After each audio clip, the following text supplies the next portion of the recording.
Good morning, good evening, good afternoon, everybody. Welcome to the stream, twitch.tv/Buona. Today is June the 3rd, 2021. How are you guys doing this fine evening, morning, afternoon? Via here. That was too loud. Welcome, coming off a late night stream. We streamed on our day off last night and played pretty much just Final Fantasy because I was playing it offline. So I was like, let me just go ahead and stream it. So we streamed for like 8 hours. Yeah. It happens. Here we are. But today we're going to do a little bit of chatting and then just a little bit, and then we're going to dive right into the 3D print build, hoping that we finish it today. That's the goal. Barring any issues or concerns or glitches, hoping we finish the build today. And it's been a long time coming. It's exciting. But I anticipate we should be able to at least get through the chapter. Now, as far as all the tests and stuff we have to do, I don't know what's going to happen with that, but that'll be a weight off our shoulders. That's kind of been bugging me the last month.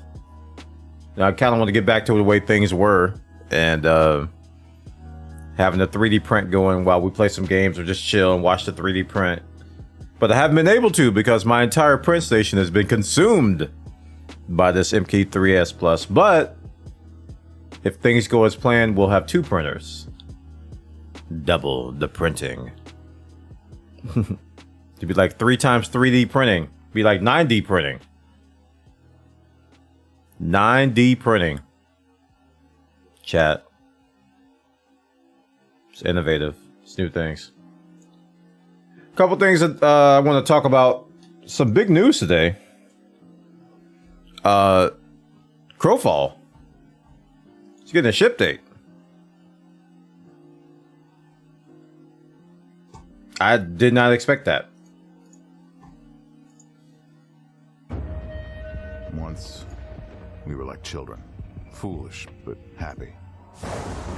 That was before we learned that our gods could die. Gaia, the Earth Mother, wellspring of life. We found her broken and bleeding, and with her last breath, our world was shattered.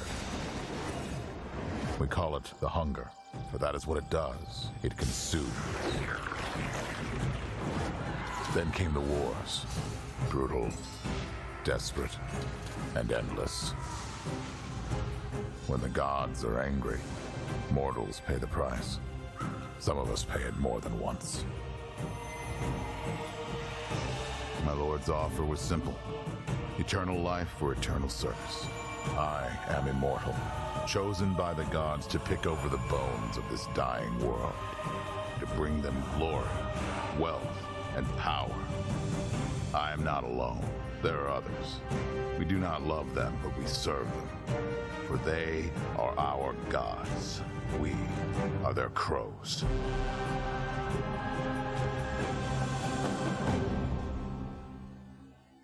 Oh.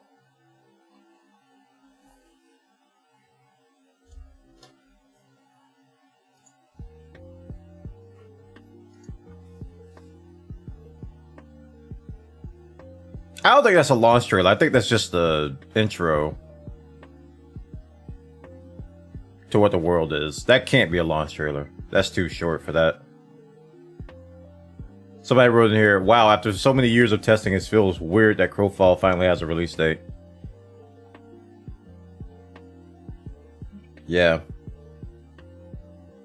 It's kind of exciting, man, because now that we have a release date, we can start like really looking at the game and seeing what it has and not, because here's the thing, I've learned Crowfall systems like 4 times and it's changed many times over the years. A lot of things for the better, but it's like I got tired of learning it and then having to relearn it and then having to relearn it because I was playing so many other games. So it's nice to have that. I mean, release. That's right around the corner. July 6th. That's like less than a month away. So that's gonna come real fast. That's gonna come really fast. Yeah, congratulations to the Crowfall dev team. I'm proud of them. I backed the game a long time ago. I got like a really expensive backer package because I was all on board with the game. This is back when I was working with HP.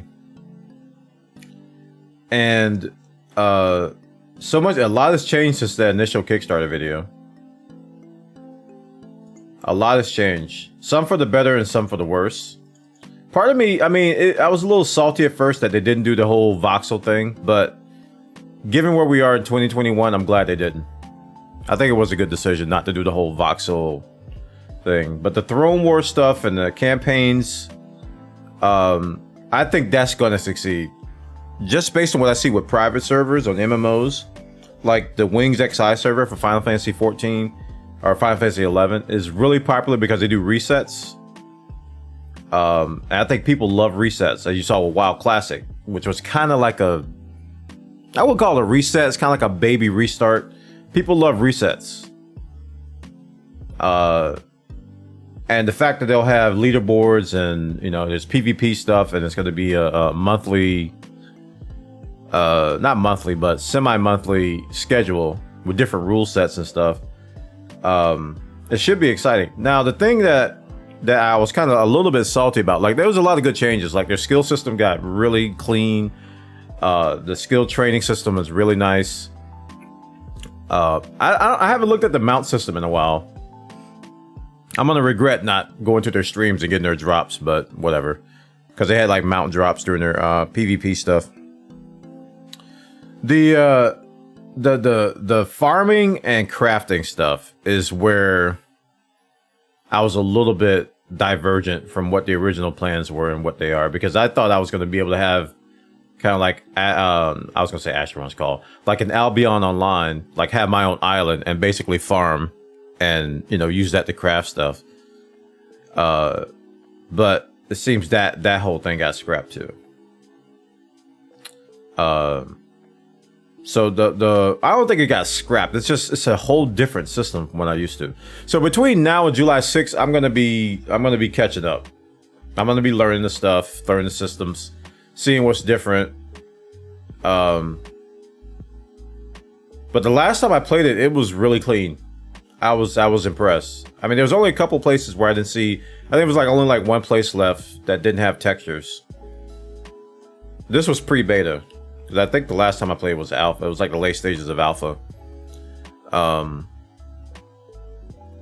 it was really clean. Like the UI is one of my favorites out of all of it. It reminds me a lot of Guild Wars 2 UI in terms of aesthetic and look. It's pleasing to the eyes. But I just love the UI. I think their UI team, they really nailed it. I'm really hoping that the latency and the lag are acceptable, because games like this, they rise and fall by that, you know. Because I think back to like Asheron's Call. Why is Asheron's Call in my head?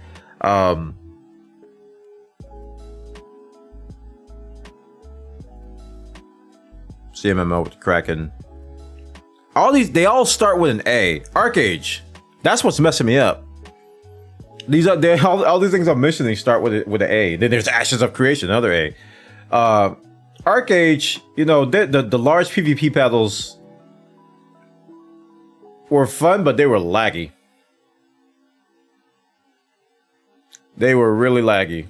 Especially when we got like 5 or 6 guilds fighting around the Kraken. It was epic and it was cool, but it was laggy. It was laggy. I'm talking Alpha Arcade, not Release Arcade. When Arcade was at its heyday and awesome, super duper laggy. And that I think that was the last time I took a PvP MMO seriously. Was Arcade. Because we didn't do, I didn't do much with any other PvP MMOs. But Arcade, I was PvPing my face off. We were ganking people at the docks, and we were fighting all kinds of wars, fighting against the Brazilians. It was like NA versus, not NA, it was like US versus Brazil all the time. And we would, it was like Eve, man. It was like you wake up in the middle of the night, so-and-so's attacking, well, let's go get them. Really, really fun. That one night of World v World and Guild Wars 2, one night. One night.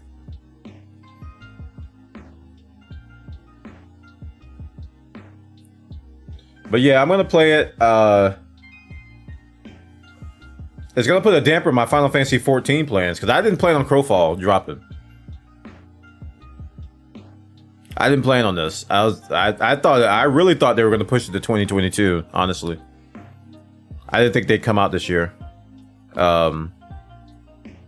Even I think the game's ready. I just didn't think because they're really passionate about quality over there. They really want the game to be ready. And that's why they kept delaying, and I respect that. And they tell you straight up, they're like, listen, we don't want to give you guys crap, so we're gonna do it right. So I'm gonna be following it. I may install it probably this weekend, just to get caught up on the systems and stuff.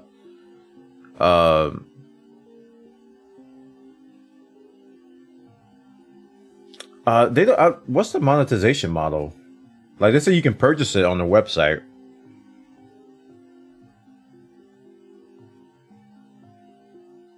Because I actually don't know what they decided on for the final monetization model. This is like a series of YouTube videos that needs to come out. Maybe a content creator out there can make some videos answering these questions.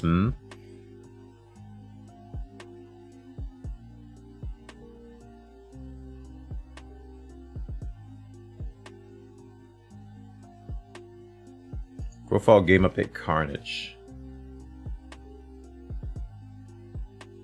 Yeah, the Hunger Dome was getting a lot of their BR mode that they came up with. It's a game mode called the Hunger Dome. And it was getting a lot of press the last few days. I think this was the last push. Because this was actually, the Hunger Dome was a Kickstarter stretch goal. That's why they did it. I know people think they were doing a BR money grab, but the Hunger Dome was something that was one of the Kickstarter stretch goals, so they had to do it. And they did it.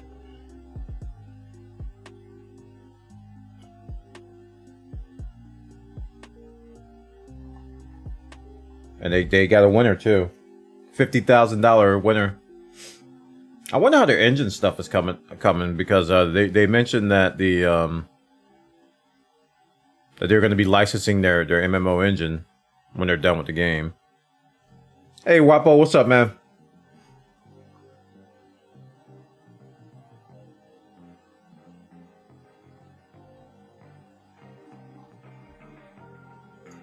Interesting. There's gonna be a lot of interest in Crowfall. People, they're gonna be curious. You're gonna see the numbers rise on Twitch, on YouTube. They're gonna rise temporarily. But yeah. Next thing, Frontier is publishing a Warhammer title. I know, right? Warhammer 4000 Chaos Gate Demon Hunters. Coming in 2022. Developed by Complex Games. And published by Frontier. I found this on my Twitter thread today. All the Frontier community managers that I followed, they just like, check this out. We're doing this. This is happening. I'm like, why'd your voice change to Warhammer style over Twitter?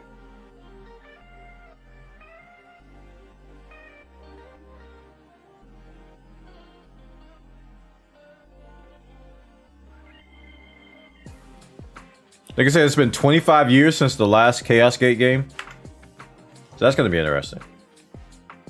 See how they do with that. And then finally, Valorant's coming to mobile.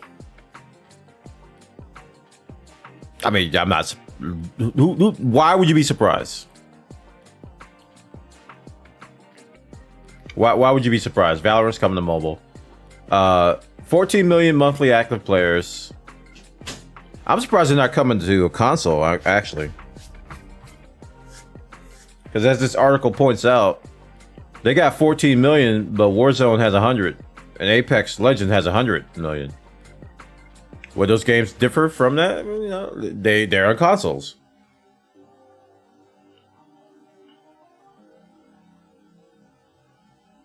Yeah, but they're right behind Counter-Strike, though. Counter-Strike has 20 million active players. And Riot has 14 million monthly active players. So after 1 year, they're set to pass Counter-Strike. And after this last esports event that just happened, it's probably going to double next year. Probably triple. It was a really, really successful event. I think nobody out there saw anything negative about it. It was really, really awesome matches. I watched like 4 or 5 matches. Because I know Shroud was co-streaming it. And I was watching him and Hiko and J9, commentate over it. They were really close matches. Really good matches, too. And it was easy to follow, unlike Overwatch, man. It was really, really easy to follow what was going on. And it was, I could see what was happening. Even though I barely played the game, I knew what was going on. I've been watching people play it over the past year. So I kind of know the abilities and I know the characters. But it was just so much less ability spam than Overwatch was. Which I was happy that Overwatch 2 announced that they're going to go with 5 squads instead of 6. So there's going to be less of that spam. And just one tank. I think that's going to be a good thing for the game, but I'm kind of in the minority there. Apparently, I don't know. I think it's going to be a good thing. But yeah, Valorant's coming to mobile. I don't know what to make of that. I just knew it was coming. Pretty much everybody goes mobile these days. Except for Apex Legends. Apex Legends didn't go mobile. Herm.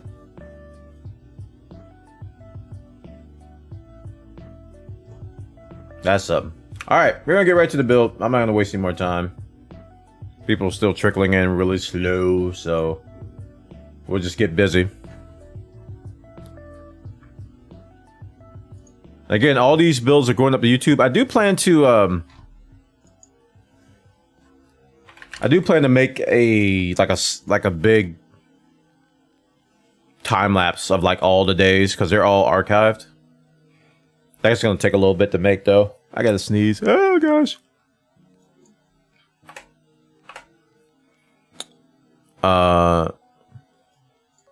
So this is day 6, I think. Building a MK3S Plus 3D printer.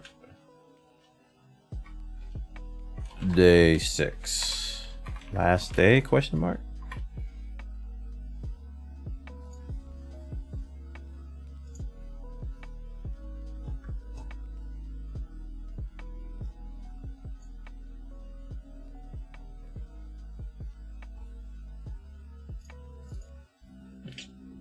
Okay, cool. There's an update for Navigraph Simlink. Would you like the update? No! It's gonna make me reboot.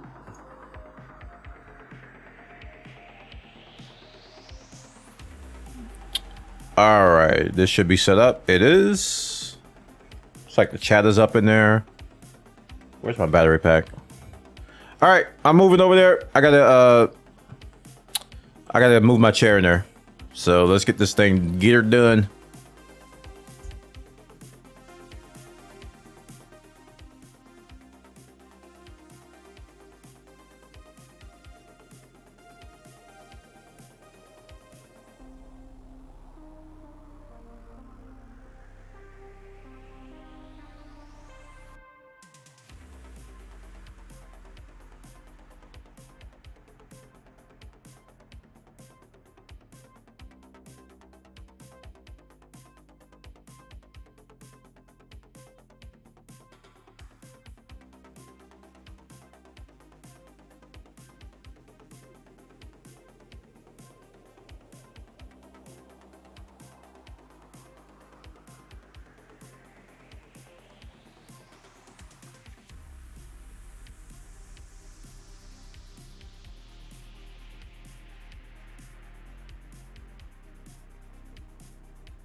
Okay, so chairs in here. Just gotta get my battery pack.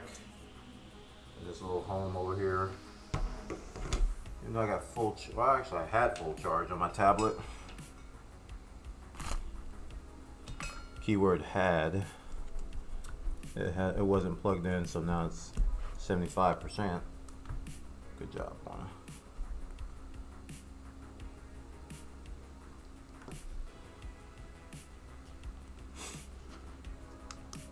There we go. Now we got power on that.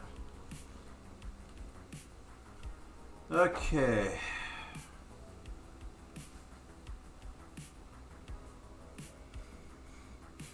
I can see myself on stream. Okay, let's pull up the help site. I'll figure out where we left off. Help.prusa3d.com.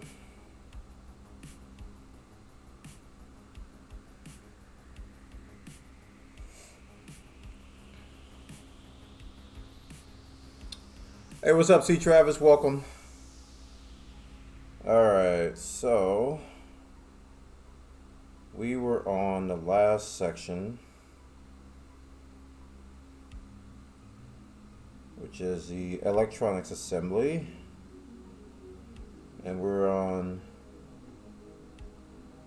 we've mounted the power supply, we put in the INC board. We've mounted it, we plugged in the power. Alright, scrolling. Put that thing on, I think step 23, 24. Okay, we plugged all that in. Alright, so we're on the preparing the PSU cover. So PSU cover. We have the 2 screws here. I think these were left over. And we have the PSU cover right here. God dang it. Dropping stuff already. Let's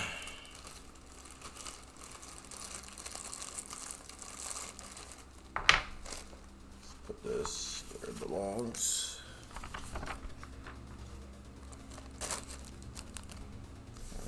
Somewhere safe. Okay, so cover and 2 screws. Now it's time for the final check of the power cables. Make sure you connected them correctly. The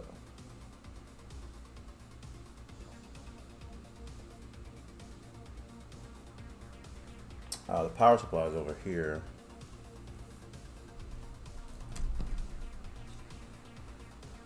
Okay. Move you off to the side. Oh. Yep.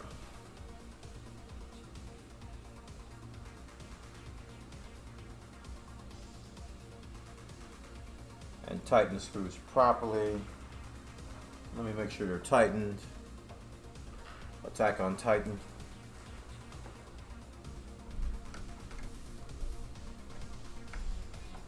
Well, it's a little bit loose, but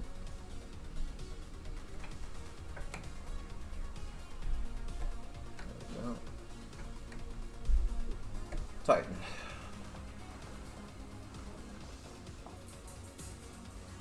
Scooby-Doo-Doo-Doo-Doo. Note that the PSU INC board had different order polarities. Always look for the plus minus signs. Slide the cover over the cables from the top. Make sure Prusa logo is facing up.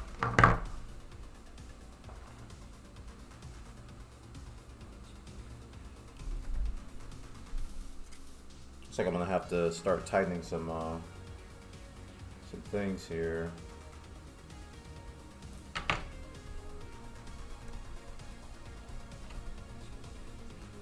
This is kind of in the way.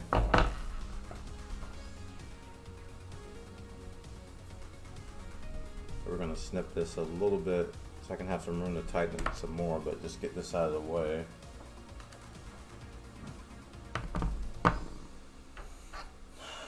Note the holes are quite deep.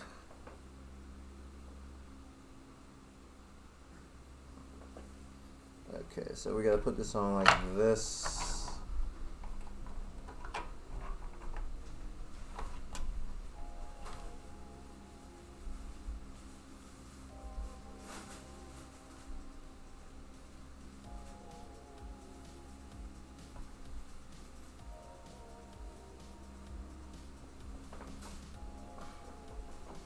Okay.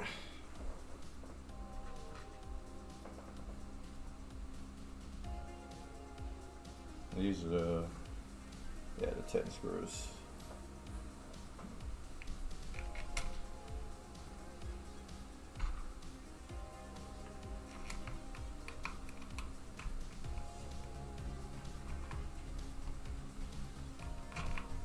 Oh yeah, they are deep. Oh.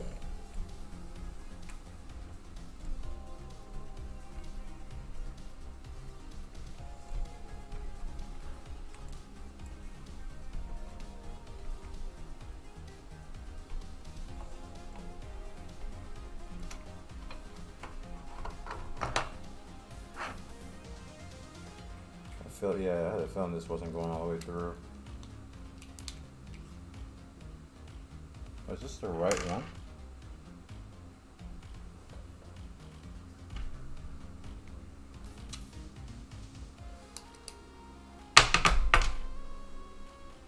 I think I might have got the wrong Allen wrench. Hold on. Yeah, that's the right one.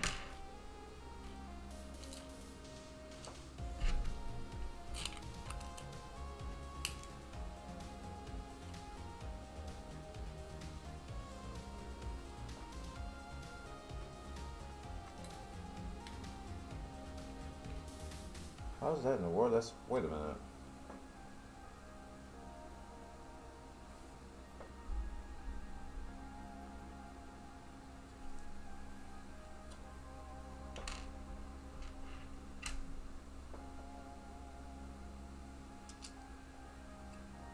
These screws aren't going all the way through. Like, what are they supposed to catch on?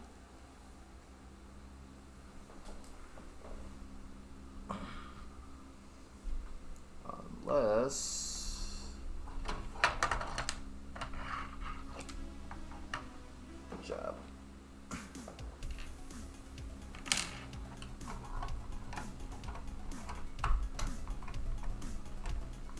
No, nothing's blocking it.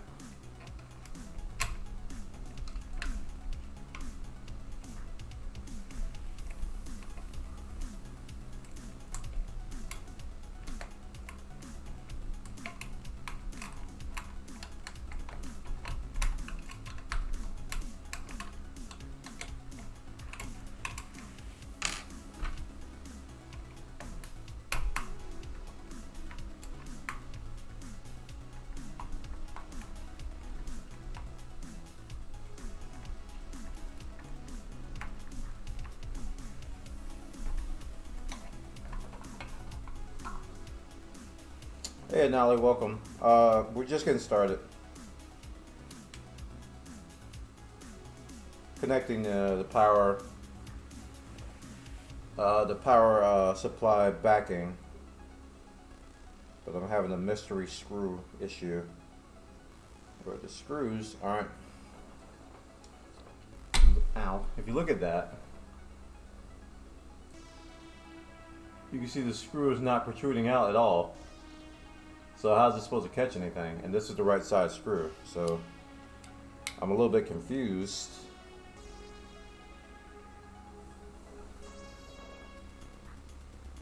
But I do see that those the things it's supposed to catch on, they kinda, you know what? Let's do this. I think they're supposed to go inside of it a little bit. See if I can slide this a little bit further than what I got it.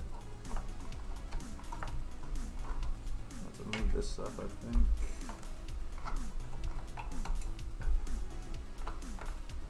Like that.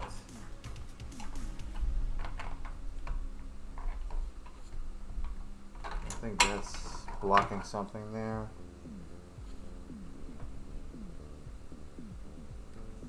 Move that down a little bit.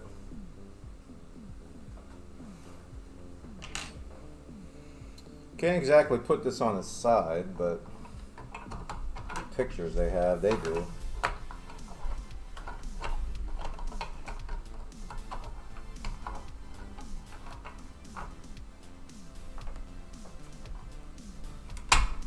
Let's see, that might have been it. Some wires may have been blocking it. We're about to find out.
Got a feeling we're going to be doing this all going to be doing this in the future.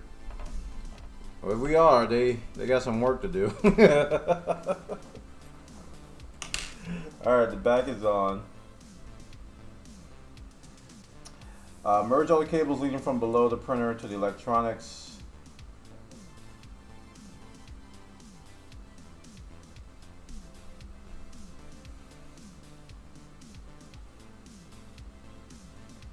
Guide the LCD cables along the frame behind the cable bundle. Tie all the cables together. Do not over tighten the zip tie. Cut the remaining part of the zip tie. Alright, so guide all the cables to the electronics box and have the... Alright, so let's flip this around.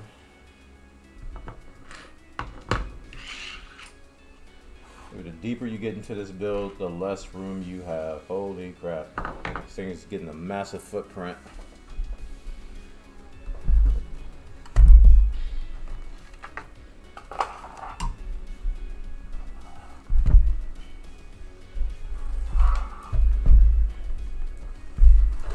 And it's heavy too. Okay.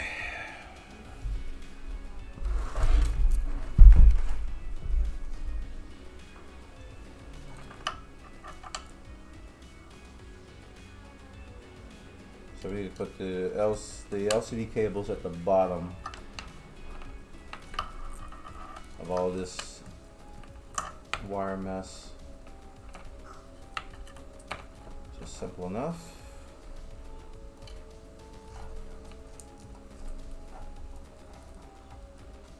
They're not including that one, and they want you to tie it like near the bottom here. Kind of already did. They want me to do it again?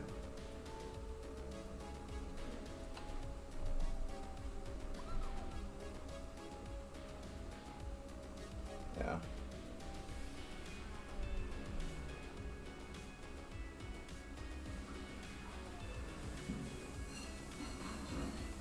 Let me read the comments here. I got a feeling I'm missing something. Before going further into the cable management business, remove the top hinge of the door. And the door itself. It will make your life so much easier later when routing the access cables. Just keep the door in mind when placing them. It'll be even so much easier without the risk of breaking the door hinges. Please put 37 image of the completed wiring diagram here to help follow the instructions. The printed circuit board and the wires with their labels and their color tags should be placed here. The color tags are in the middle. The wires spread out right and left. That was the most helpful diagram of all. It links the wires to the printed circuit board perfectly. Your instructions work perfectly. Thanks, I stopped printing out both cable routing diagrams. Going to see what comes next. Connecting the bundle. Find your slot for the nylon filament.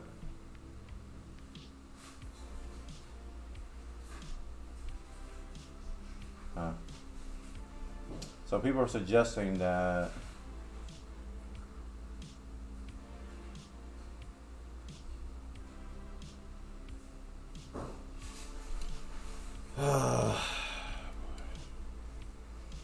sometimes it really hurts you to read too far ahead, to read pretty far ahead. So, all right, let me get another zip tie.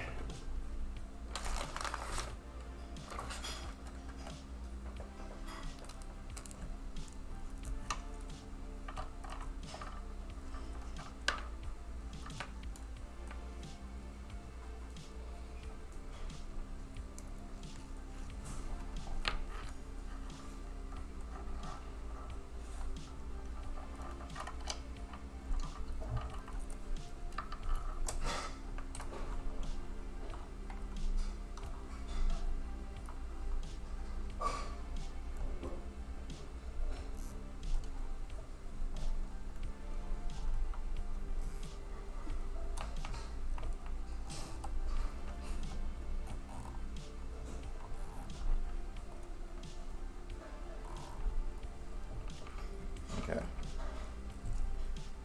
So, oh wait, did I do that wrong? I think bottom's the other way. Hold on. I may have done this the wrong way.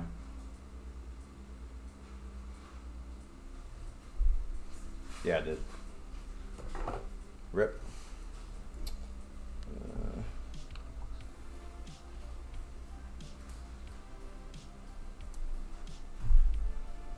Yeah, I need to put the flat on the other side here.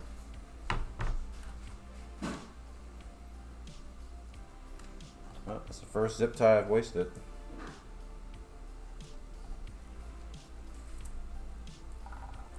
I mean, it wasn't too bad. It's just got to twist it a little bit.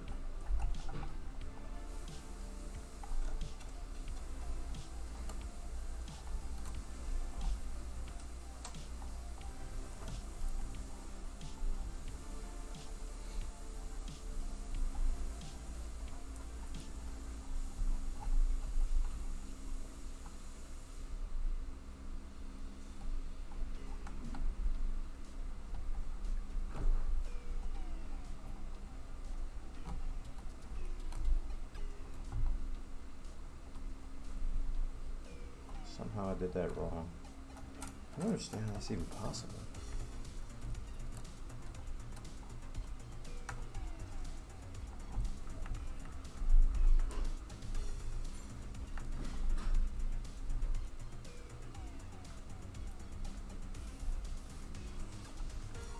Make sure you're out of there. Okay. Any of you who've done PC builds know how important cable management is, right? So it's kind of what we're going through now. All right. So we've got this wad of cables here that we're zip tying to keep it nice and tight, compact.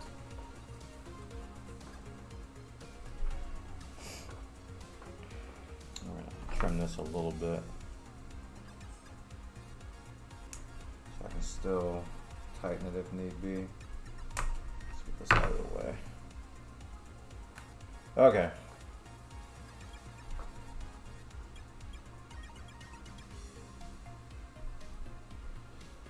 Connecting the extruder cable bundle. Find the slot for the nylon filament you need in the next step. Find the slot.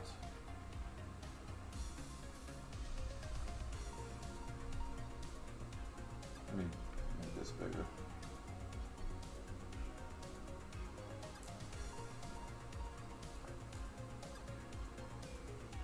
Okay, so it's right there.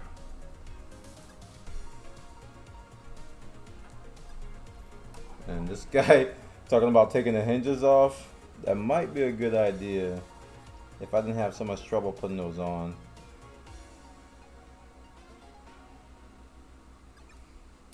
You know, we'll give it a shot. Wrapping the cable bundle. Before we proceed, we need to twist the textile sleeve. This will prevent the cables inside slipping out during printing. Use your fingers to gently twist the sleeve, not the cables, to create several wraps. Twisting the sleeve will effectively shorten this length, and the next steps you'll need to twist the sleeve to slightly back to prolong it. Alright, so if I need to put all these in here, and so I haven't even done this yet. They didn't tell me to do this part, so we gotta get all these cables in here.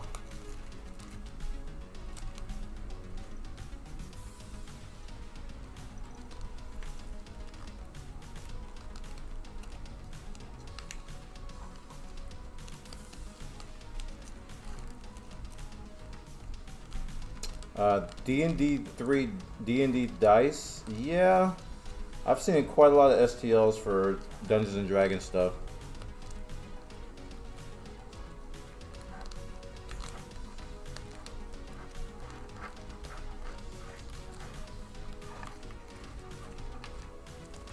Quite a lot of STLs for that.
You being stubborn, dude.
Okay, some serious twist in there.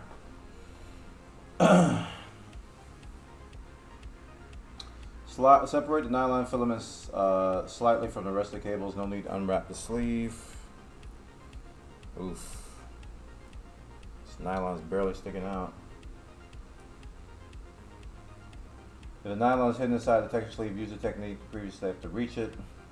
Make sure the filament isn't pushing into the X-axis motor cable, which would indicate that it's too long and you need to slightly unwrap the sleeve and push the filament back. Slide the sleeve in the holder at least 3/4 of the holder's height.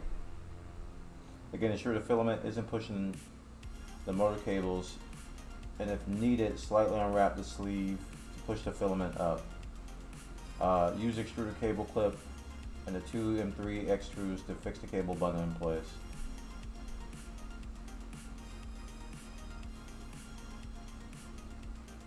There's 55 comments on this step, so I got a feeling this one's going to be a little bit of a doozy.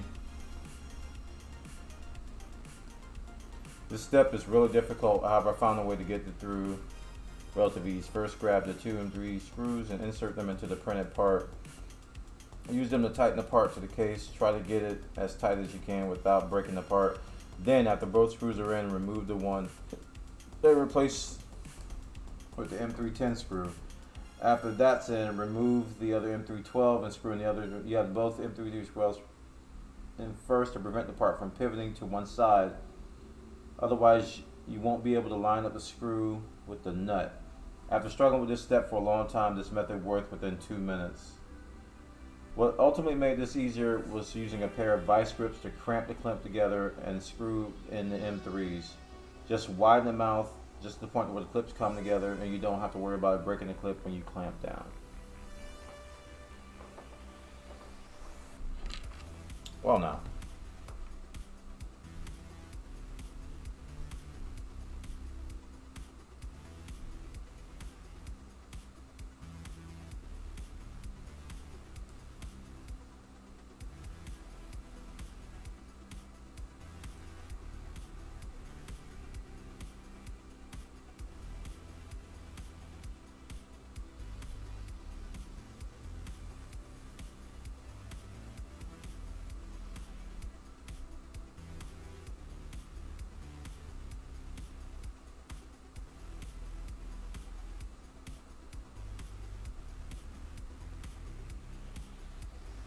Okay, I think I see what they want me to do. I have to slide the nylon into this hole first off, right? And I feel like I need a clamp here too. This is like kind of loosey-goosey, making me a little nervous.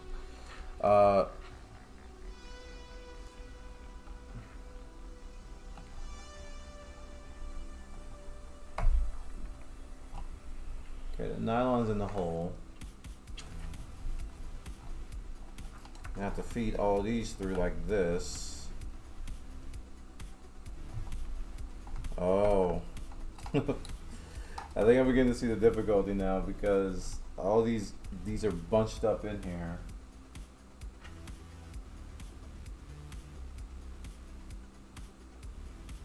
And I need to connect this like that.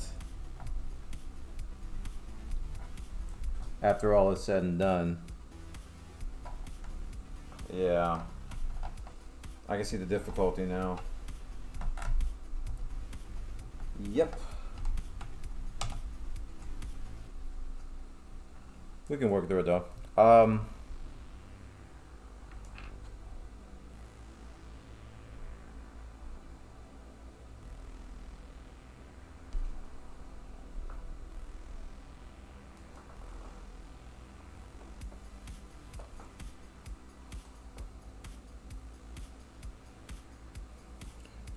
I need 2 M310 screws. That didn't take out. Make sure the filament isn't pushed into the X-axis motor cable. Where's the X-axis motor cable?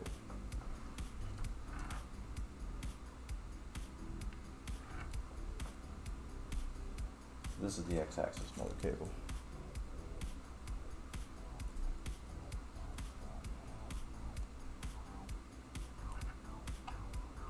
Oh, it is pushing into it, kinda.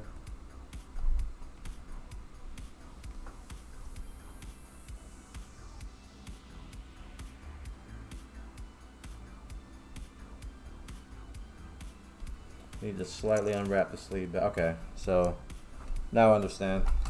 So you don't want the nylon pushing into the X-axis cable. Where is it at? There it is. So I need to push it back some. Just take it out again. So that right there. Okay.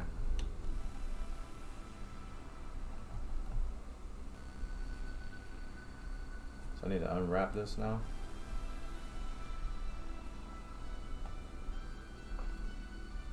Or am I wrapping? I don't know if I'm unwrapping or wrapping it right now.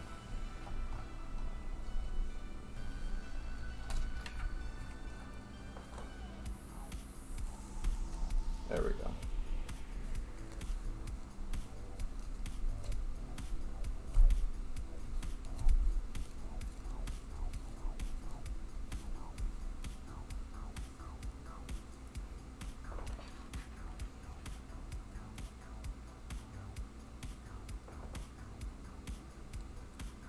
That might have been too far. I can barely see it now. Okay.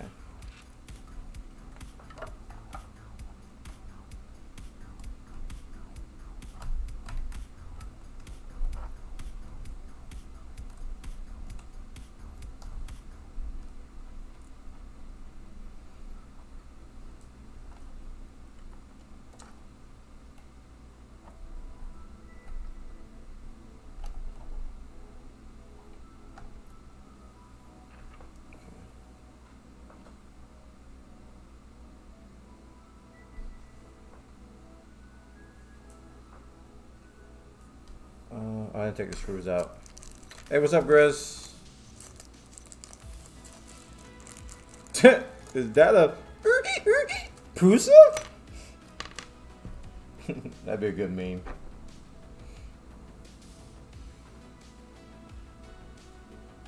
Yeah, apparently, there's a lot of comments about how hard this step is. Lots of comments.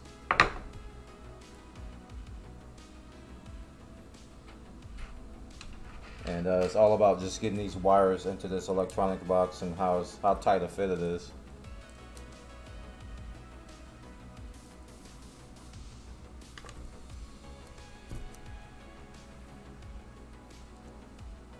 It's going good. It's going okay.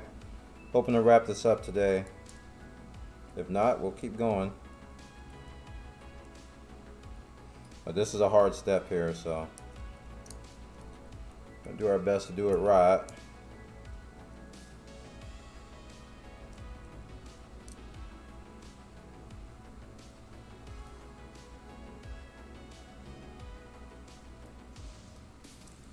Right now I'm just getting these screws in here. Try to fit this cap on here.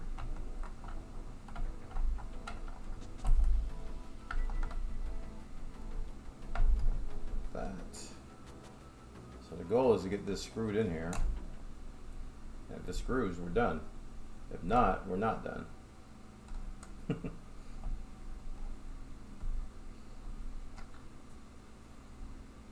And let me make sure this filament isn't pushing into that cable. Doesn't look like it is. Oh boy, another awkward angle here. Let's get this one side in first.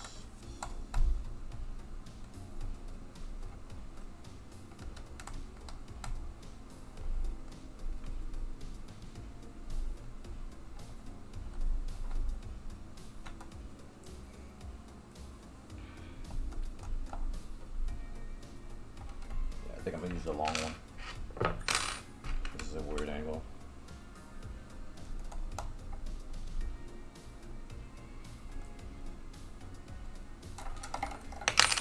Oh man, we had a good stream last night though. We actually streamed on my day off last night. And played a lot of Final Fantasy 14, which I was having a lot of fun with.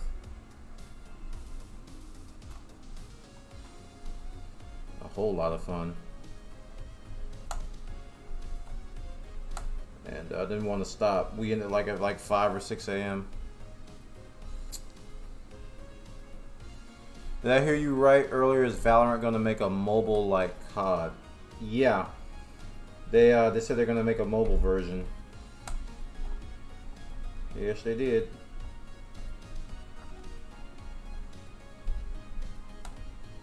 Yes, indeed.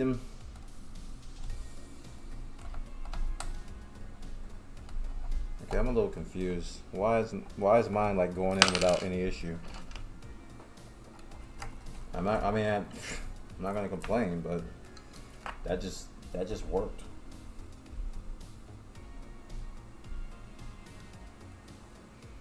Okay.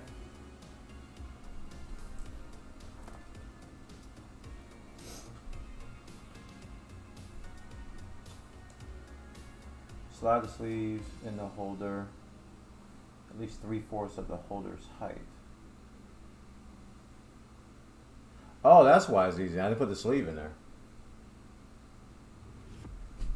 Okay. I was like, what the heck? All right, let me undo this. Yeah, they're gonna do a mobile version. We'll see how it goes, though. You know, because you know how those mobile games are. If they don't hit certain markets, aka China, they kind of fail.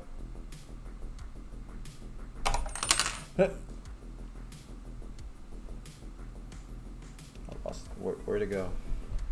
I actually was reading. Oh, there it is. I was reading chat while I was unscrewing, and then it fell out of my hand. I was like, oh, it disappeared. Probably will have a league on that too. Yeah. I don't know how the mobile League of Legends is doing. They did. Riot did do a mobile League of Legends. But I don't know how it's doing. I didn't even know they did one until somebody pointed it out. I was watching the stream. It's doing well for me. Oh, okay. Yeah. I think those mobile games, they just live and die by China. China and Asian markets. If those markets don't pan out.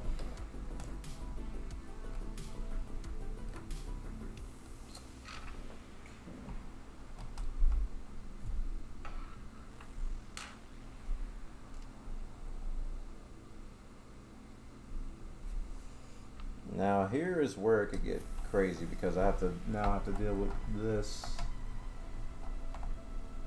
covering. And it's going to take a lot more pressure to get this on there. No, not too much actually. Don't fall. You got one job. Stay there.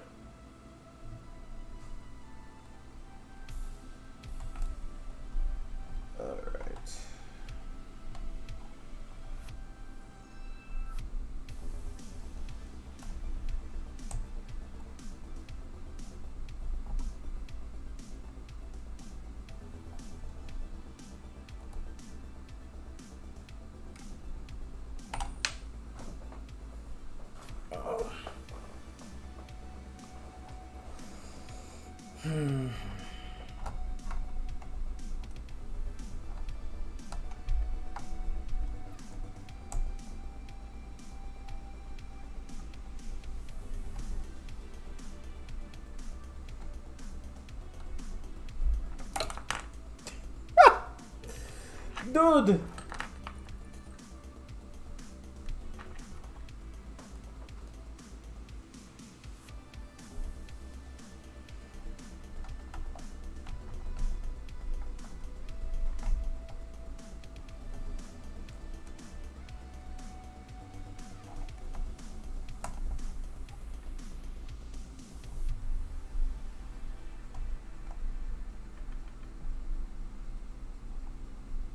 Did that catch?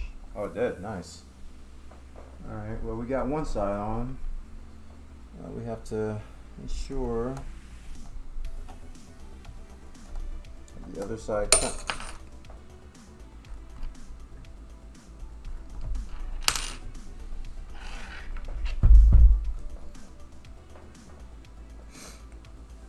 I remember you said that mobile games are where it is, lots of money potential.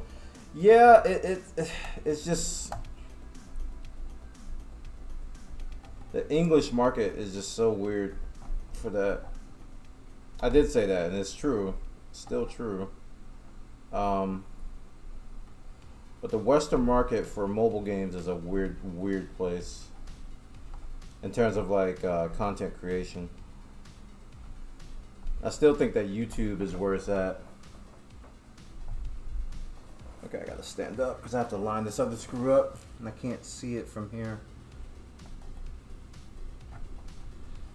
Ooh. Okay. Wait, is it actually coming through yet?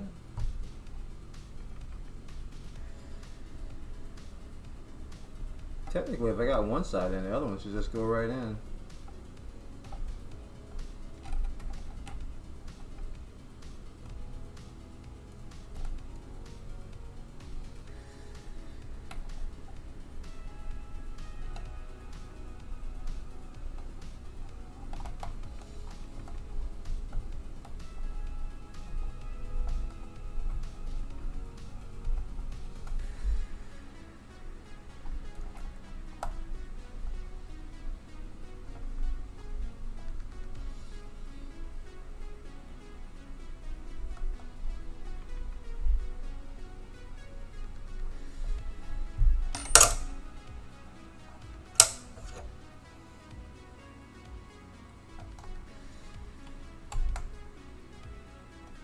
Oh, I see the problem.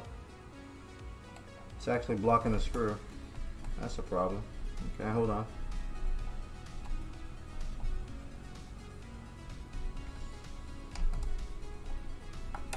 Aha. Yeah, it was blocking the screw. That's why it wasn't screwing in.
It's on there, and the sleeve seems to be inside, so good enough for me.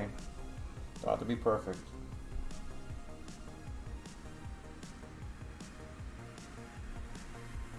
Okay, so that's done. Connecting the LCD cables. Got both LCD cables, like in the picture.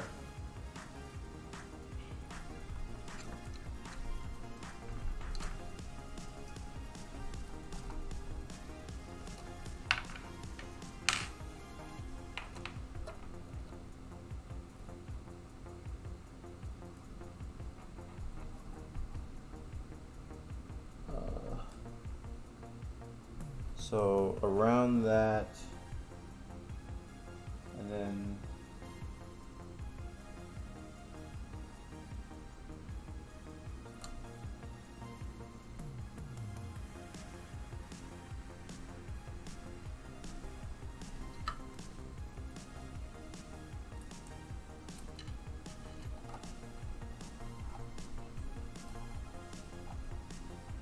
this X-axis cable.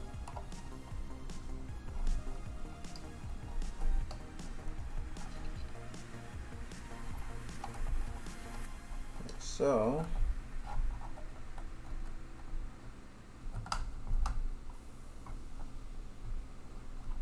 underneath this stuff,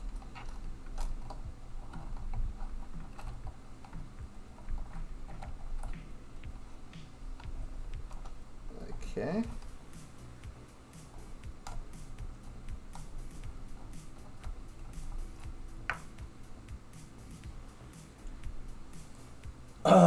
Take the LCD cables and see the markings on both cables. Connect the LCD cables with 2 stripes on the left connector. Okay, that's this one. And then connect the LCD with 1 stripe on the right connector. Alright, let's get this. Okay, so P2 will go here.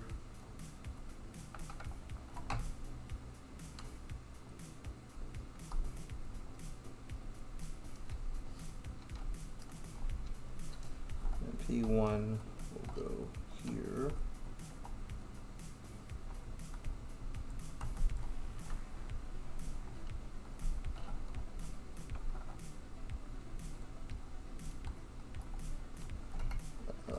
This one's kind of long.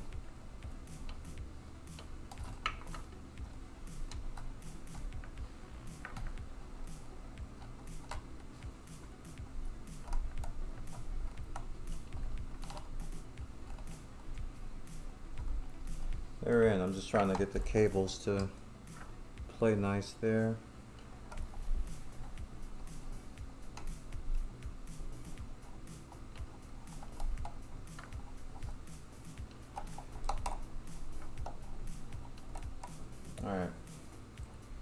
Connecting the motor cables. X-axis motor is already connected. Connect the, wait.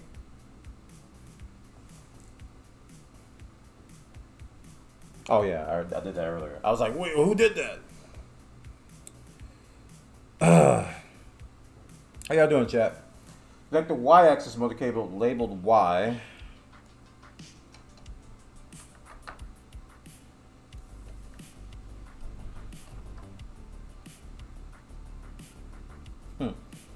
Labeled Y, it says.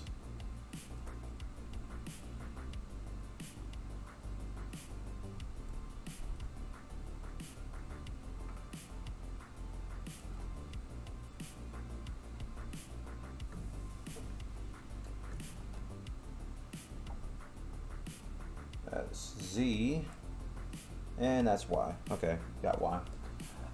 Make a loop in the cable like the picture. Connect both Z-axis motors cable labeled Z, or it doesn't matter. Make similar loops with the cables. Connect the E. Guide the power. Okay, so let me just look at this chart, because it basically it's just saying plug them all in and make them look like this picture.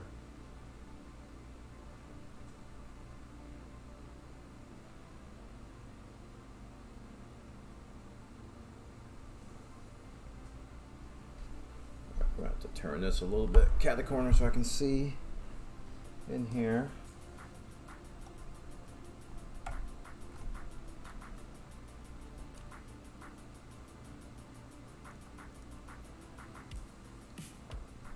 Okay, so we just have to put them beyond these breakers here.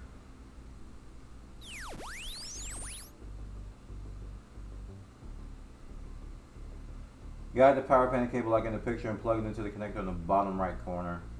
Alright, dude. Like, seriously, y'all need to slow down here.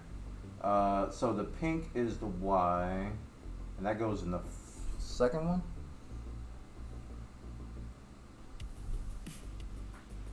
Right, so this is the Y, Z, and E. So we're gonna, what's this? What are you doing here? I can't see your label, sir. Sir. That's Z. There's two Z's. Okay. And this is E. And this is X, right? No, that's Y. X is already connected. Okay, so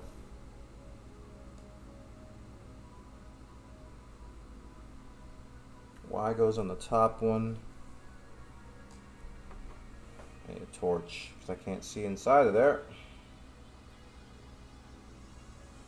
Aziz!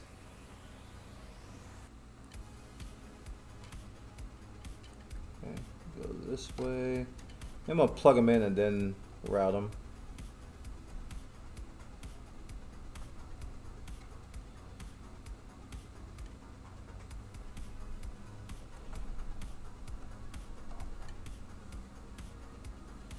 Oh, this power brick is just damaging my comm. It's just in the way, dude.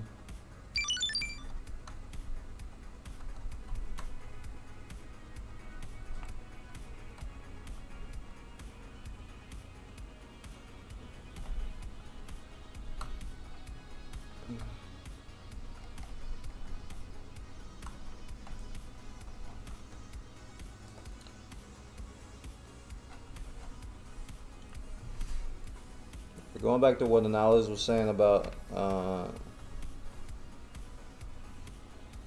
you know, he sees us doing this in the future. Yeah, this is they gotta make this a little easier first.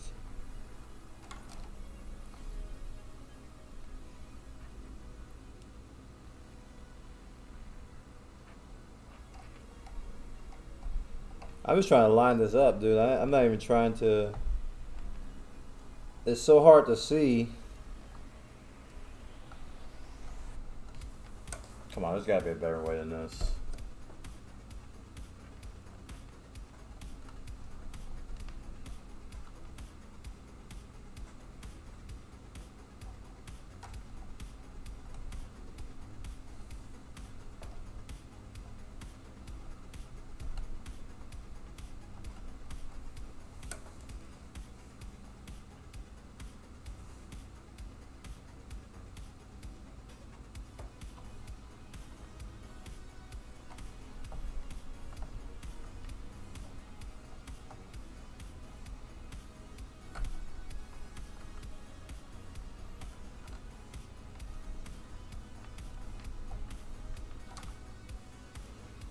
See, I want to use my left hand, but this, you see my arm hitting this? That's blocking access.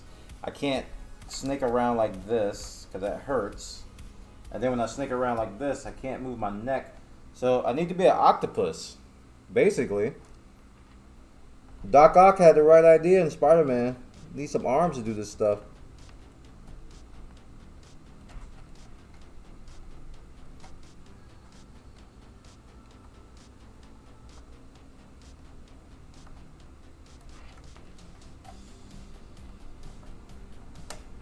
And you would think this would be the easy part.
Oh, I think I got it.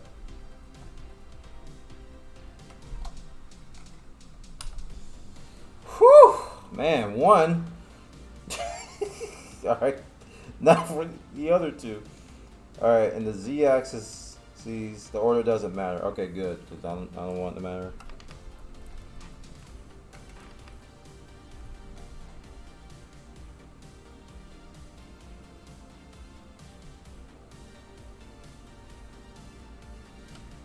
Okay, so this is Z.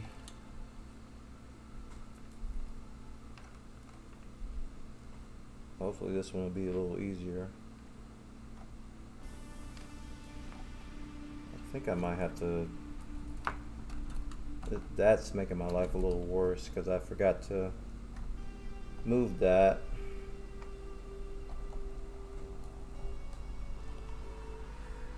Got to move that when I was doing the LCD cable, so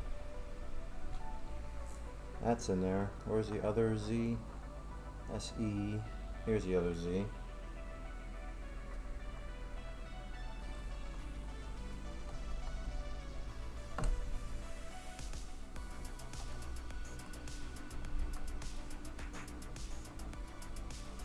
Yeah, now I see why the guy said take the door off. Because the door is kind of in the way.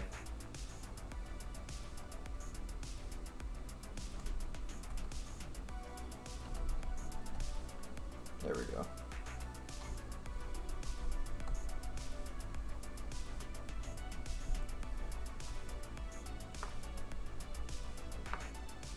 Two Z's are in. Alright. Now we got the E.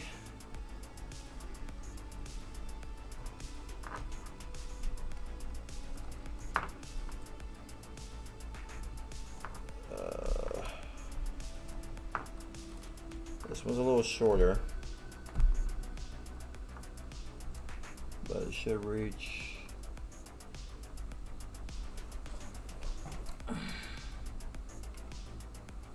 Twist it. It's gonna be annoying.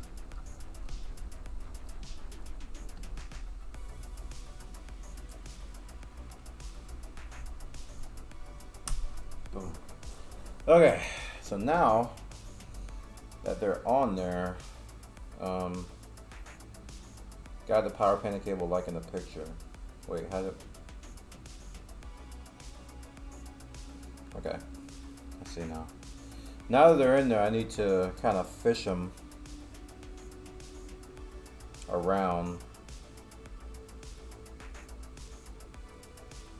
This is gonna be a little annoying. Hey, Jared Blaze.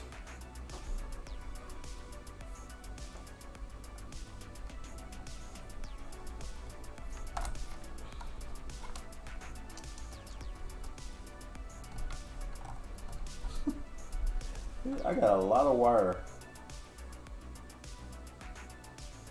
What if I can...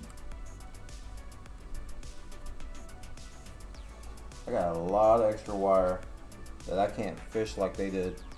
I got these big loops.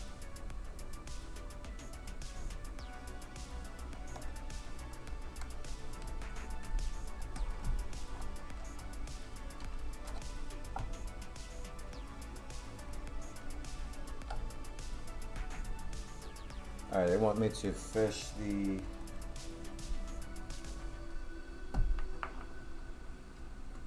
That's not happening. That is not happening.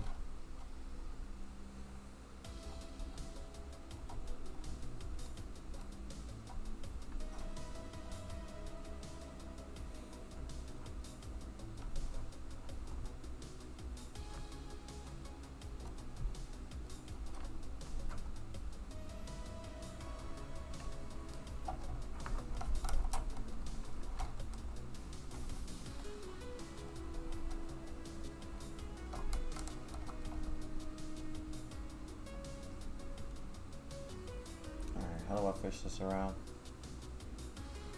Like that.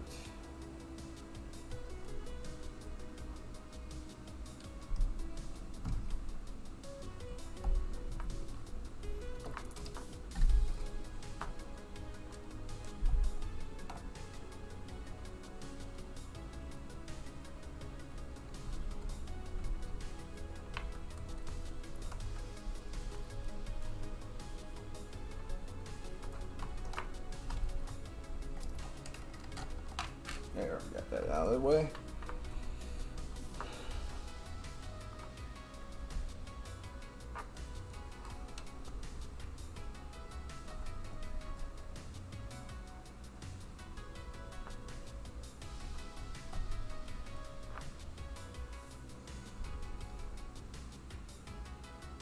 The bottom right connector.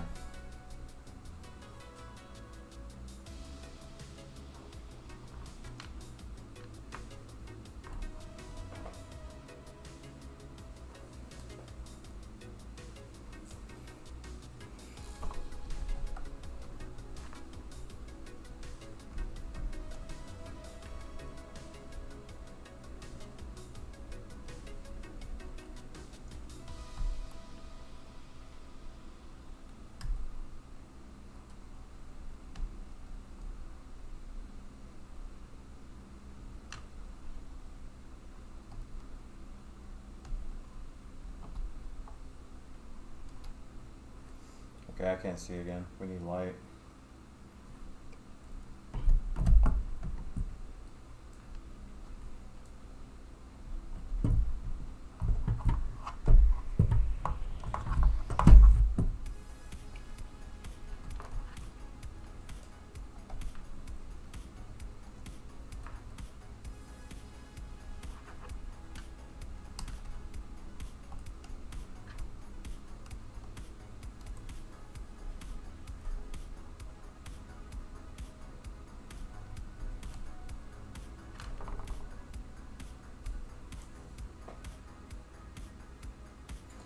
Maybe I have it upside down. I had it upside down. Okay. I was wondering why that wouldn't go in there. I wasn't trying to force it either.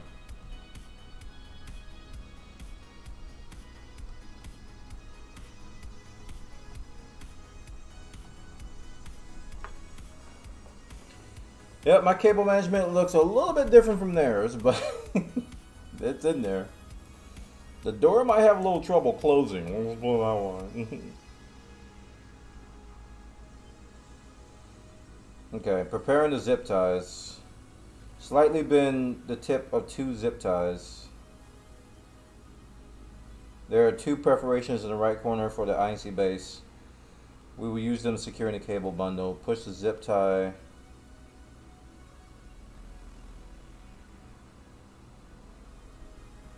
through the upper perforation. Push the zip tie through the lower perforation.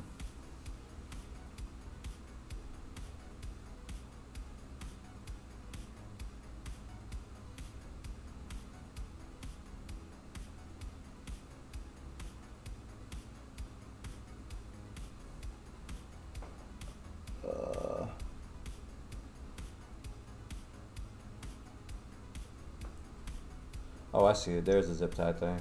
I was like, I don't see it.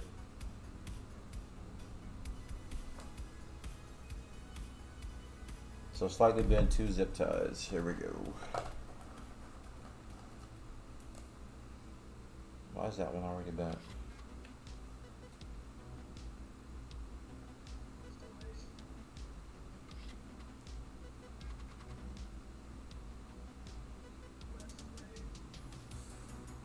One.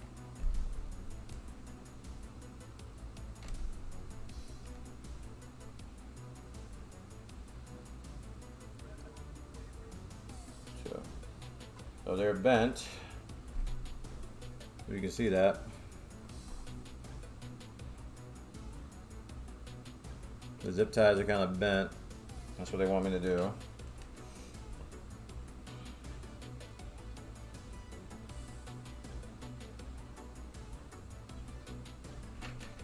So they want me to push this through here.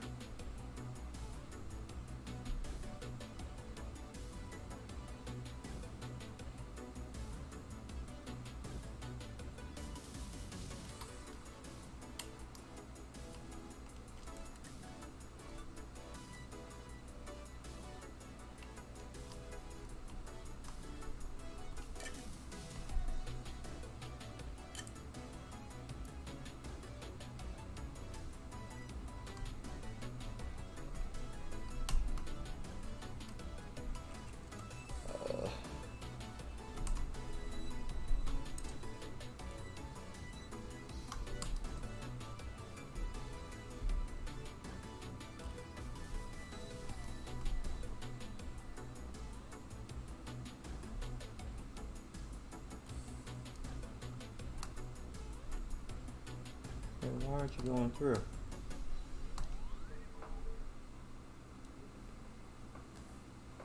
The heck?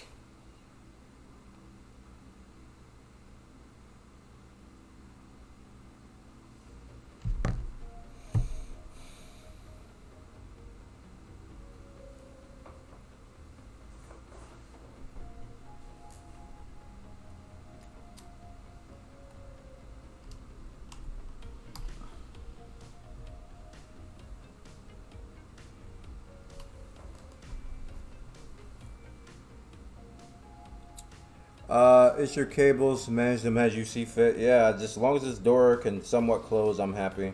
And as long as no wires are pinching, I'm happy.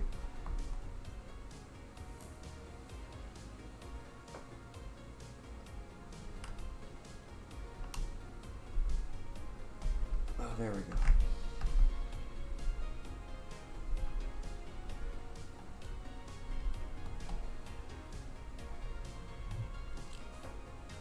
That was hard to get in there.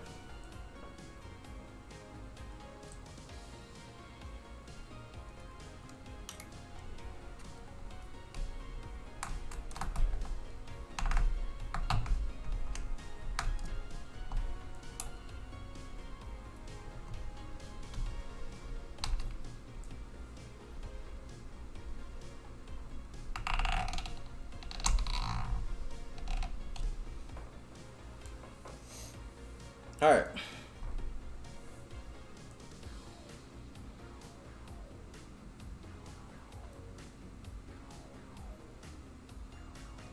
High-end cable management. Connect the IR sensor cable to the lower row on the connector. That is crucial, otherwise you can burn the sensor. So that's blue. Might as well just keep this light on. I'm not going to be able to see anything otherwise. So connect the IR sensor cable.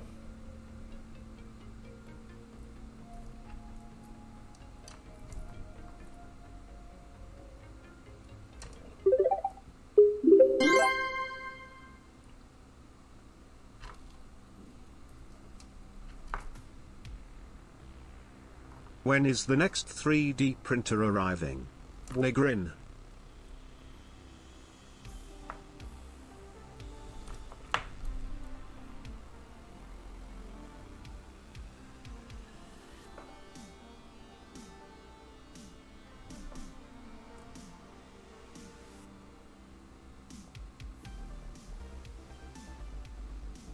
I'm trying to see which one is the IR sensor cable. I don't know which one it is. I don't remember.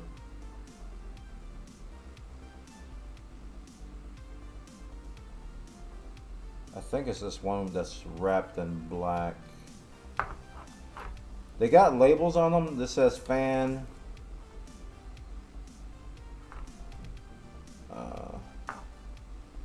And this one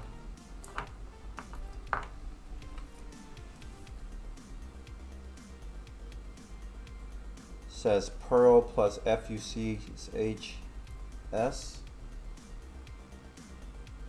don't know if that's the IR sensor cable or not. Let me look at the comments. Maybe somebody can say something. Okay. Yeah. Ghostwriter resubbed. He asked when the next 3D printer was arriving. Thank you, Ghostwriter, for the sub. I'm sorry, I was caught up in these instructions. The next 3D printer is arriving in 20-some year in the 2000s.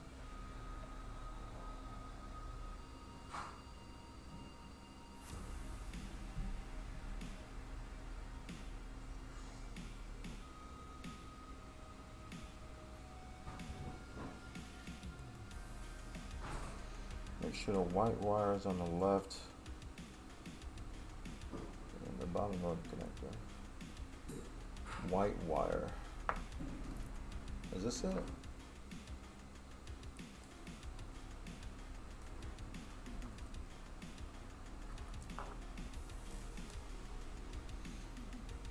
Wiring is so critical. The IR sensor and all the other connectors should be mistake-proof, clearly labeled. A coupler are not.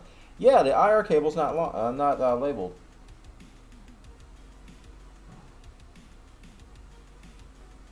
Apparently, you can mess up the IR cable connector, which I have yet to find. Okay.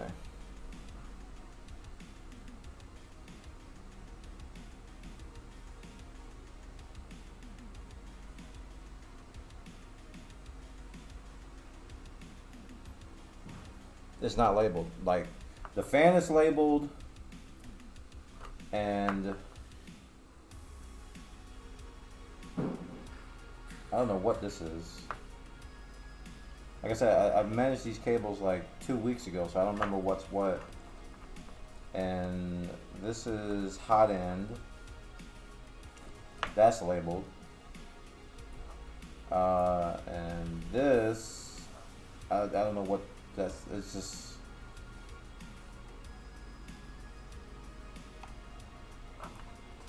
And the picture doesn't show what the cable looks like. At least I don't think it does. Okay. Looks like the IR cable is the one with the white, red, and blue. Okay, this picture helps. I scrolled down a little bit. And the red is on the right side. You started early. That's what it looks like.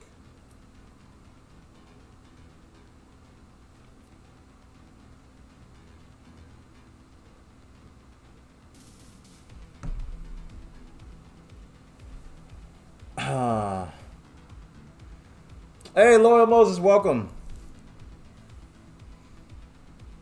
You started early? Oh, when I said yesterday that I was hoping to be done by 6. Yeah. But we're starting at 3. We started at 3 today.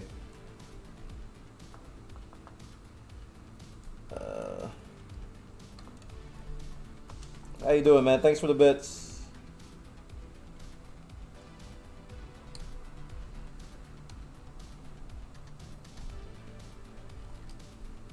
I think that's in wrong. I think that's in right.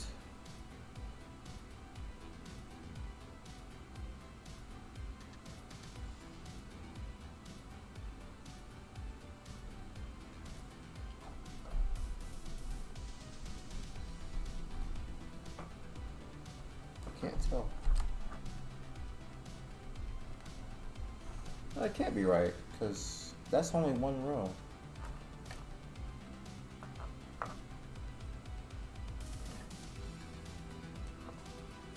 Huh? Oh, it's on the lower row of the cables. Oh, that's what they meant by the lower row. Gotcha. Okay. So red on the right side, lower row of cables.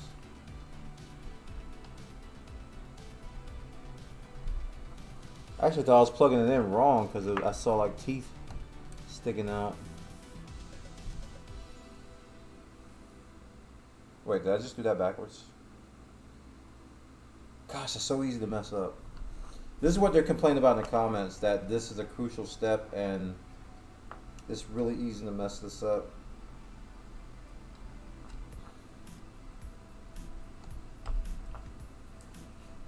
Nope, that's top row.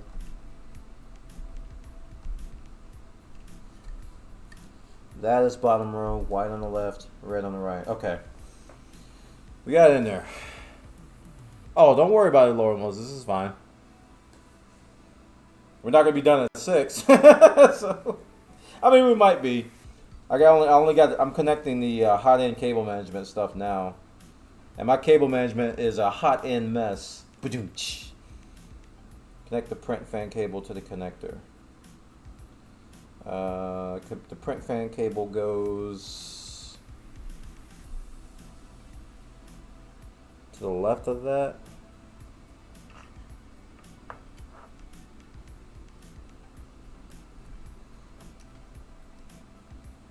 Yeah, I think it's face down. I think. Yeah.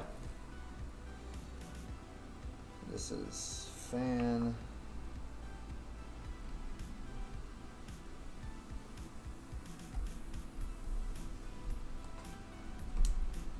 All right. And a hot end thermistor.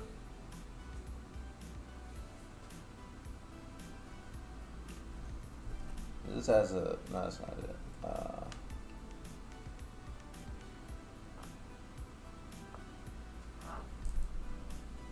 Hot end thermistor goes to the one above that. This is great. Putting an M3 MK3S together taught me a lot about these printers. Yeah, I'm learning. I'm learning an enormous amount. I'm really glad I took it slow. Otherwise, my brain would be mad at me. All right, hot end thermistor. That's a red and black. Is this it? Yeah, hot end. There we go. And that's a 2-prong. Wait, what am I doing?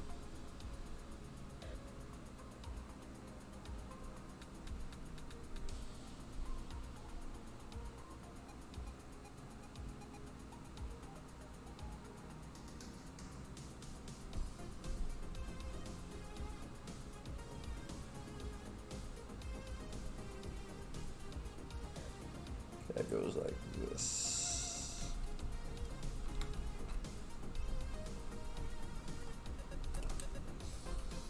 How dare you fall out of my hand? But this was a long time coming, man. We fought through some steps, and some we did okay on. Others not so okay, but we managed to push through.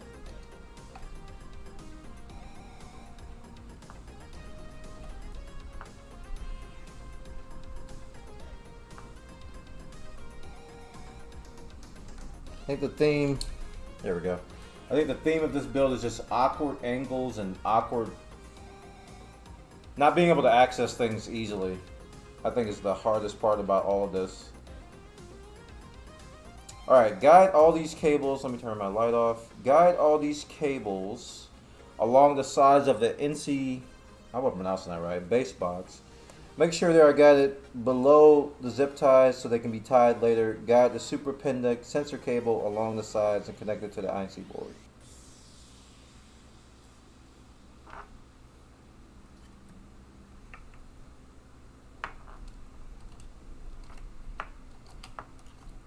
Weird science.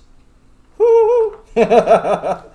Feels like I'm building something weird. Okay.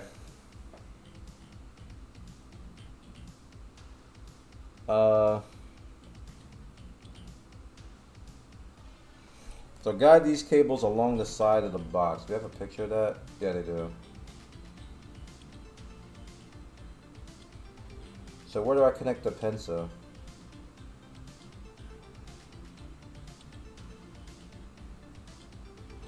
Looking at the picture. Mine or no.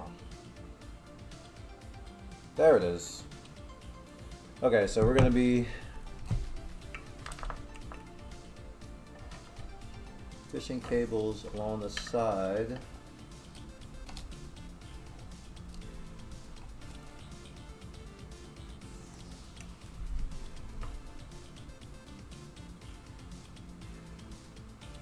Let's get my torch set up here.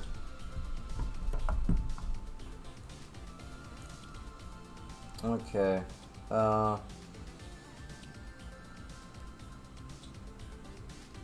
Dun, dun, dun, na, na. So it's right there. I think I want to plug this in first and then fish the cables.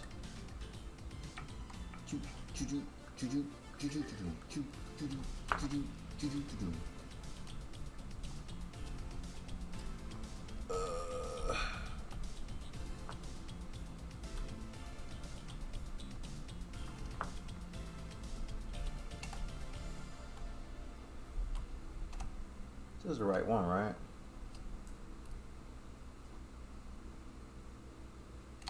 Doesn't look like it. Hold on. Do I have the right cable?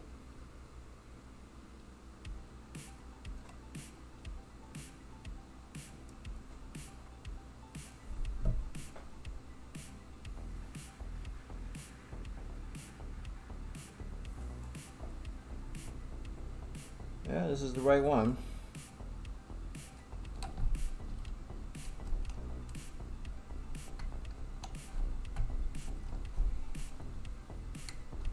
Wha-bam!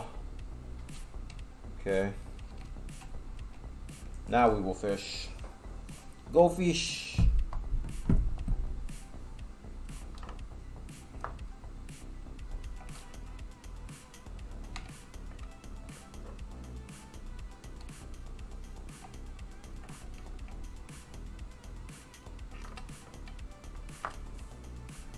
And that they want to go up there.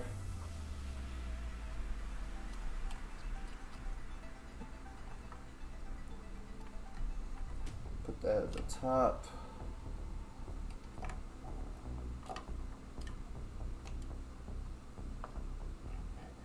Put this through here.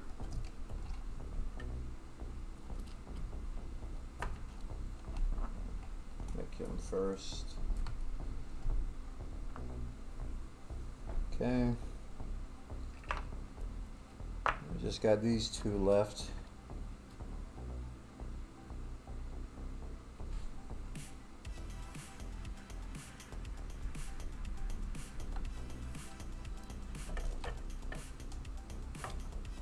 Oof. About as good as it's gonna get for now.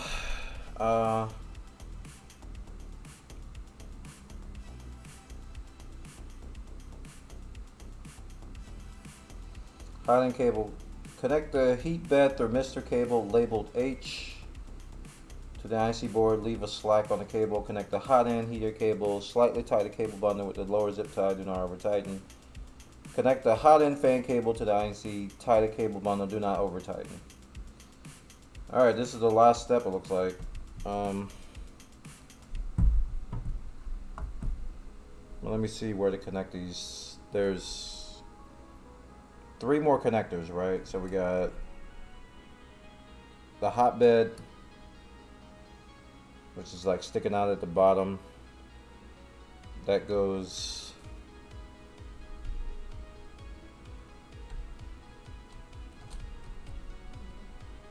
there.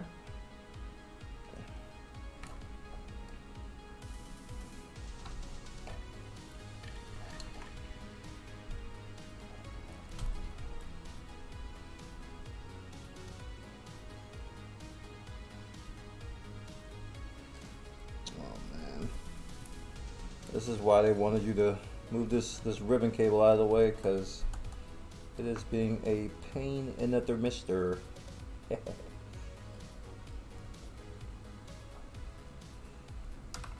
I just got too much slack on the ribbons. Like, for some reason I guess I pulled too much cable in. So they're kind of in the way. To work around it, but it's kind of annoying.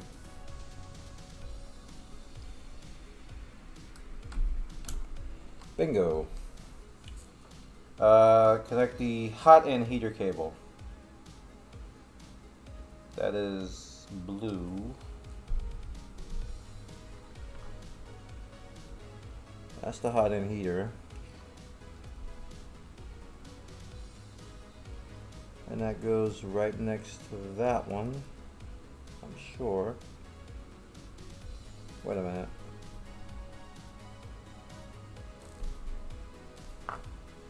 Hold on. Wait, tick. I need a picture.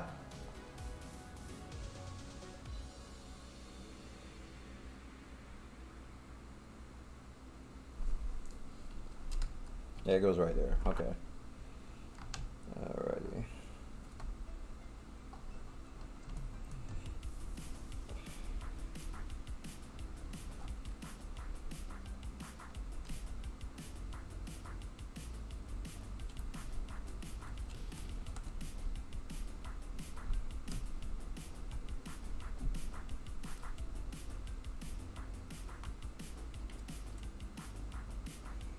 It's upside down.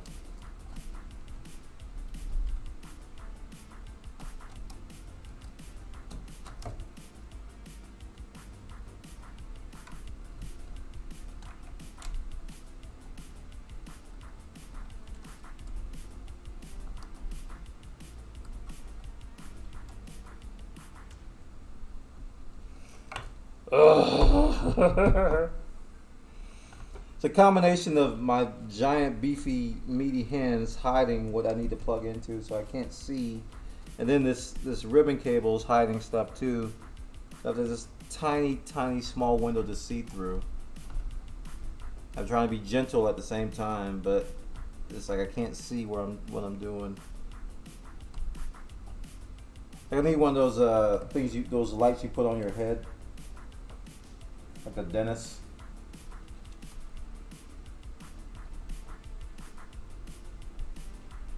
It's like the tiniest.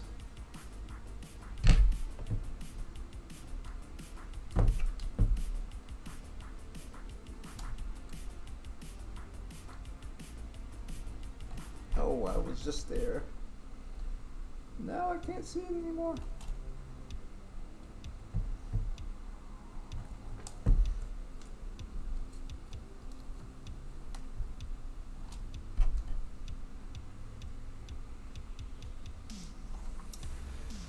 Ooh, it's not hard to connect, I just can't see it. Bingo. Whew. Got it right that time. I was just hoping I could find the right spot without being able to see it. Alright, and slightly tie the cable bundle with the lower zip tie. Think I need more hands? I was talking about that earlier. How a lot of this stuff would be easier if I was an octopus.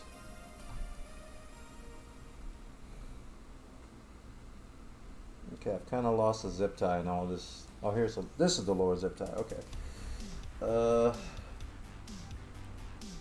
Right.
Okay, so the zip tie top is on there.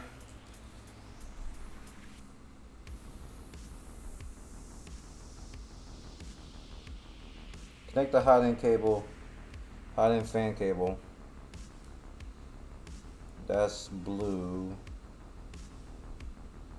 And that goes by that one, I think.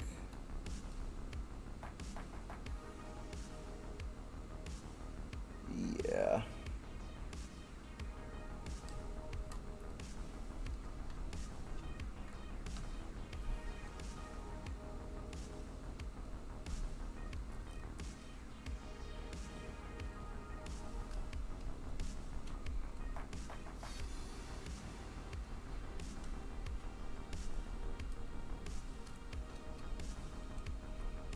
This is the last cable, chat.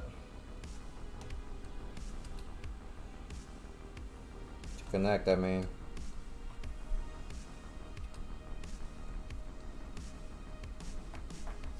There's some Buona hypes in chat. And I get a low battery warning on my phone because I'm using this torch so much.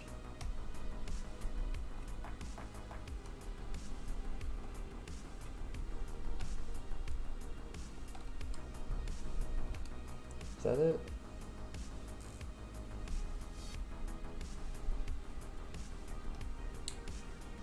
Alright, snap. Tie the cable bundle with the upper zip tie. Make sure the hot end fan is not. Make sure the hot end fan is included. Okay. You know what? I think I did these in the wrong order. I don't think it matters that much.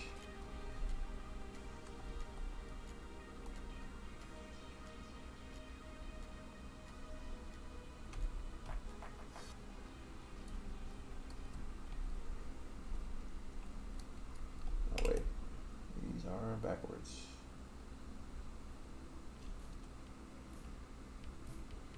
Wait, why? No.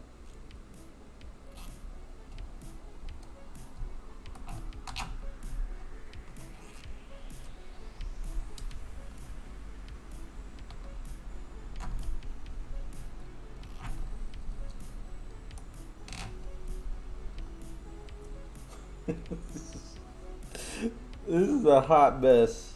Oh crap, I forgot to include this one. Rip. I gotta redo the zip tie, I think. Actually, I might be able to get creative. No. No, I gotta redo the zip tie. I didn't tighten it all the way, so it's not a big deal.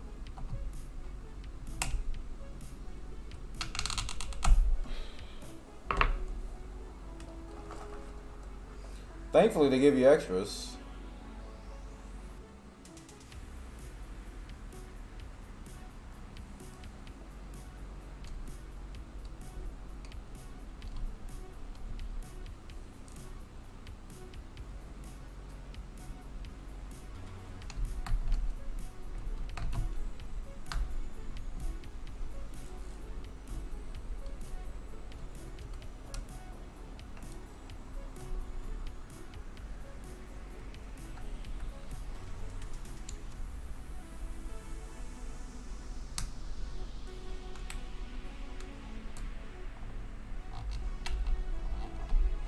Okay. Zip tie. This time include this boy. Man, I didn't include him in that one either. He was just left out.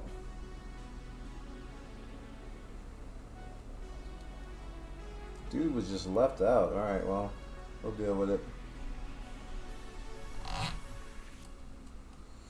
He was left out.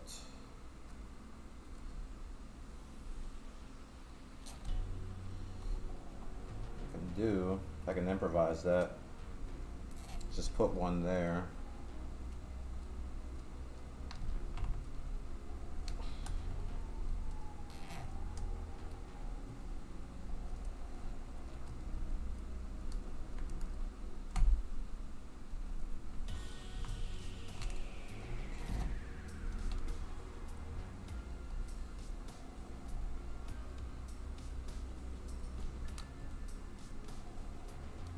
So we're gonna do another zip tie there just to make this nice and clean.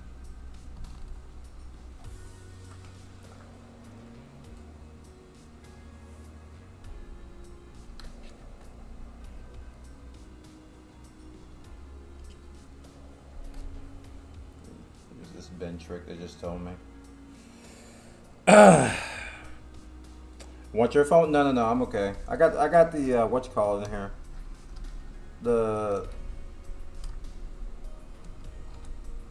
I got the battery bank thing.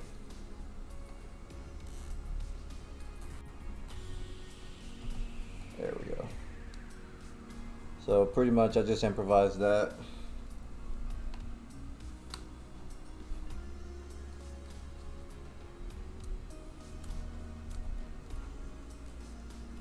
I feel like I want to do it again down here.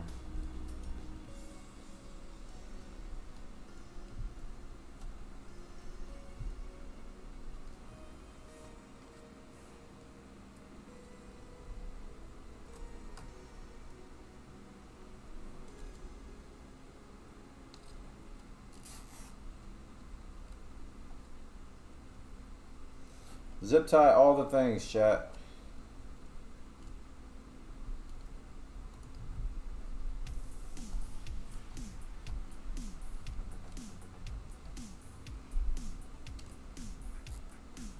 Okay, I just gotta connect the battery bank to it.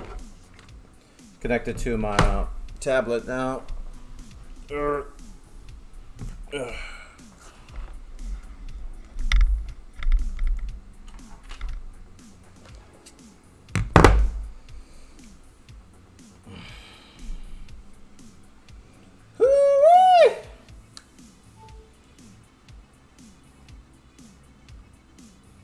Do not over tie the zip tie. Verify all connections once more.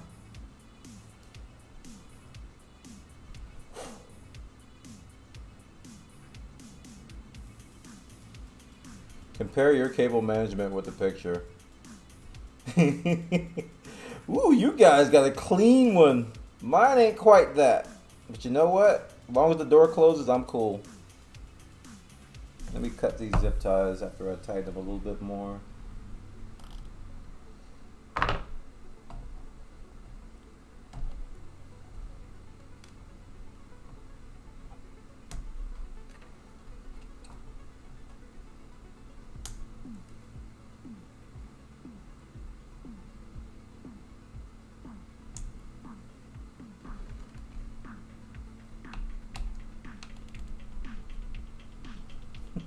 Yours is a little bit cleaner than mine.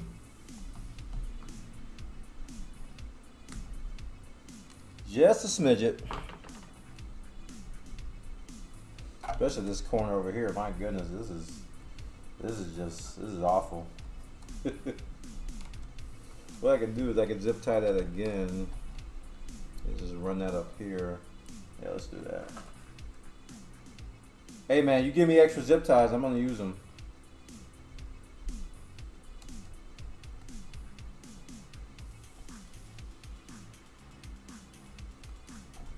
Like Jared Blaze said, it's my cables and my cable management, alright?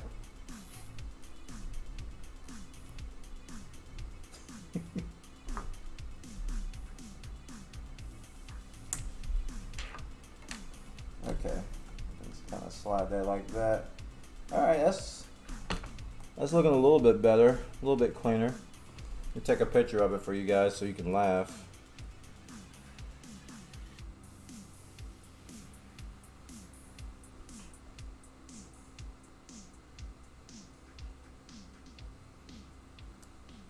Take a look at that nonsense.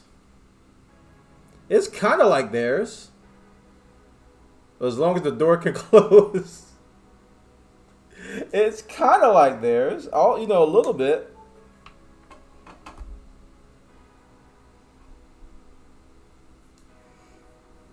If I go, ooh, ooh, yeah, yeah. That's gonna be fun.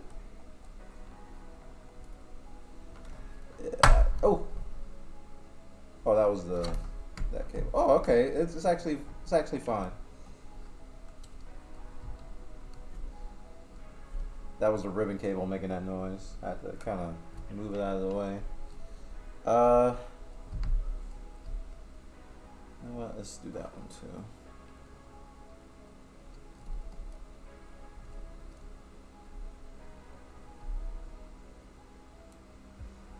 I'll zip tie this so it'll be easier to kind of tuck it in there.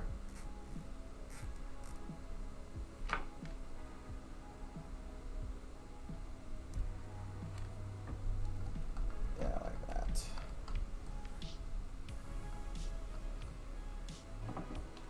Bada bing, bada boom.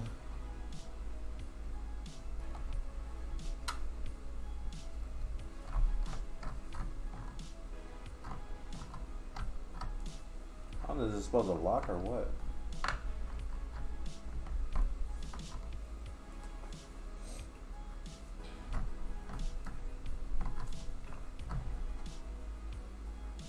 Oh, there's a screw here.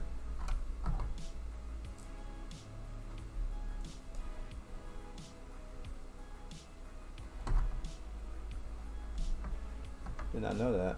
Oh, I guess there's a big screw that goes through that end. Okay. Finalizing the IC case. Oh, it's the next step. Close IC door. We're gonna use this screw. Make sure no wires pinch. I hope not. I didn't see any. If they were, we didn't see any. So out of sight, out of mind.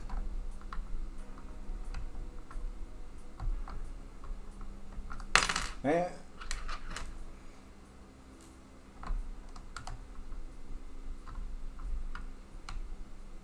Yeah, this part is very much like PC building.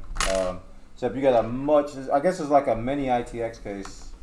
A mini, like a tiny ITX case or something.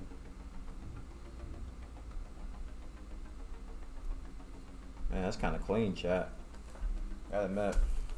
That's kind of clean.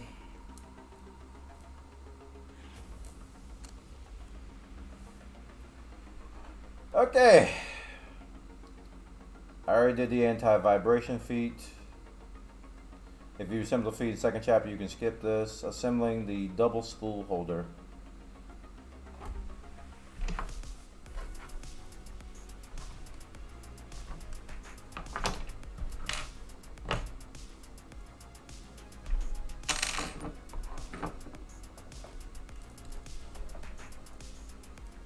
Okay.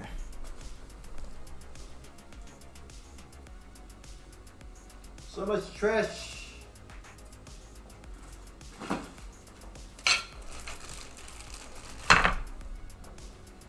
Center part, side arm.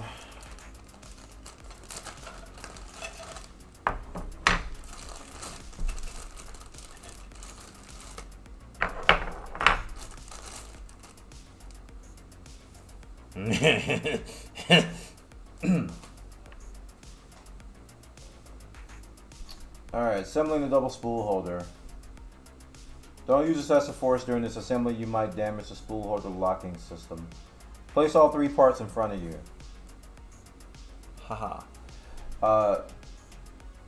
Note both arms are identical. That they are. Make sure the C-shaped part, which will snap into the printer's frame, is facing towards you. C-shape. That's not C-shape, that's a clamp. Crazy. Crazy instructions. Don't you know no good?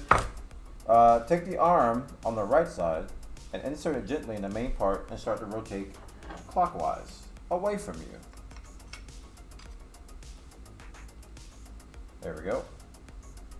It should take about half turn to lock it in place. Take the arm on the left side, insert it gently, and start rotating anti-clockwise towards me. Wait, what do you mean?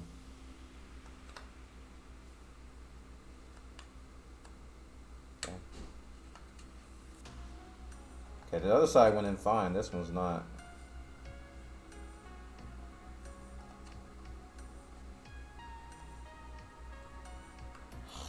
Hello?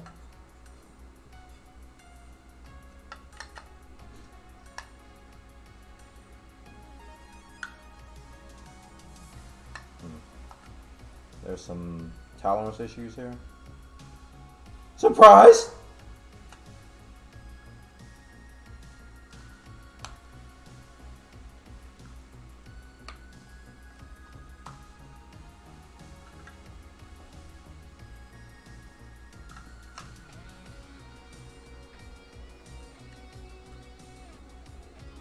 Not working, chat. The other side went in fine. This one's not.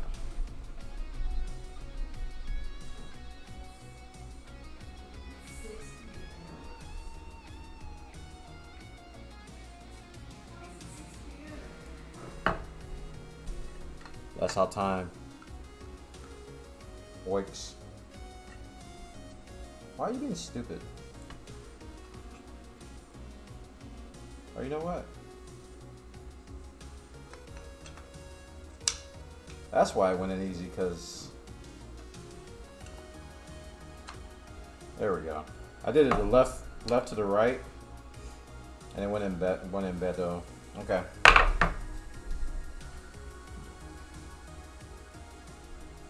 Mount the double spool holder. Properly mount the spool holder. Let the tooth sit on the frame in the middle. Then press the arrow directions. Push backwards by slightly pressing downward. Do not try to assemble spool holder by pushing from the top. Make sure force is needed. You may damage the holder. What?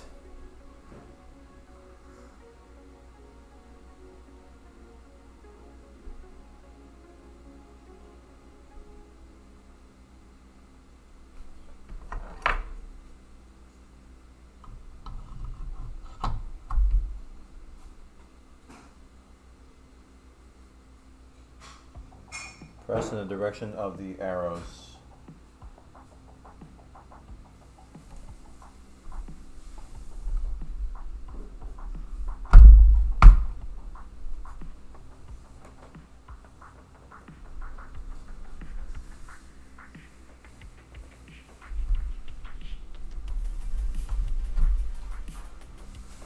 I think that's centered. I don't know. Attaching the silver label. Just had that. There it is. This step is important. Don't skip it. The silver label includes the printer serial number and other important information that's present and necessary in warranty claim. In case the label is already in the frame, please skip this step. Rotate the printer so that the rear side of the PSU electron is faces towards you. Locate the part of the frame above the PSU. If possible, clean this area, moving during grease. Carefully peel off. Blah, blah, blah. Haribo time. Alright, let's do this. Warranty sticker, basically.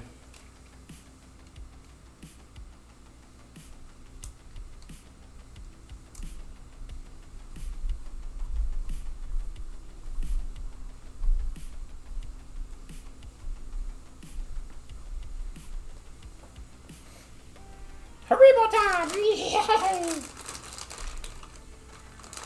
Eat 15% of the bears. So that's 6. Babe, Haribo time.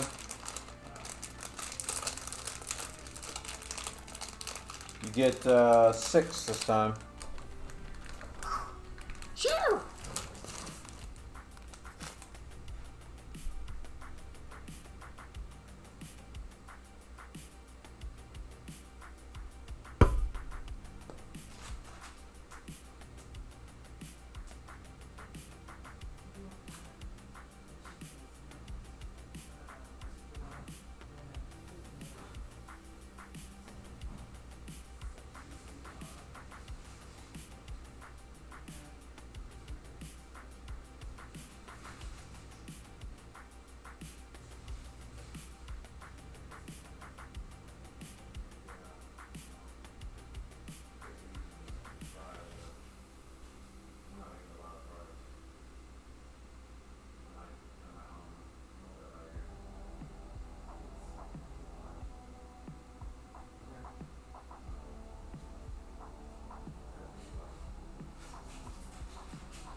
Okay. What? Hooray! Congratulations, you've just assembled the original Prusa i3 MK3S Plus printer. You're almost there, just finished Chapter 9 pre-flight check. You're almost there.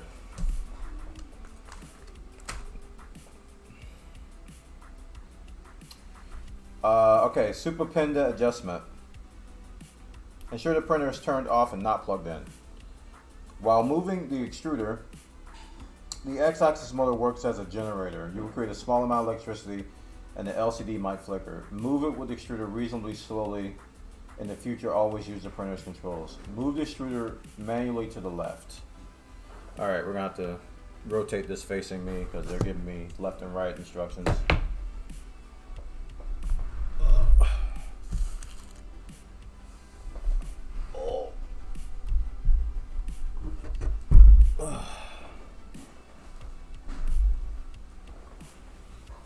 So move it all the way to the left.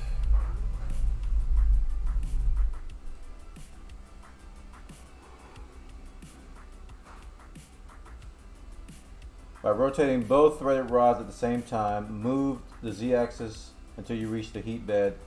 Try rotating both rods equally. This is always challenging. Freaking bug.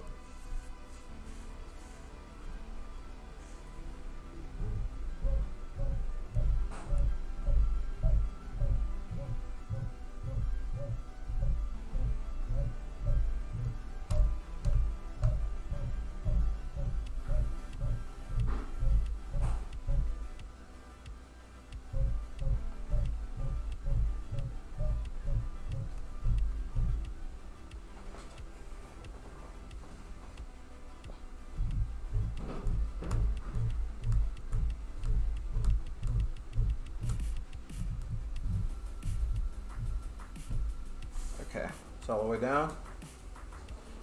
Check again from a different angle. The nozzle is slightly touching the heat bed. Do not bend the heat bed. The nozzle?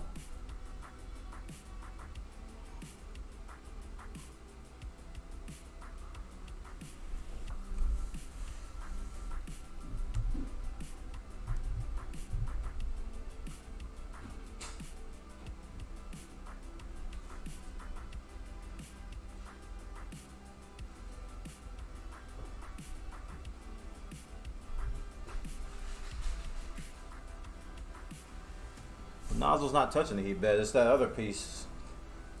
That little thing that's sticking out.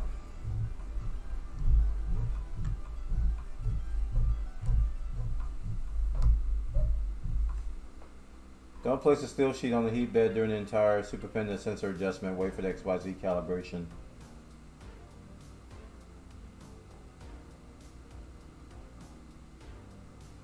My nozzle is not touching the heat bed. It's this actual this thing over here on the left or on the right. I think that's a sensor.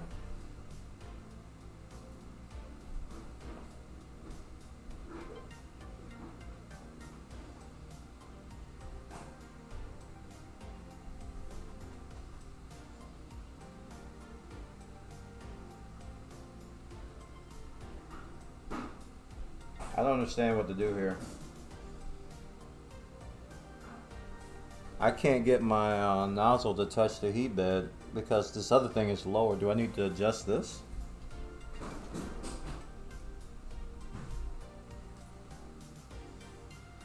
Do I need to adjust the sensor and move it up? Because I never did that.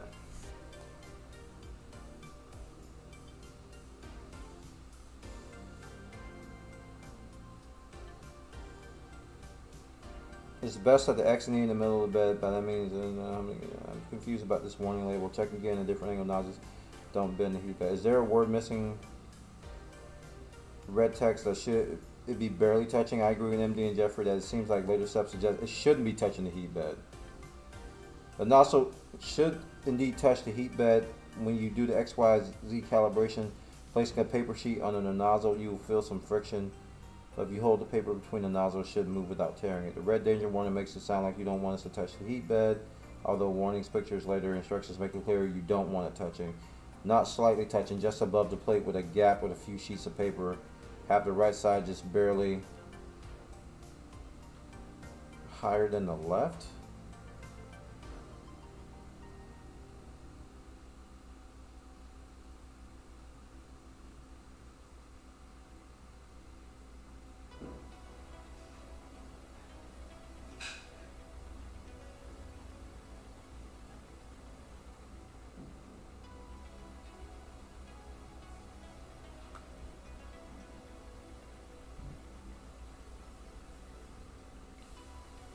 I'm lost.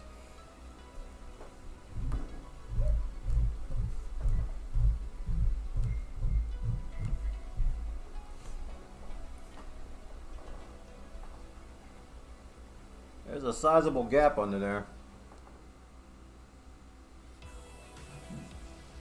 I feel like that sensor should be moved up, but they never told me to do that. It looks like it can be adjusted. So should I adjust it so that the nozzle touches the heat bed?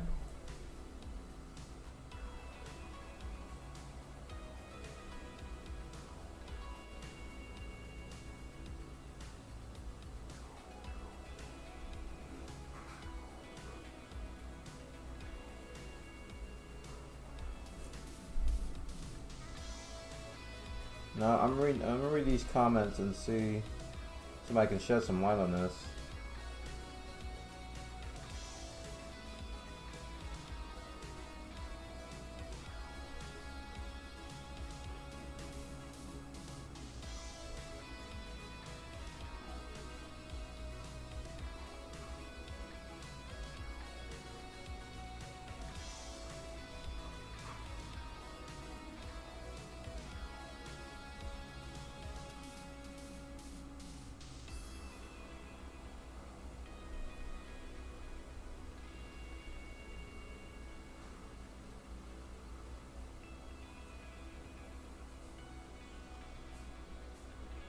Check again from a different angle that the nozzle is touching slightly the heat bed.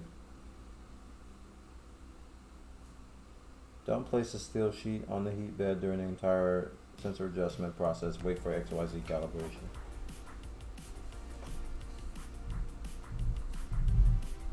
Oops.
That's a pretty huge gap. It's almost like a full, like half an inch.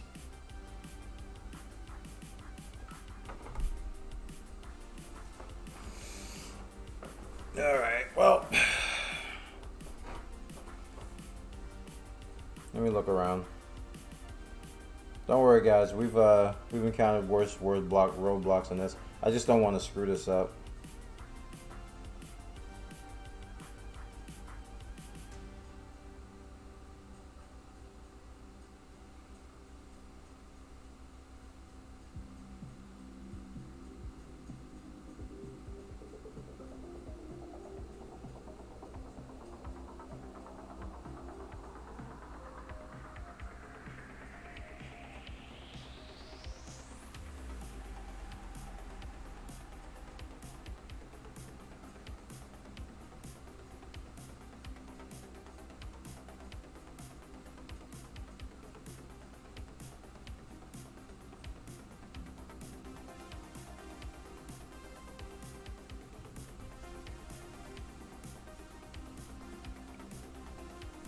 Um,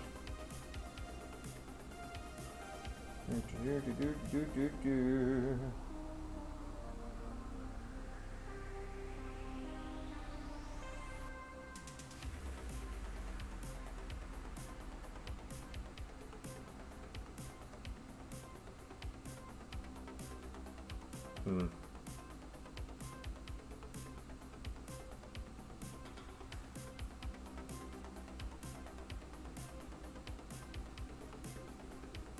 Super Panda.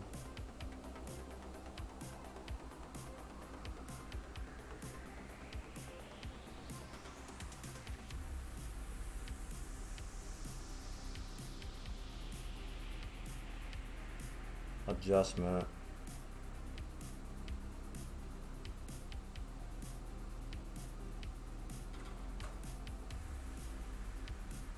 A new tab over here on my phone.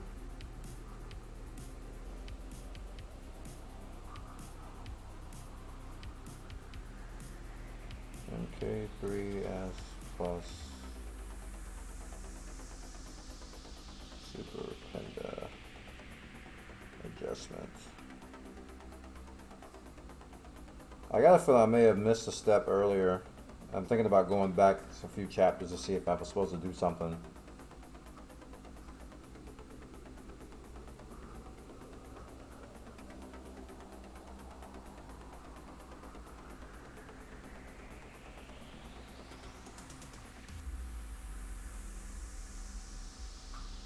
Oh, crap.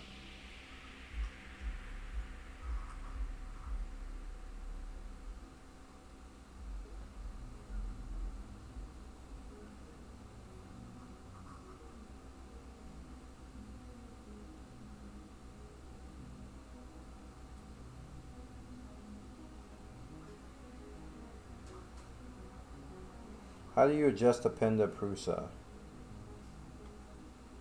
Let's see.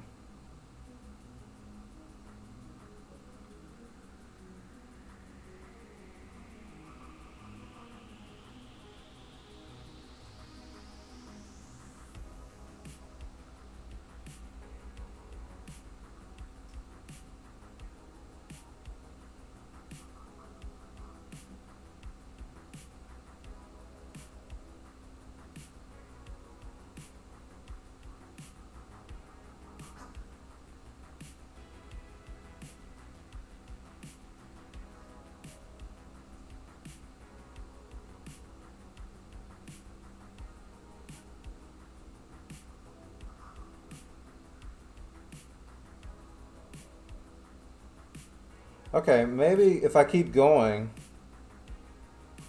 sounds like if I keep going, I have to do something with,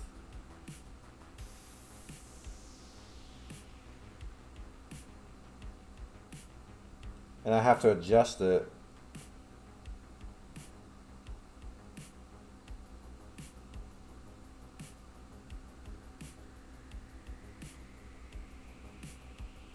Okay, I think that's what I need to do. Let me see what you send me, Jared Blaze. I think if the next couple, oh crap, it just got dark in here. The sun just dropped.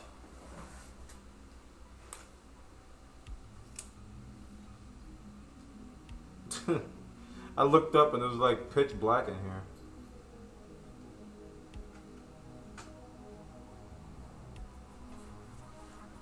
Alright, we got a little bit more light.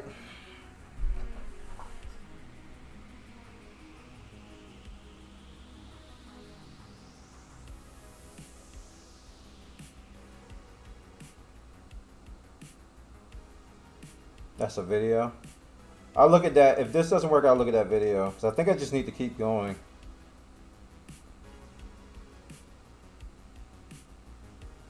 I think they put that warning there because they don't want you to scratch the heat bed too much or bend the heat bed. Okay. So let's make sure this is.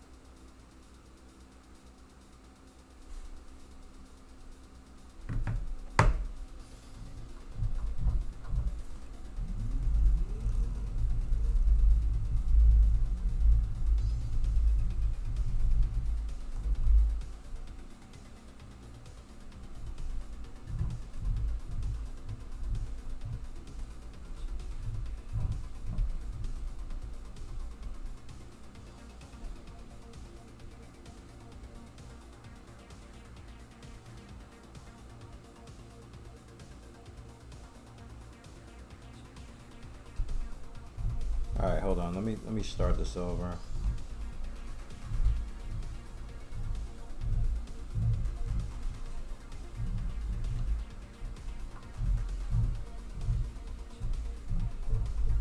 Go all the way to the left. Oh, yeah, they were right about the electricity. The LCD did flicker. All the way to the left. All right, and then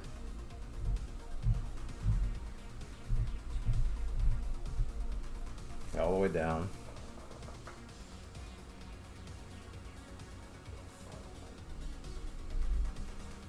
Okay. And it said move it all the way to the right.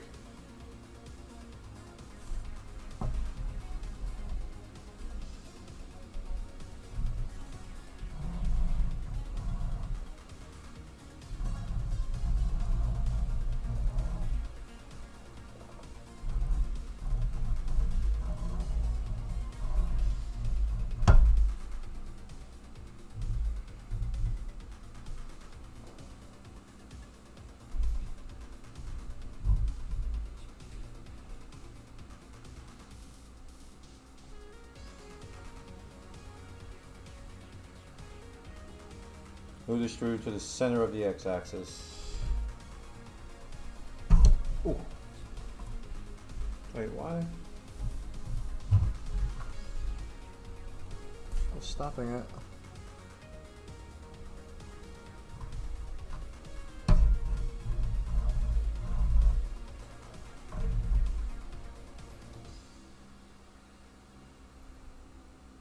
Take a zip tie from the package and place it under the superpender sensor. Use the middle part of the zip tie, not the tip.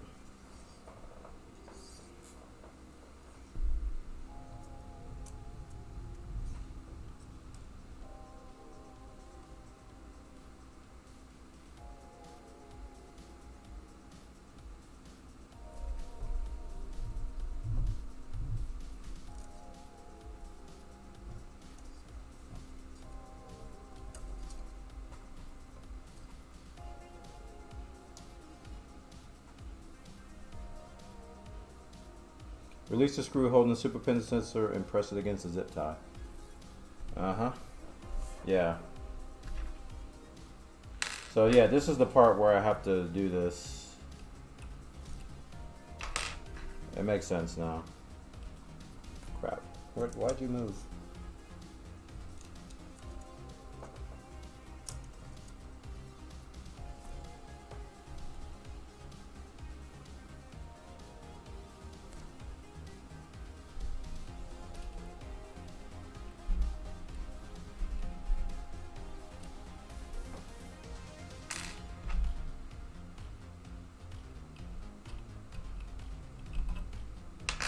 The heck? What size is this?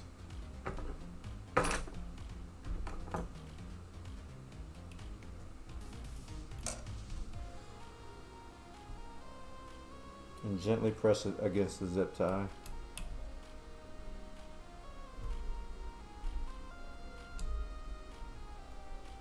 Alright, this is where you adjust this. God dang it, I keep moving this zip tie.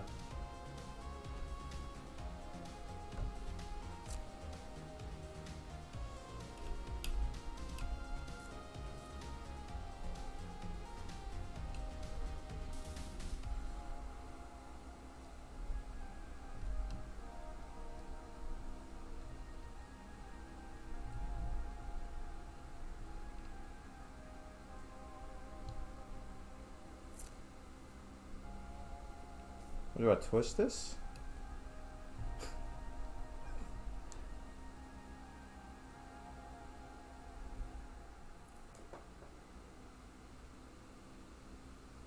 We still live? We just had a brownout.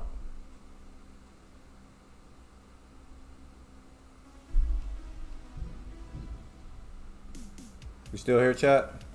Okay. Yeah, we just had a brownout and a thunder crack. I don't know how to move this. They say push it, but pushing doesn't seem to help, I don't think. Because this is a screw.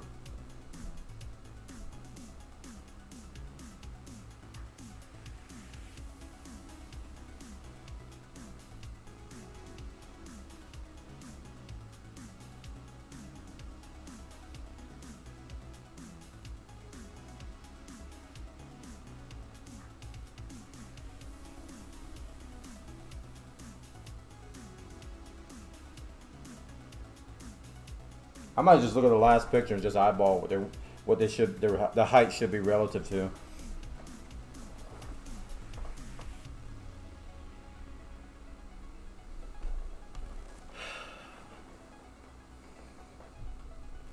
I don't know how to move this up. Alright, let me keep unscrewing.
I don't know how to move this thing up, man. It's not screwing up. Screwing up. Let's move this up so I can work with this.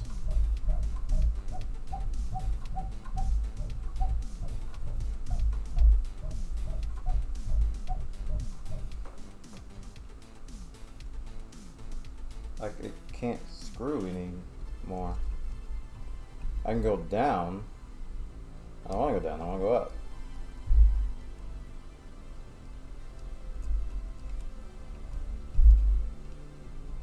And it won't screw any more beyond that because of how this wire is oriented.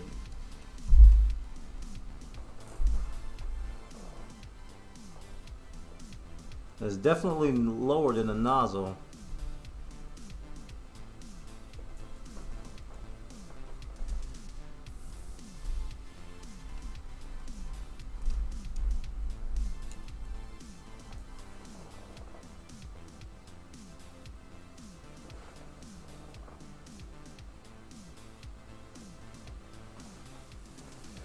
Oh.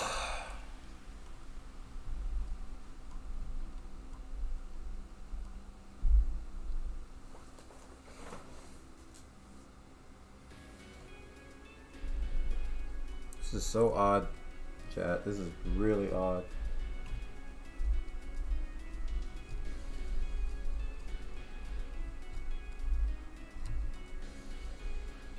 What's this? No.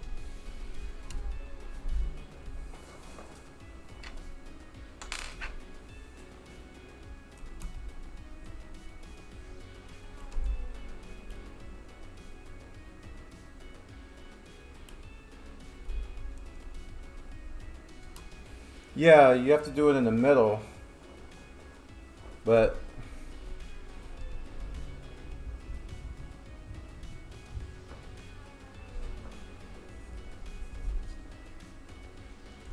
I don't know if you can't see the dilemma I'm having right now because of the camera angle, but I can't lift this thing up. It's like the wire is twisted a certain way, and you only can go so far up and down before the wire stops you from twisting anymore. So I'm trying to move it up because it's way too far down. And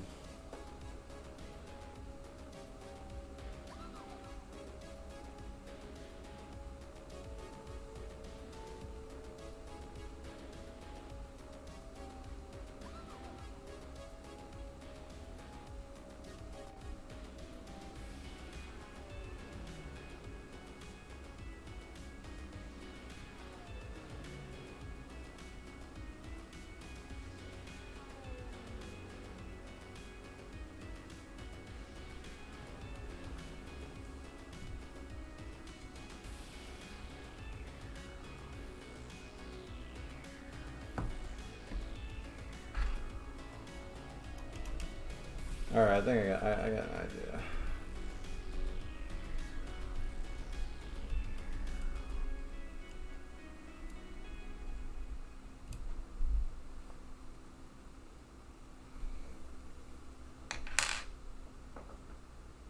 It's way down there though. Like, why is that?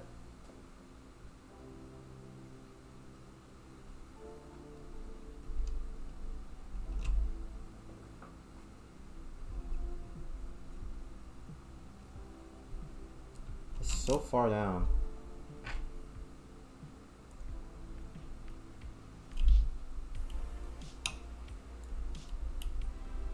Like, it's not even remotely close to being level like the pictures in theirs is. And this was pre-assembled. Like, from what I recall, this, I don't think I put that on. I think that was already on there. Maybe it was, I don't know. Maybe I did do that. And if I did, then I should be able to undo it.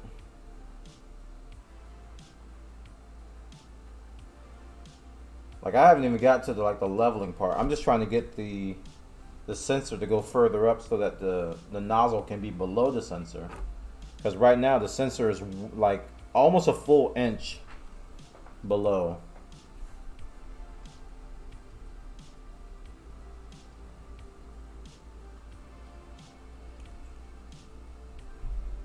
So if I could somehow screw this all the way out, you know, without damaging something. It looks like I screwed it too far down. Yeah, this could be my error.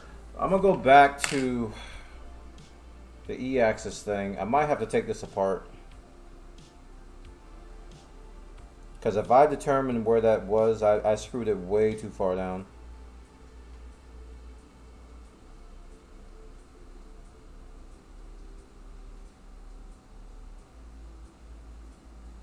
So what section was that? That was in the E-axis, right? The very difficult chapter.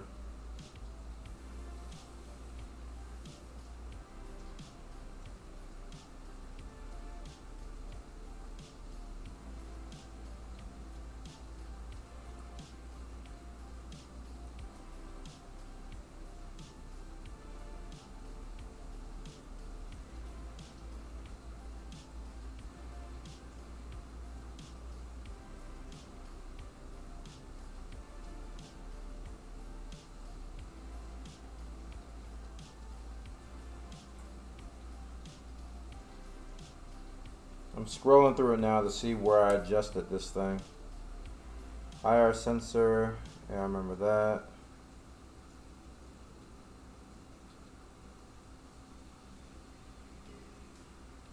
Bearing, filament alignment check, mounting, FS cover, idler, printer fan, Super Penda, here we go.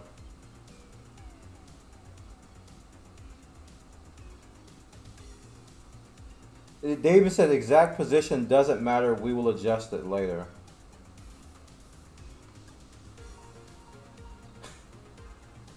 Oh, it does matter.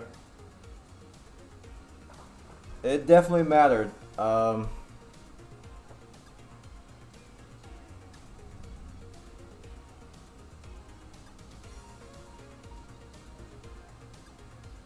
Alright, maybe if I unscrew it all the way, maybe I can just pull it out, because it looks like a screw, but...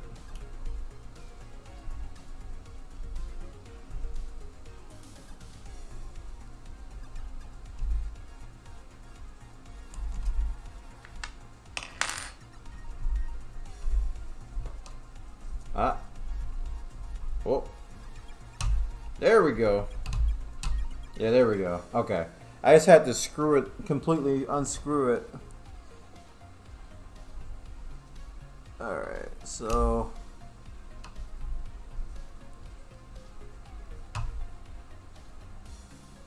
that's close.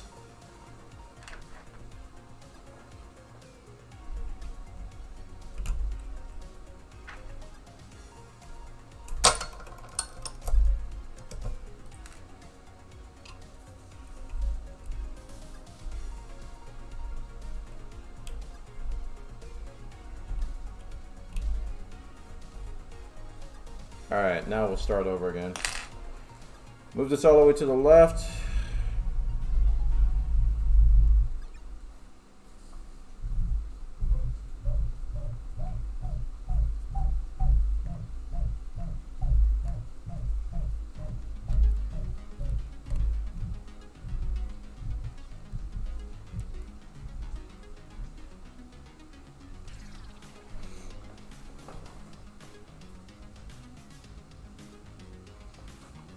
And now I can't see.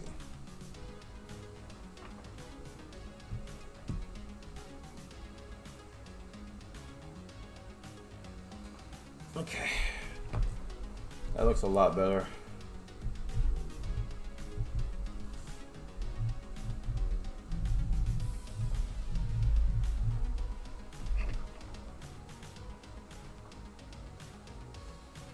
Okay. Yeah.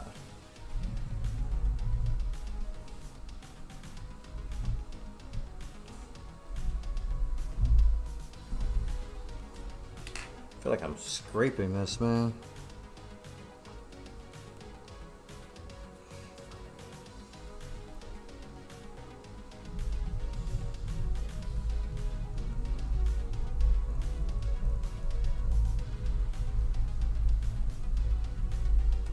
It's not scraping it. It's just. I'm getting a little worried. Okay. That looked good.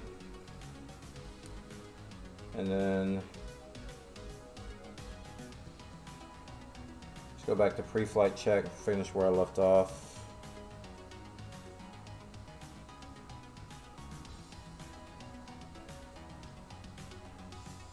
And then adjustment, make sure it's at the center of the x-axis.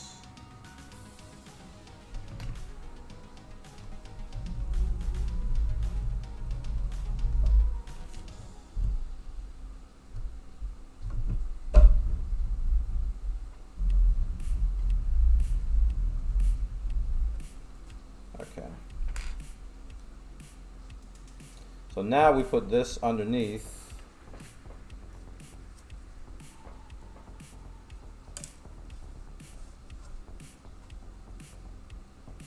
Now this is making sense. Put that underneath there, and then we adjust this to where it's slightly touching it. And then we should have the height that they require. The key is to completely unscrew this.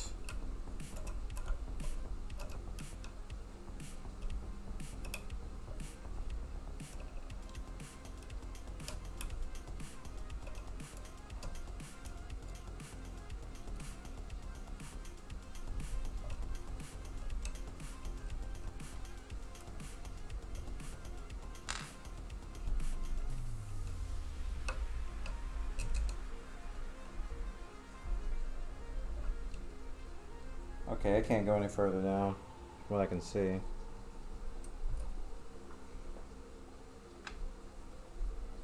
Alright, we'll tighten this and see if it actually meets their recommendation for the differences in height. Because the nozzle has to be a little bit lower. I noticed that about my Mini, is that this the Super Penda sensor is a little bit higher than the nozzle. Okay. I can't see. That looks about right. Yep. That looks like the picture. Good. Nice. Okay.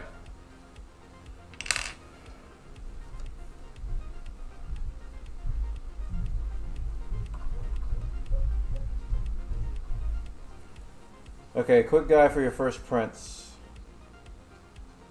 Printable 3D models, Prusa knowledge base. I can put the SD card in, right?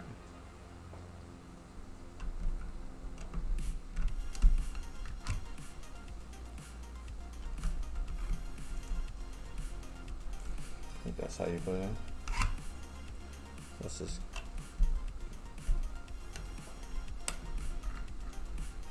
Nope, it only goes in one way.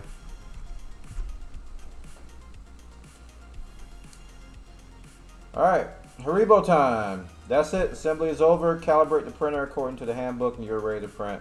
Eat the remaining bunch of bears. We hope you enjoyed the build. Don't forget to leave feedback. Alright chat, the build is over. Now we get to clean up before we do our first test. I give my wife the rest of these Haribo. Ow.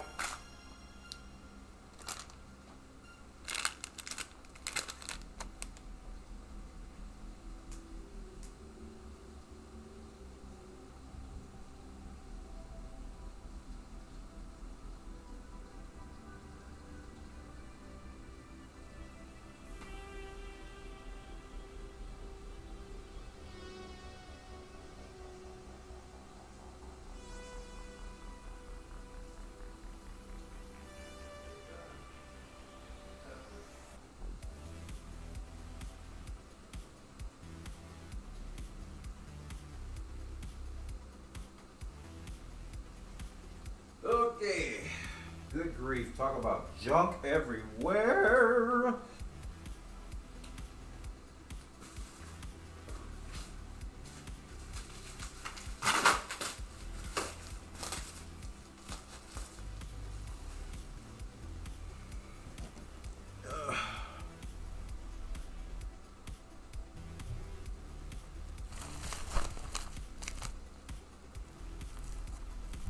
There's some Buona hypes in chat. I think we actually did it. Just gonna put the plate on now and get ready to plug her up.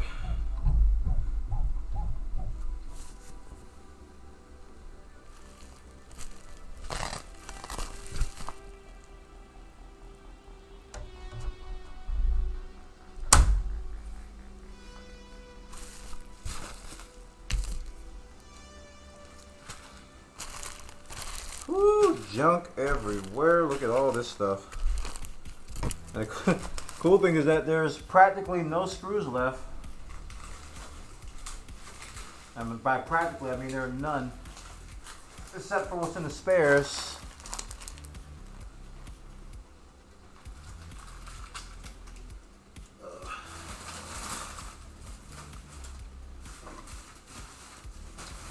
I might need another trash bag. Actually, I think we're out of trash bags. That's not good. Given that trash there's tomorrow. Keep the twisty ties.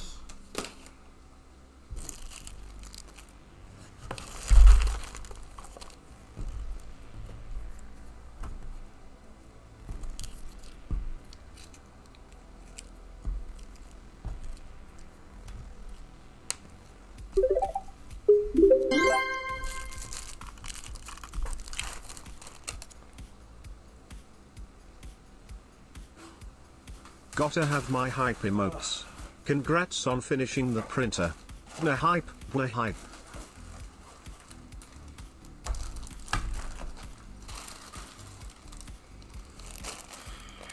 So we're keeping this, we're keeping this.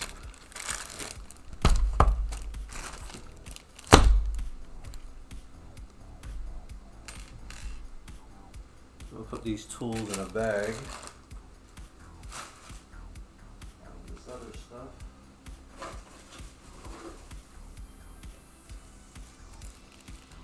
Alcohol wipe, a glue stick, USB cable, and some lube. My mini came with some similar stuff, so we're just gonna use this little bag my wife gave me. We get a sub.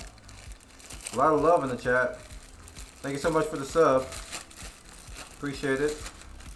Or whatever just happened.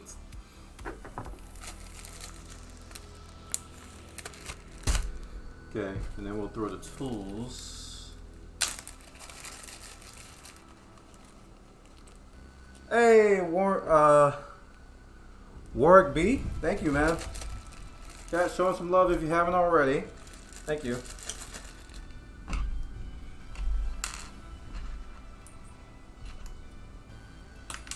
I do have one screw here just chilling. And I have this thing. What is that?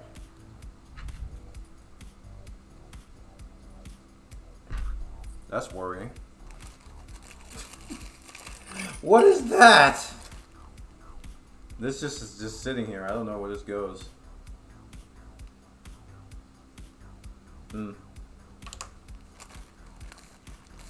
I hope it's not important.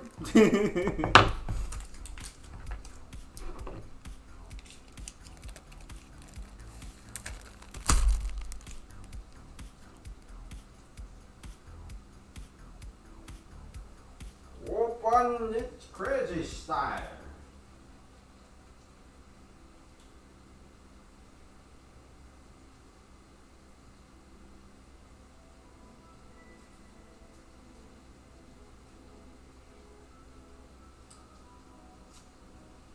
Okay, this goes in my toolbox.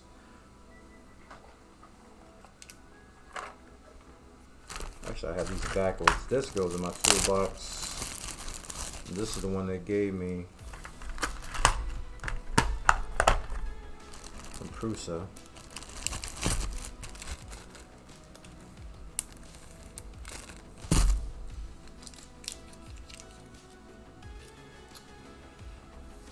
Cheat sheet we don't need. We got some stickers. There's definitely more places to put stickers and crazy crap and googly eyes on this printer than the other one.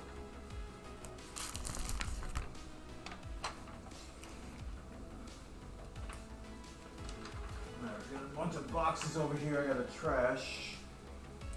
Bunch of baby boxes.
Bagging on my tool.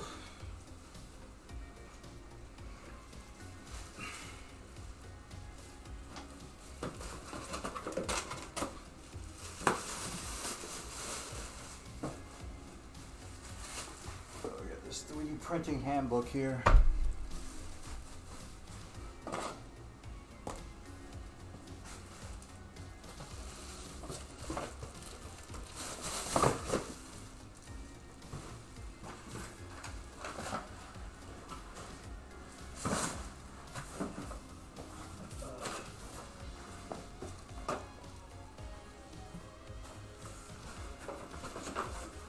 Cleaning up, chat. Give me a minute.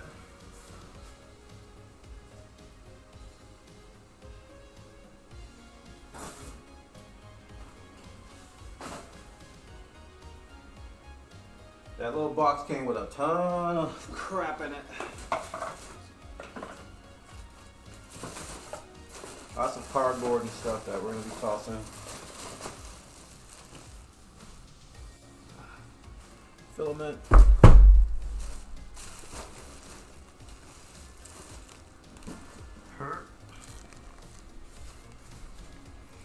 vacuum in here soon. Alright, 2 trash bags. Full of gunk. Alright, so.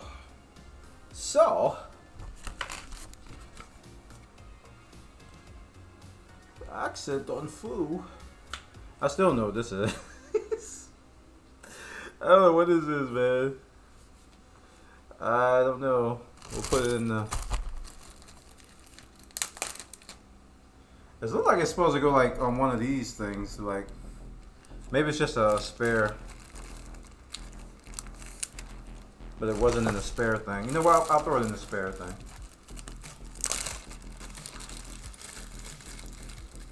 Cause that's what it looks like. It looks like one of these.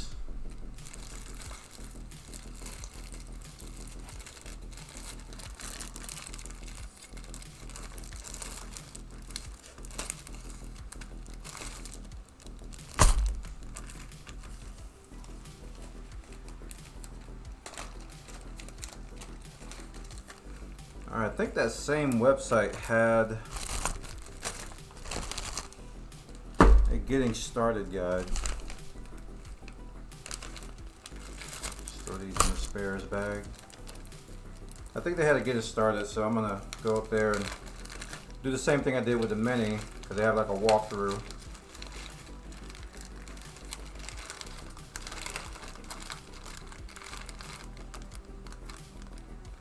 Looks like a 3D printer, I hope so.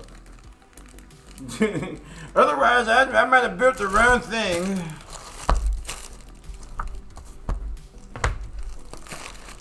Feels good to have a clean area too. I've been looking forward to cleaning up in here.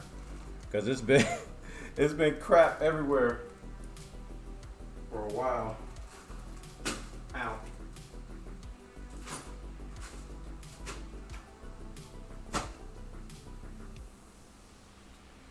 Okay, so we got our alcohol back on home deck. We got our all right. I think we're just about set to try do our first power on and calibration.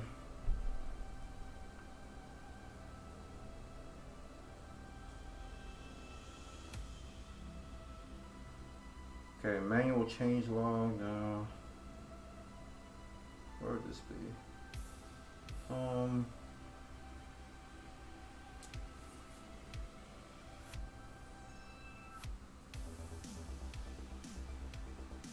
Calibration? Yeah, calibration.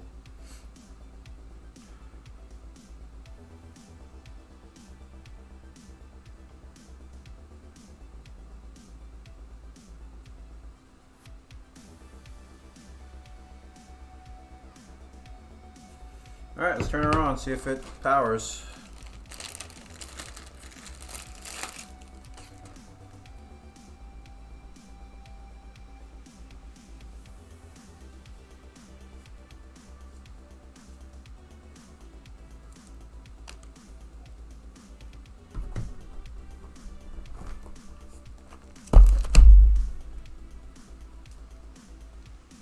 Let me get this back up here.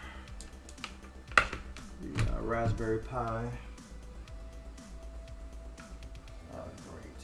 What is this? That's the Pi. This is that. Let me unplug you for now. My filament dryer. I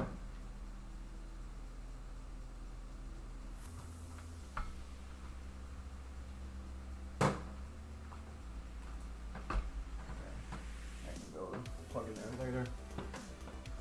Okay.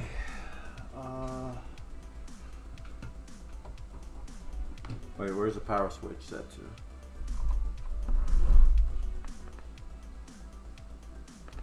Looks like it's off.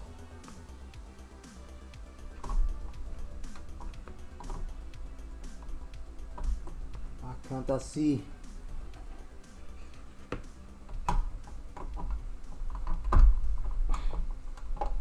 The heck?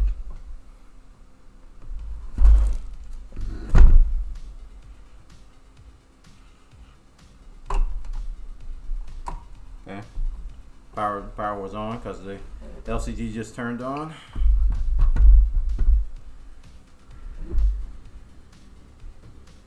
Thought it was off. My bad. English. Hi. I am your original Prusa i3 printer. Would you like to go through the setup process? Yes! First, I will run the self-test to check the most common assembly problems. Please unload the filament first. Alright.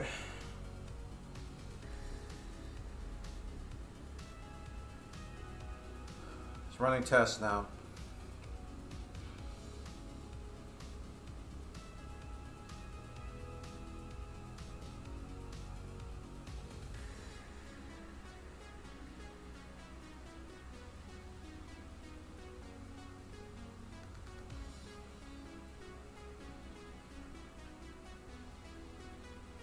Left hot end fan is spinning.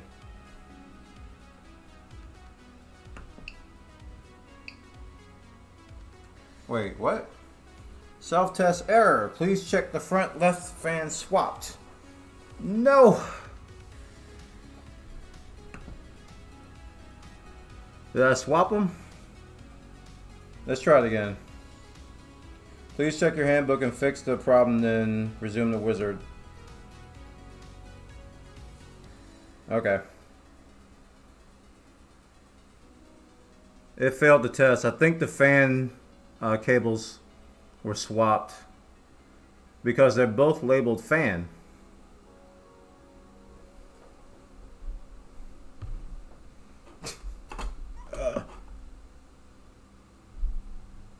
Alright, well, power off. That was fun while it lasted.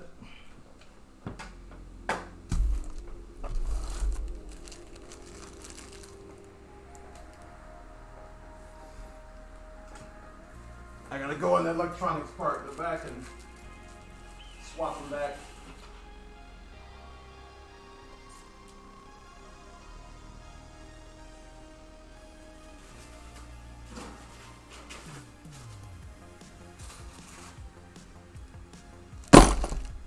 Fastest self-check ever.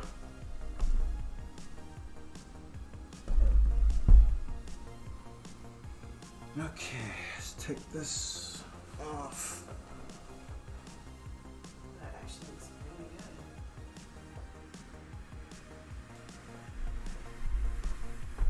good. Yeah, if I didn't screw it up. But they both were labeled fan. I'm just like, the cables were just, they were so badly labeled, man. But, you know, I'm glad it's something simple like that.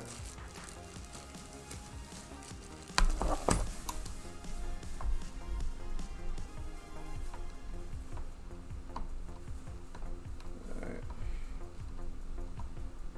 What sucks is that if I have to swap them, I probably gotta undo a whole bunch of twisty ties. Yeah, it's just annoying.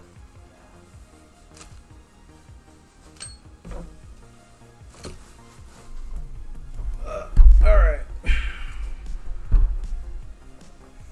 said they had an article on this. Fan swapped.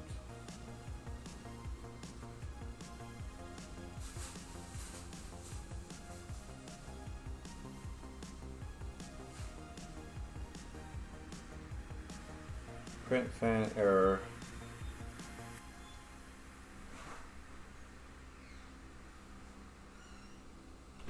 No, I didn't get print fan error. I got, it says they were swapped. Calibration error messages.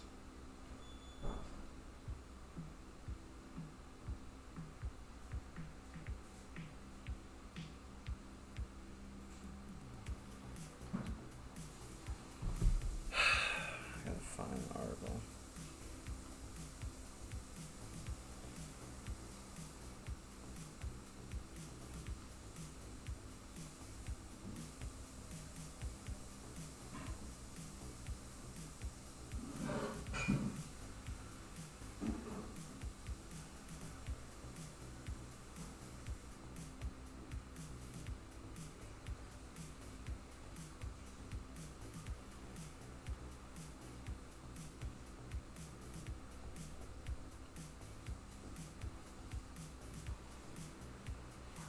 Alright, this is the diagram chart.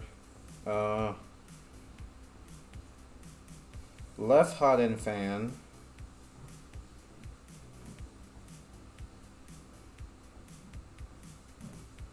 Filament sensor, front print fan. So those are swapped.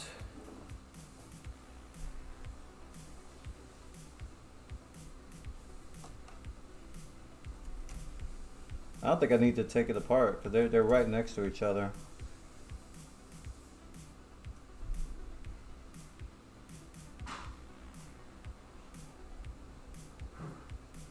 Yep, they are swapped. They are swapped. I can see it now. Yep. I can't tell if they were both little fans. Because one has a black thing around it and one doesn't. How do I get that out?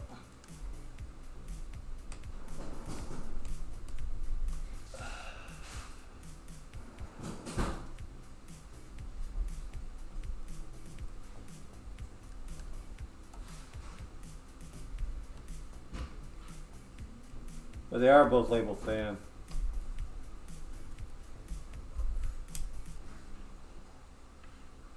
Alright. We go again.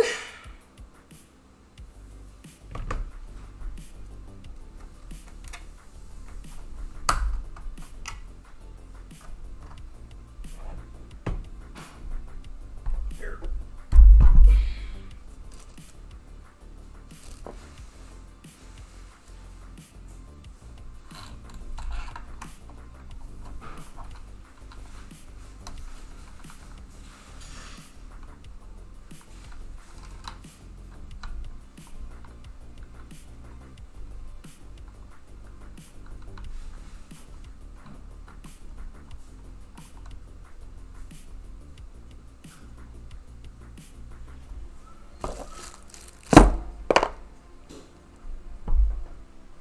I like that it has this frame because the Mini doesn't have this. The Mini just has like one side you pick up and it feels like you're gonna break it if you don't pick it up right. And yeah, babe, I saw what you asked about a front view. That's gonna take time.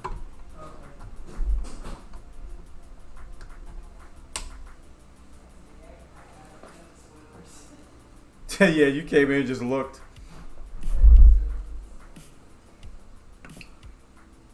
Yes. Do it.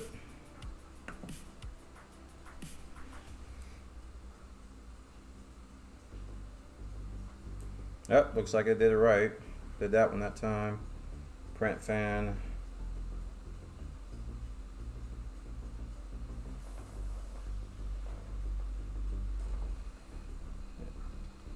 I hear it.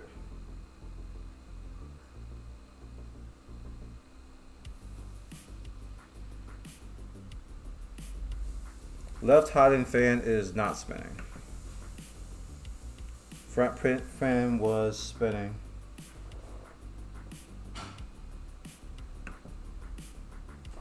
All right, one step closer.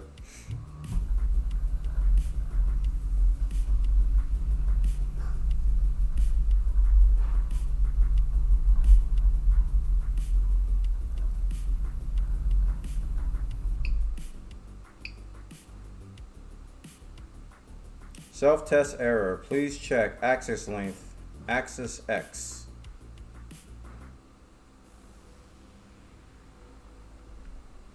Axis length.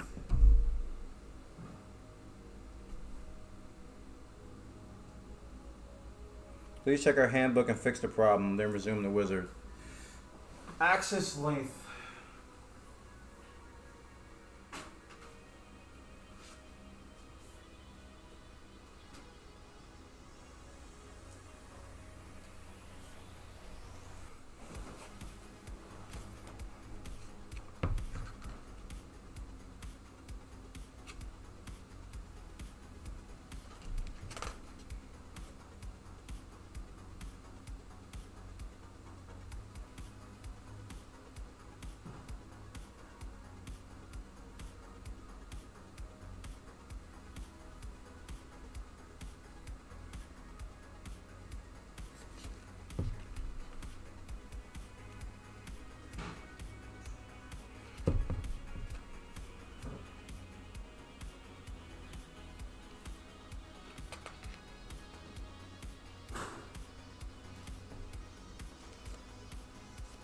Alright, let me just search.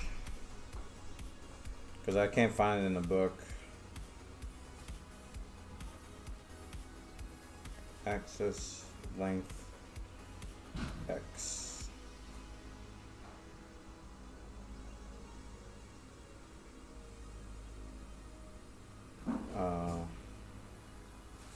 Error.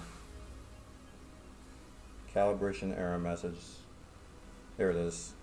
Check x-axis length XYZ. The error can appear during self-tests on XYZ calibration when the firmware detects a shorter distance of the x-axis than expected. The exact length of the axis is stored. Oh, I have to click through. It's stored in the printer's memory. Depending on where it is triggered, it will name the running process. Please check axis length in the bottom right X. Okay. Possible causes. Most often indicates an issue with the hardware level, as the same method is used for crash detection on original Prusa. This you should initially troubleshoot the same way. Check that the belts and pulleys are installed as shown in the assembly manual, and make sure the axis can move smoothly along the full length of the axis in both directions. Nothing should be loose. Make sure the pulley set screw is secured on the left. Okay, let's turn this off first.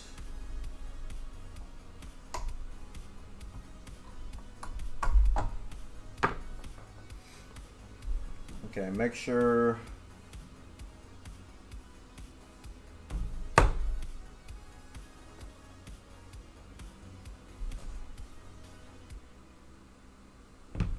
nothing should be loose.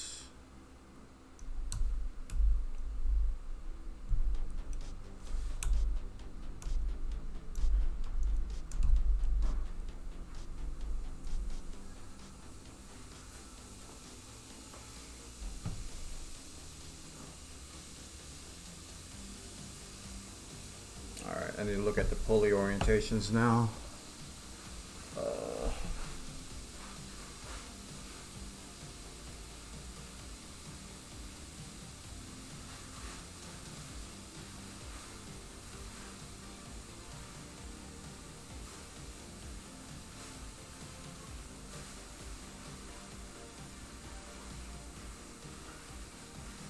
That's a lot of things to check here.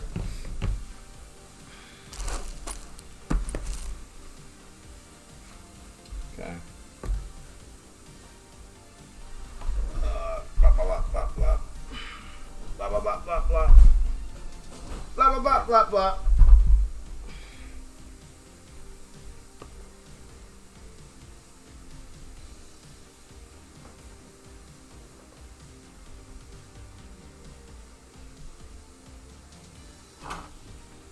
Okay.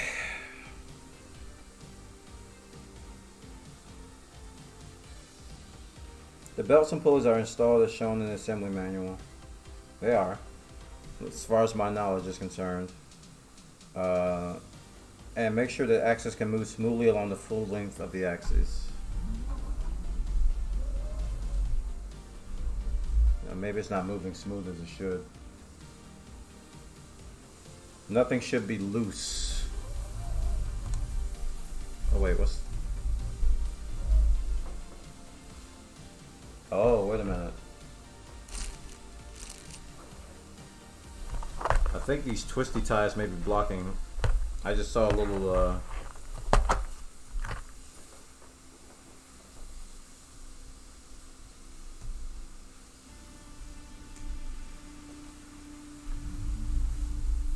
Okay. I think that was blocking it. The twisty ties, I think, were blocking it on that side. Let me try it again. There's a little bit of left on the... Oh, you know what? Speaking of twisty ties, there's a bunch of twisty ties I still haven't cut. Okay. I forgot all about that. I mean, it shouldn't impede the printer, but still... I still got to cut them. And there's a lot of them I didn't cut. So I was going to save it till the end, and here we are at the end.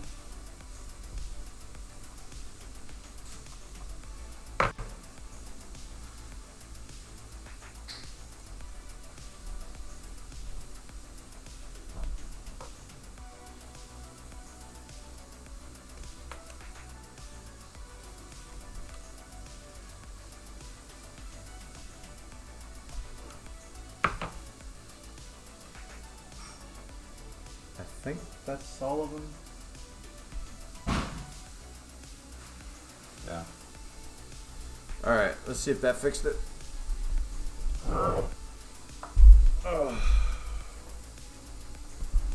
Because that definitely was impeding it. I felt it. That was a definite impediment.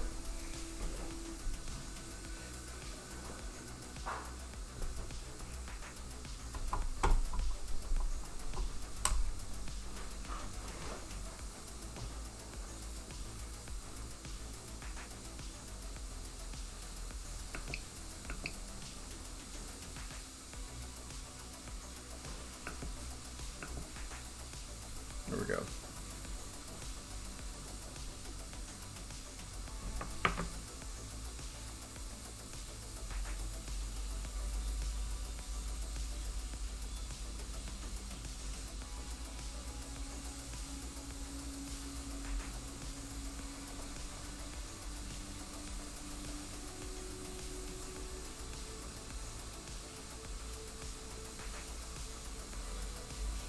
Not spinning.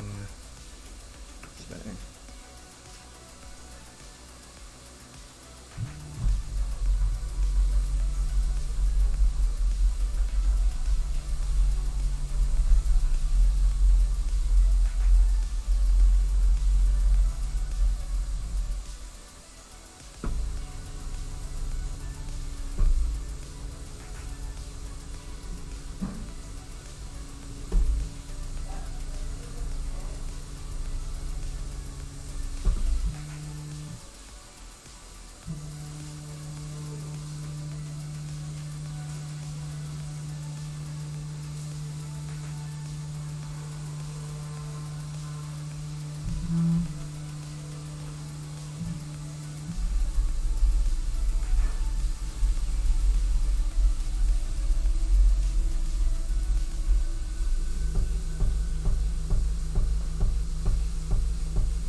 It's like it was finding the ends of everything and calibrating like the edges of the X, Y, and Z. So the X, Y, and Z they all have OKs now, and now it's doing some testing on the bed.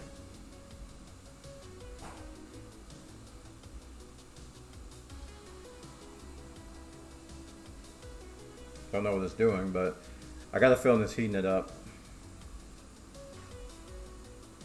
I'm not gonna touch it and find out.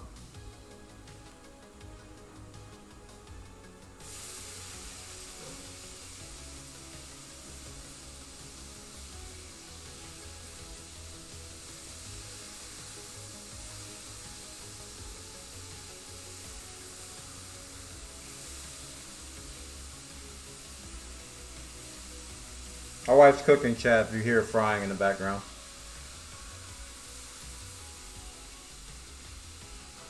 Alright, bed okay.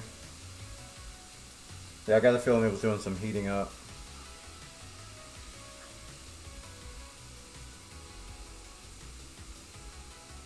Did I just join to see the bed moving? Yeah, I'm doing calibration.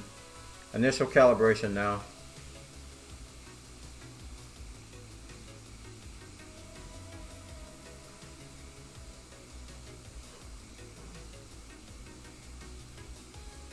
What's for dinner? I think she's making burgers and broccoli. I will run XYZ calibration now. It will take approximately 12 minutes.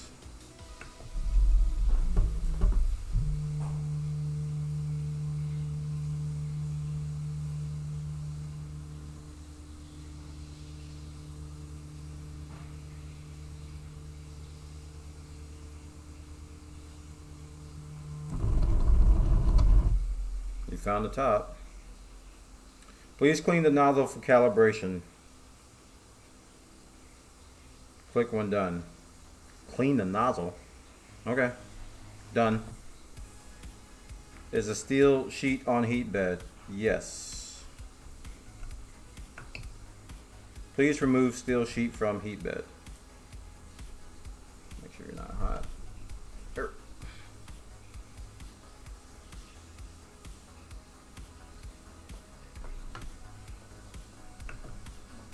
Please place a sheet of paper under the nozzle during calibration.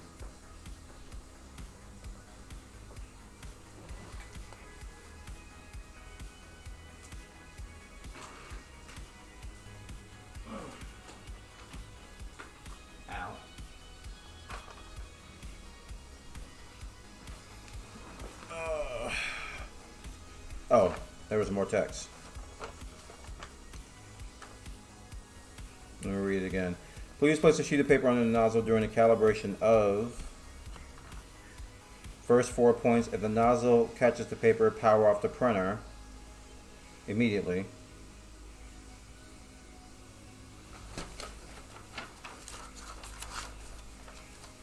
Wait, how am I supposed to do this?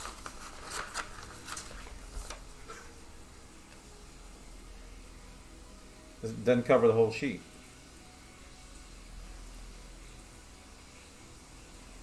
I need a flat piece of paper. This is not flat.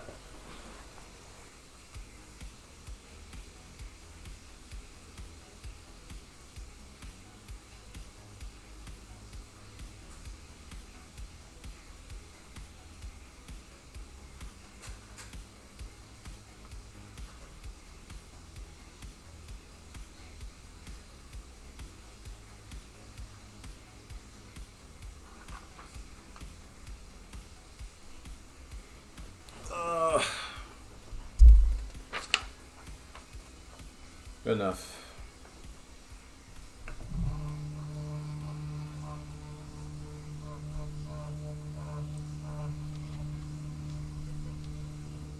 If it catches the paper,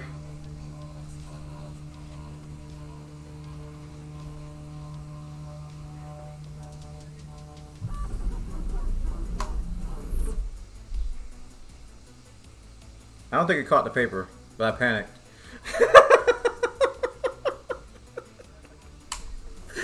I thought it caught the paper, but it didn't. Okay.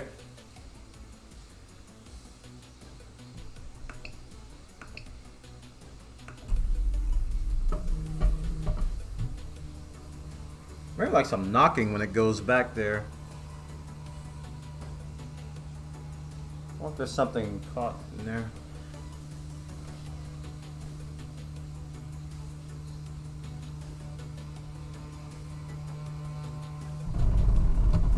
Found the top. There's a steel sheet on the heat bed. No. Please place here. I did.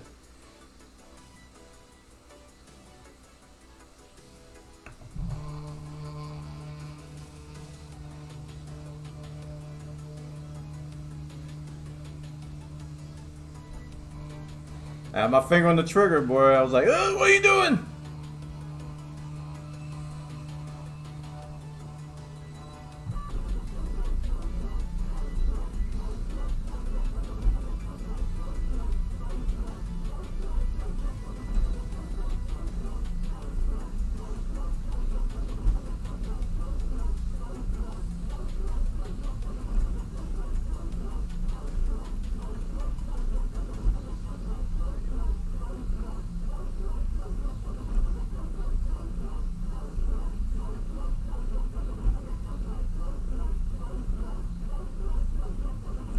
Sounds like it's talking to me.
What am I gonna print first? I don't know. I had the same issue with my Mini. I was like, I don't know what I'm printing. I printed a screw on the Mini. I might do the same here. One of the sample files. It's fine with me.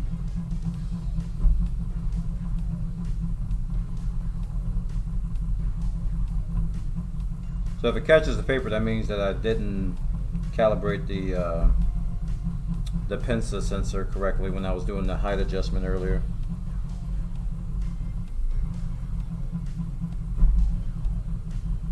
It said it could take up to 12 minutes, so.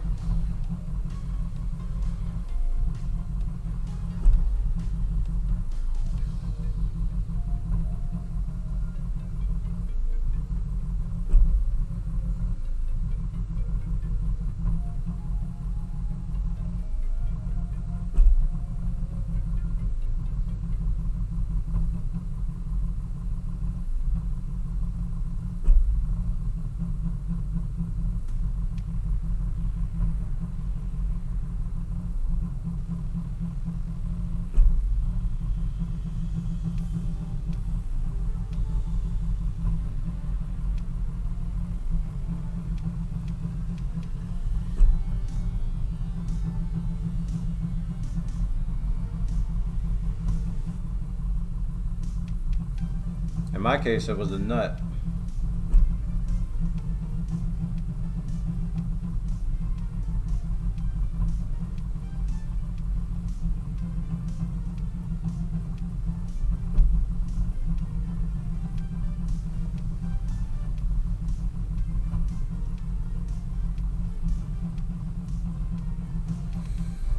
See if I can do this live. We're gonna break something, chat. Hold on to your face. While that's doing that, I'm watching the paper. See if I can get my other camera connected. Crap. That's not how that's supposed to go.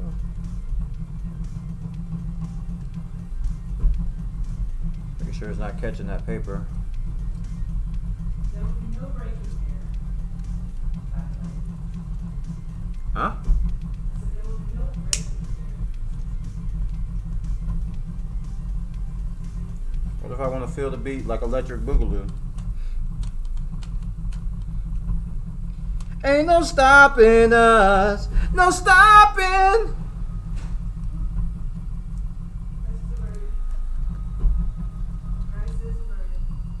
Oh, uh-oh. No lizards. No lizards. You're on the inside. Oh. Is he gone? No, I just closed the door. Oh. I just messed up my base here.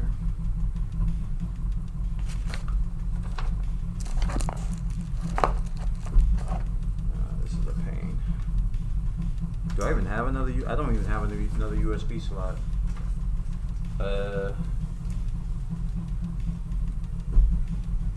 Too much USB. I gotta unplug the mouse.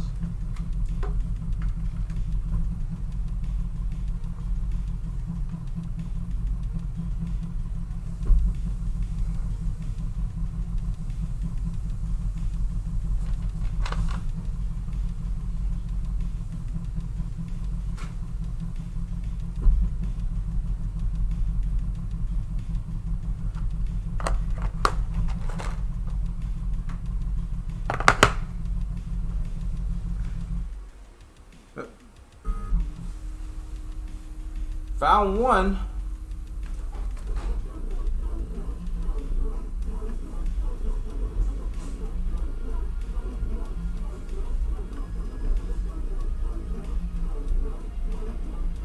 Capture device. No.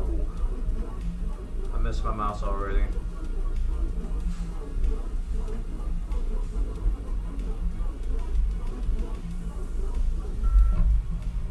Cam 2.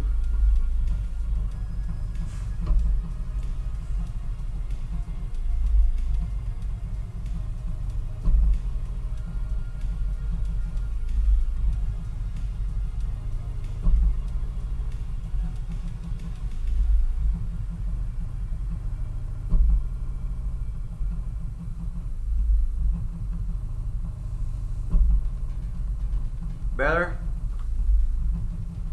Hold on. Oh, great. Custom. I broke it. 1080.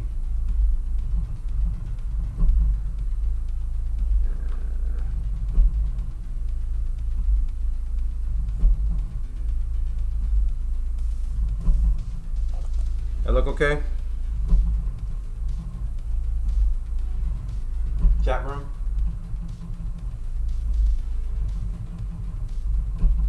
Chat room? Hello? Chat room?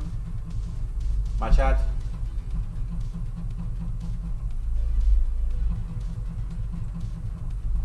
Looks good? Thank you. Okay.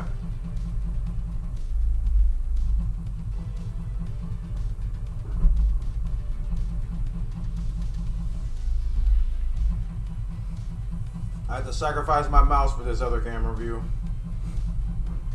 May it rest in pieces. Wait, what did I unplug? That's not the mouse.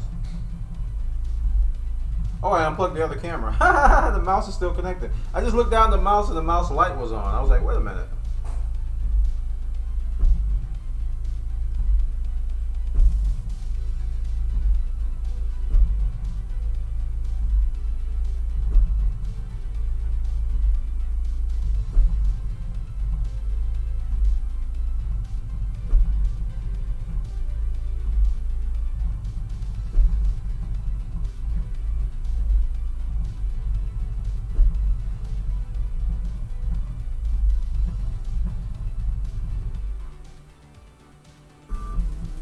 Two.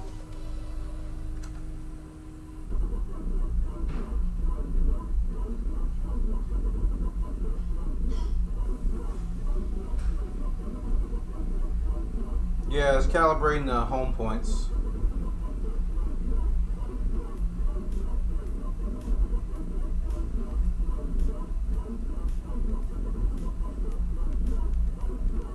When you get this assembled, I'm pretty sure they do this before they ship it.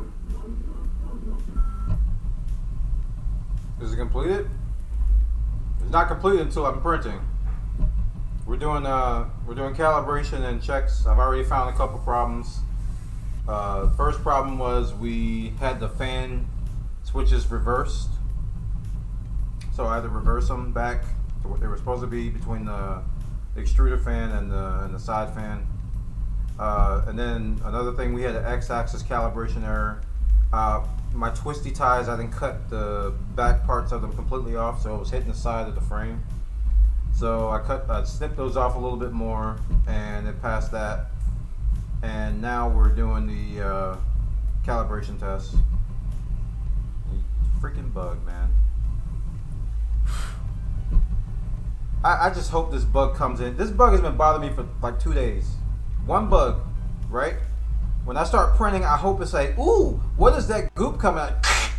And I have a permanently freaking bug frozen in carbonite in the print. And I'll be like, yes, trophy. Just burn the bug into the print.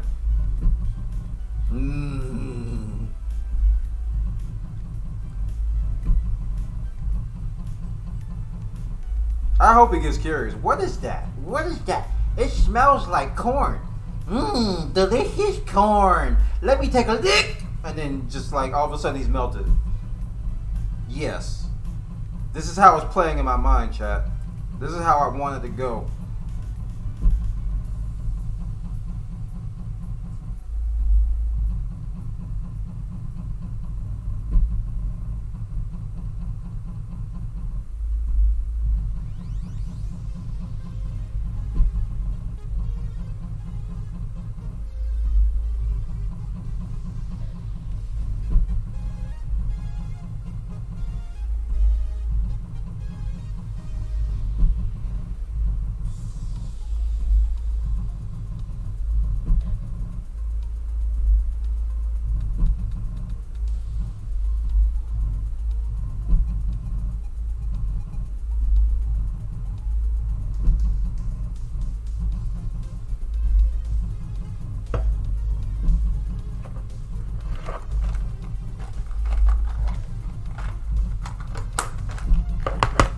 for real, that's a fantasy, man. Like, please happen that way.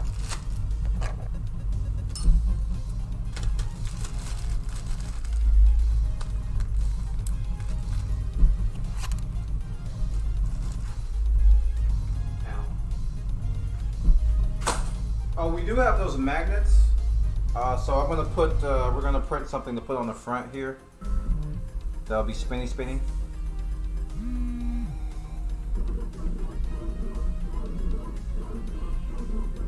But I have a little magnet that you need for that.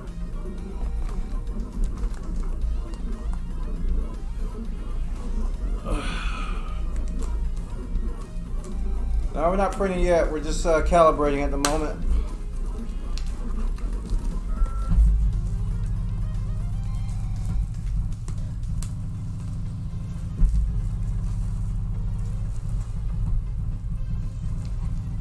Not grabbing the paper, so that's good.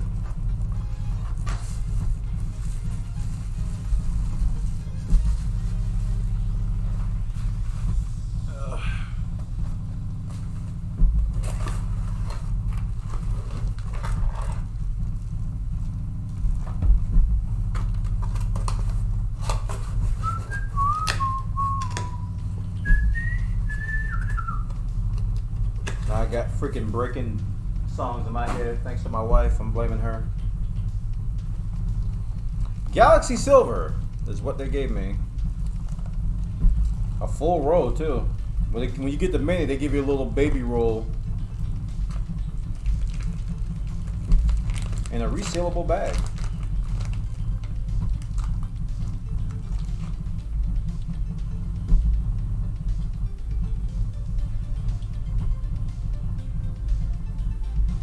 Hey, but yeah, it's your fault. You the one came here talking about ain't gonna be no breaking.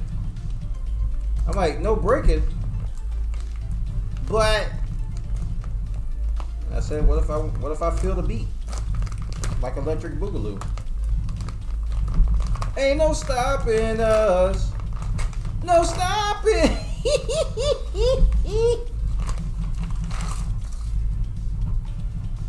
That's like, I've never seen this spool before. It's a clear spool from Prusa.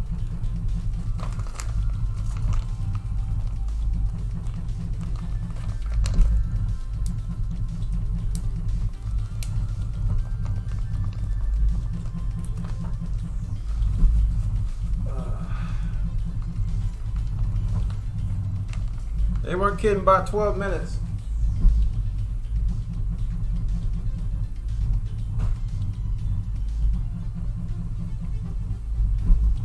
What about this? I gotta look at my. I can't look at it on my tablet. Just can you send it to me like in some other way, so I can look at it on my phone? Cause I don't have the chat up on my phone. I know.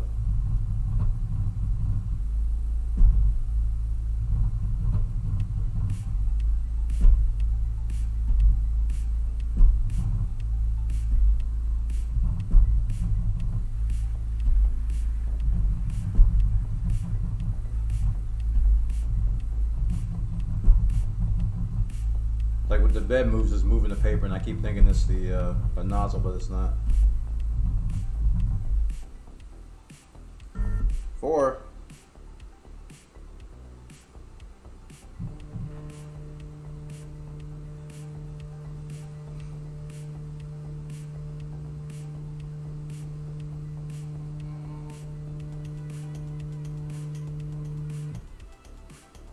Please place steel sheet on heat bed.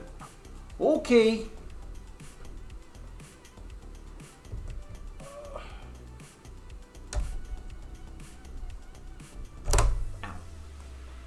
Freaking bites me like the mini does.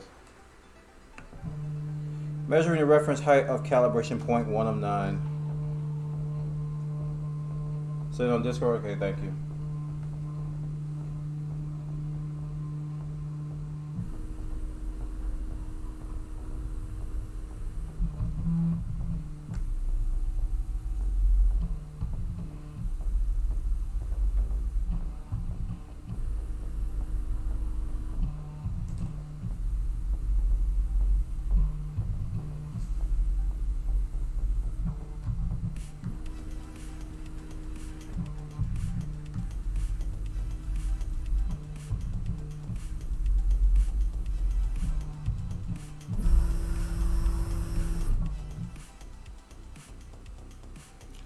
XYZ calibration, all right. XY axes are slightly skewed. Good job.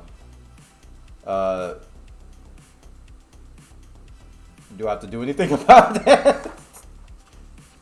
It's like they're slightly skewed. Good job. That doesn't sound like good job to me. A panda keychain. The heck? That's 2 colors. Can't do 2 colors. We do 1 color though.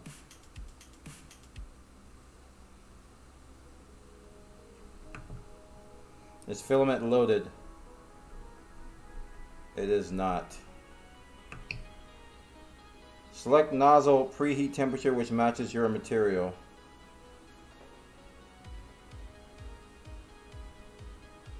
I guess we'll do 205 to this PLA, so.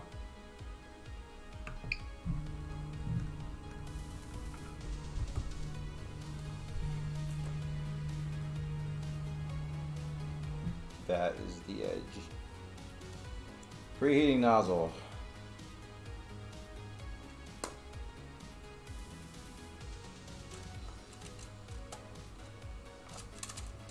Why did I take that out? Nope, we're not gonna do that crap we did before.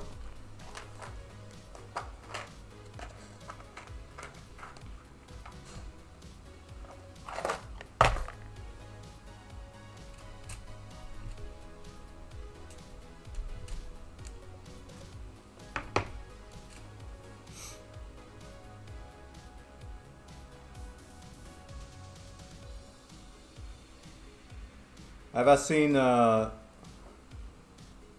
pilot trailer? Please insert filament to extruder, then press the knob to load it.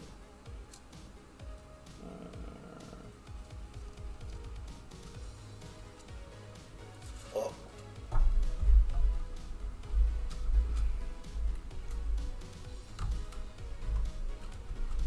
That's all you have to do is put it in here.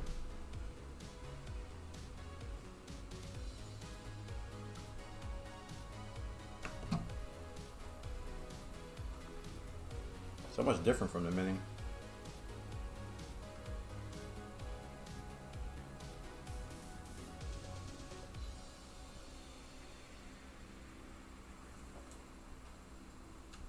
Out it comes. Yes, it is. Now I will calibrate the distance between the tip of the nozzle and the heat bed surface. The printer will start printing a zigzag line. Rotate the knob until you reach the optimal height. Check the pictures in the handbook. Calibration chapter. Okay, so I gotta calibrate the Z height is what it's called, I think.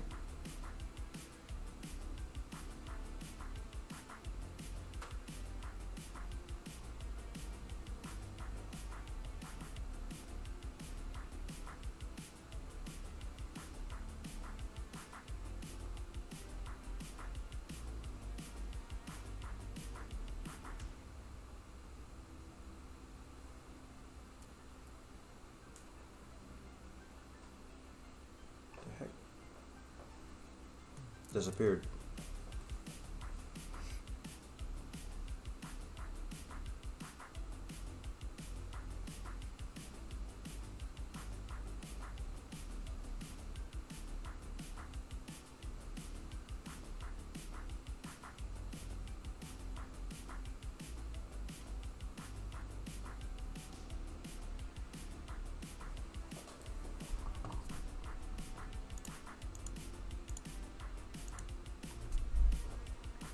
Make sure the camera is still working.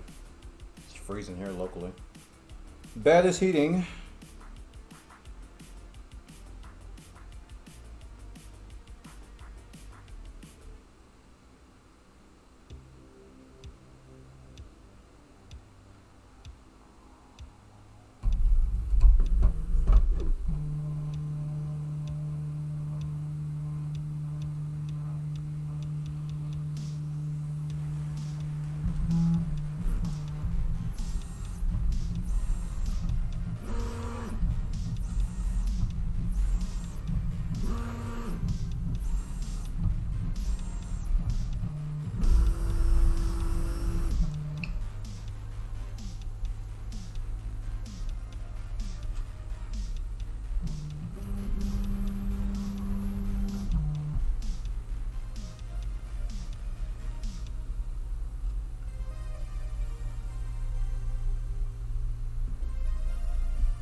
A little bit flatter than this.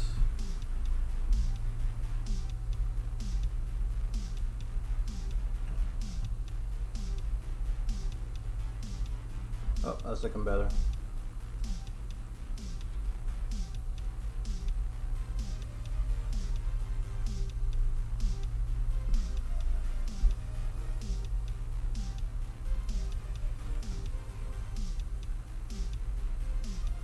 Kind of want to see it get too flat so I can go a little bit higher.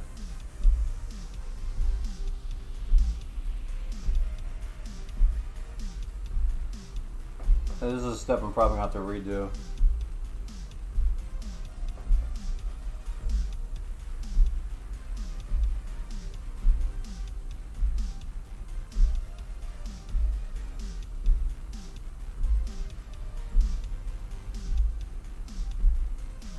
That delicious smell of PLA.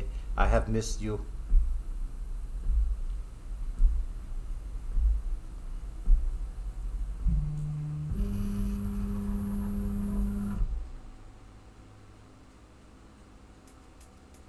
Yeah, I'm gonna go a little bit lower. Do you want to repeat the last step I do? I need to clean this off first.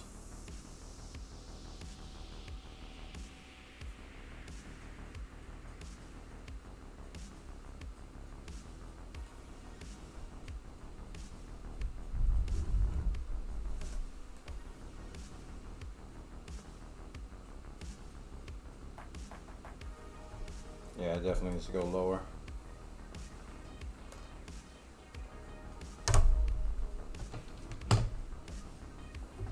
Oh man, I'm getting low on alcohol. Hey babe, if you're listening, can you add that to the shopping list? I need some alcohol. Some 91, what is it, 0.91, 91% alcohol?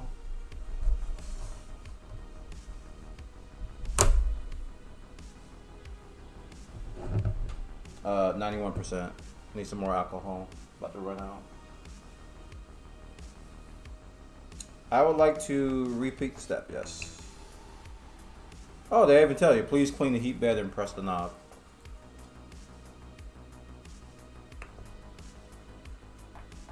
You do that.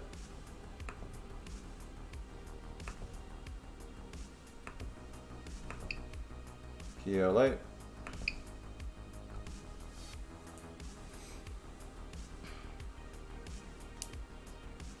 I think my Prusa was like negative 1.7 on the Z-axis calibration, something like that.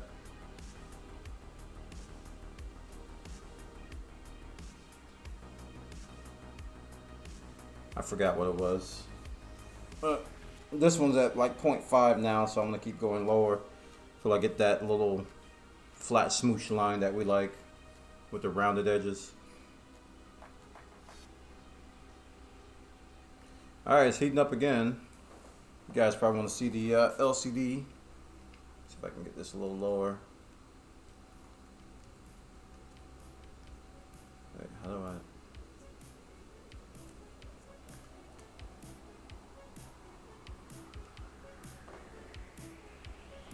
Oh wait, I got this turned the wrong way. It'd be like this. That way I can tilt it down now. There we go. Now you get a view of the LCD. A little bit. You can't read it, but at least you can see it.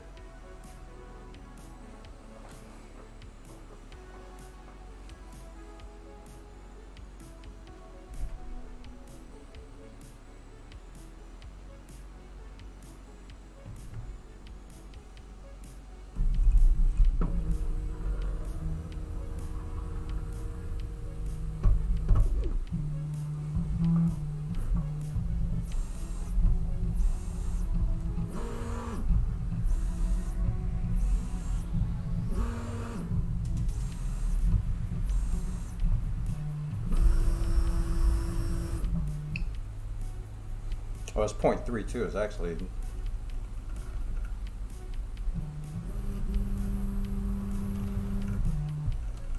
Let's go like 0.3.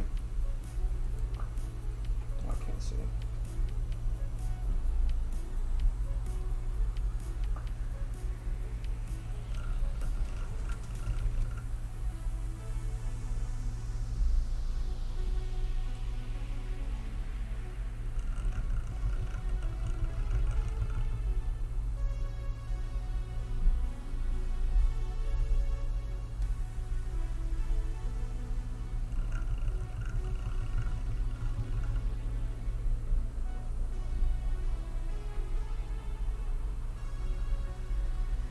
It's like barely changing.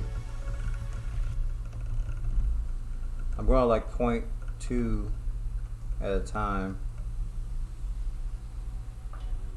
Oh, that's looking better, I think. Yeah, I think this 0.9 might be it.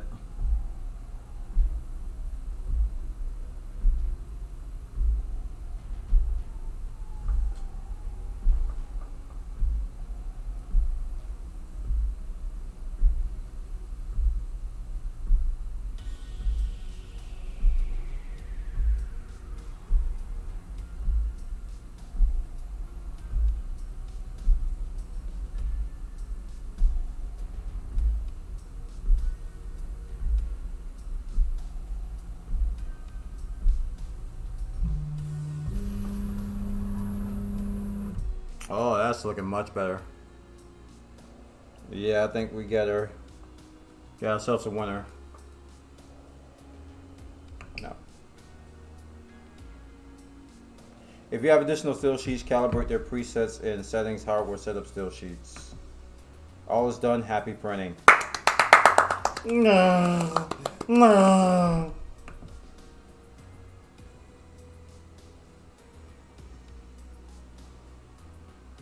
No. Chat.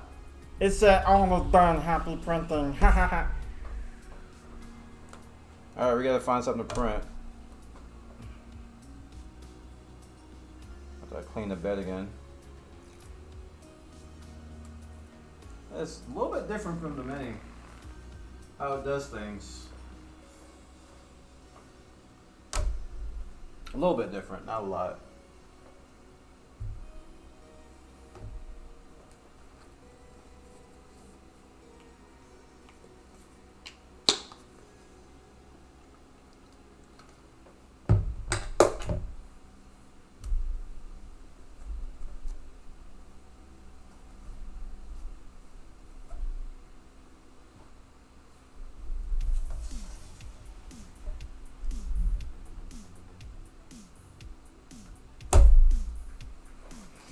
Okay, how do I print?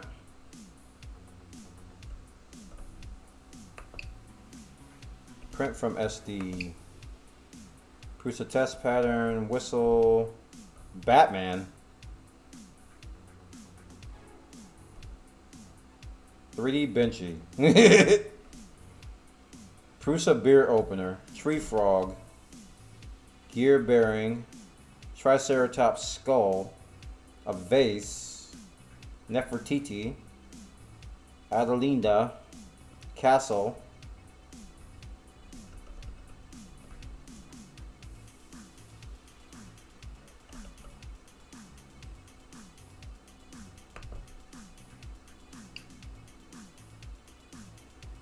I picked 3D Benchy. Are you surprised? I don't know what these other ones look like, and I don't know how long they're going to take. But I do know Benchy will take a couple hours at the most.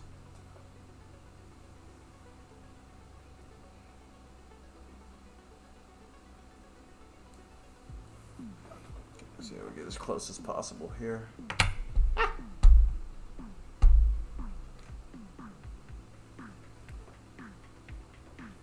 I want to boot the camera. Boring. You'll be alright.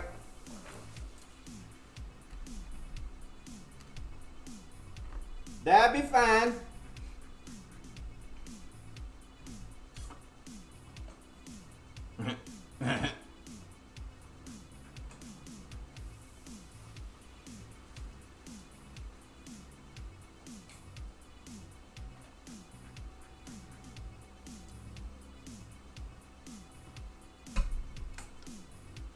More light, Aziz. Plus.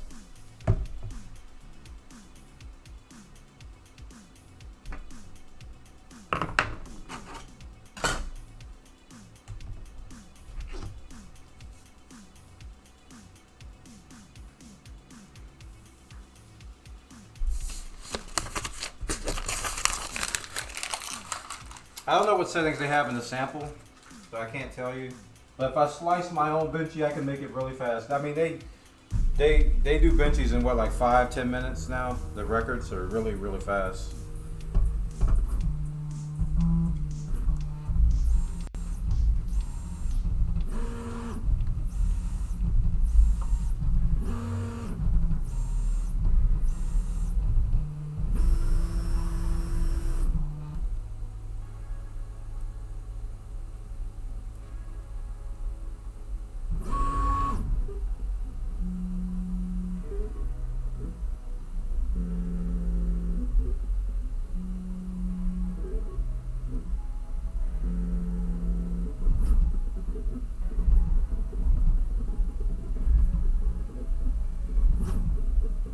It's making the cutest little bippity bip noises. Bippity bip bip bip bip bip bippity bip.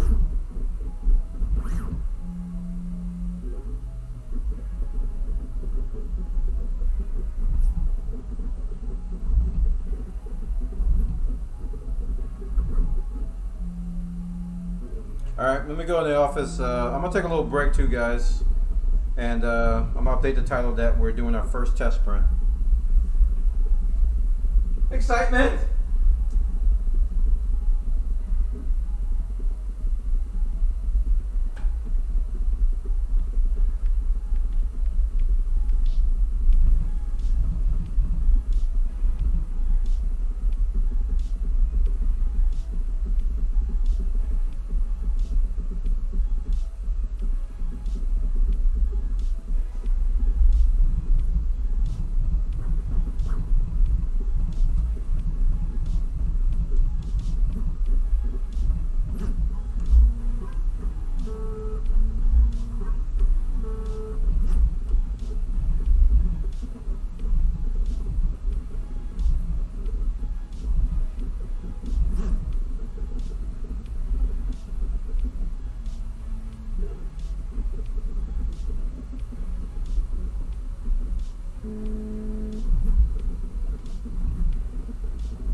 on break, chat.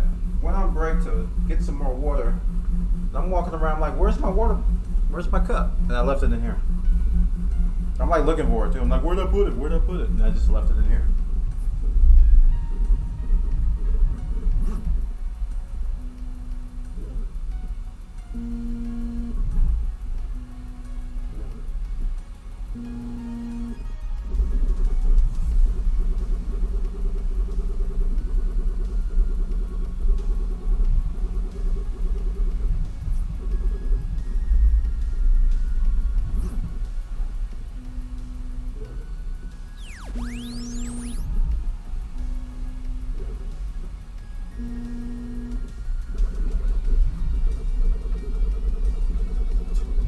I have water.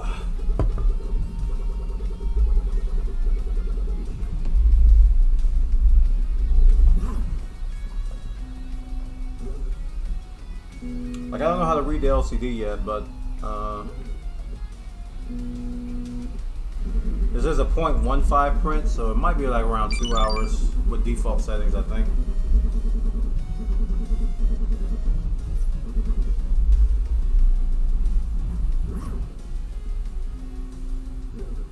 I think.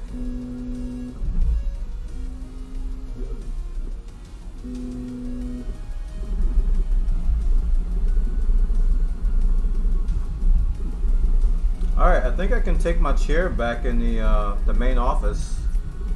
One thing I'm gonna do is I'm gonna try to set up 2 cameras. I might have to get a USB hub for this computer, a powered one.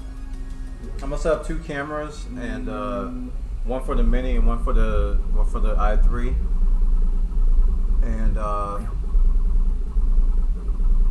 you know, we'll try to do some OBS magic to have it pretty cool. I haven't fleshed out everything yet, but I'm probably gonna need some Gorilla Pods too, or some stands or something, because I got a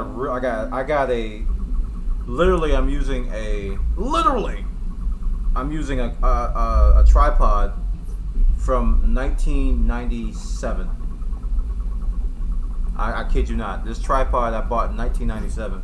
I remember it. That I'm using it. It still works, you know, there's nothing wrong with it. But it's probably gonna be something I gotta figure out. I got my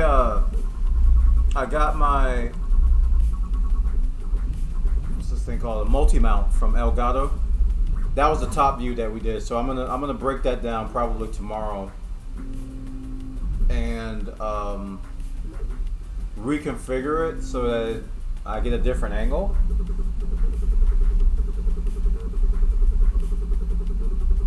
Or maybe we can get an angle of both printers, like from the right side or something, I don't know.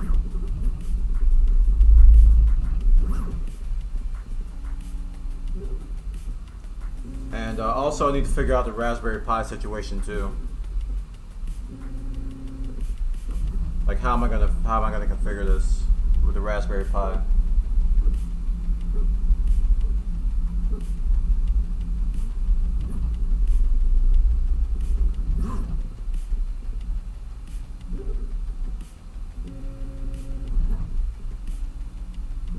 That's older than most of the chat. Yeah, it's seen some stuff, man. You have no idea. It has seen some stuff.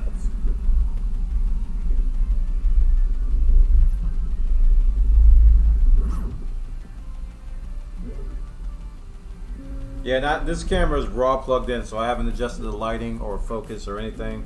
So I apologize for the grainy picture default Logitech settings. Gotta play with it.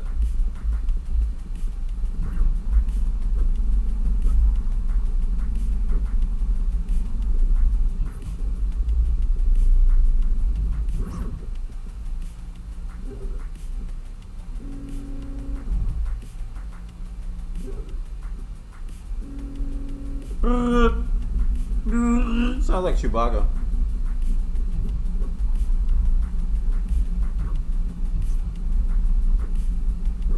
Does anyone just get a clip right now? Just like make a clip. so I can have like a marker for when we started this print. And I'll put a highlight up on YouTube. I'm sorry, a highlight up on Twitter tonight. Let people know that the printer's done and test print is going. And I could probably do a time lapse of this based on that highlight.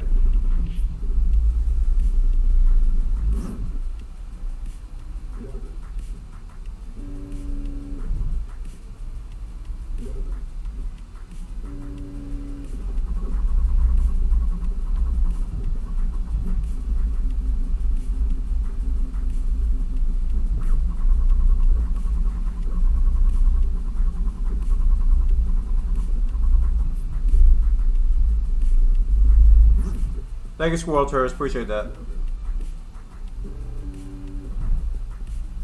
Hey, Krusty, welcome, man. Yep, we got it finished. Literally, just finished calibration not too long ago, and now we're doing the Benchy. Just off the SD card. It was a fun ride. It was definitely a fun ride. I learned a lot from it. I learned a lot from it, man. So much.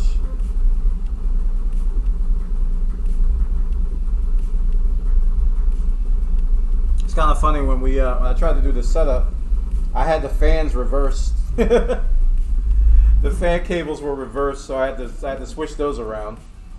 And what was the other thing? The other thing was that the X-axis calibration failed. I left little bits of the twisty ties. I didn't snip them off completely, so the back of it was hitting the frame. So I snipped those off and I fixed it. So those were the only two issues I really had. Oh, also I was the sensor. I had forgot how to adjust it. So when they were telling me how to adjust that sensor and getting it calibrated and stuff, I was like, I don't remember how to do this. And then it hit me that I had to unscrew it completely, and then I could just move it up and down. Because it looks like a screw, so I was trying to screw it. But you can just move it up and down.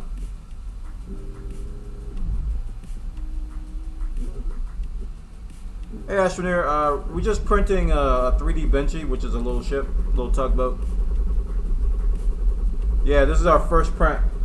First test print on this printer ever. Maiden voyage.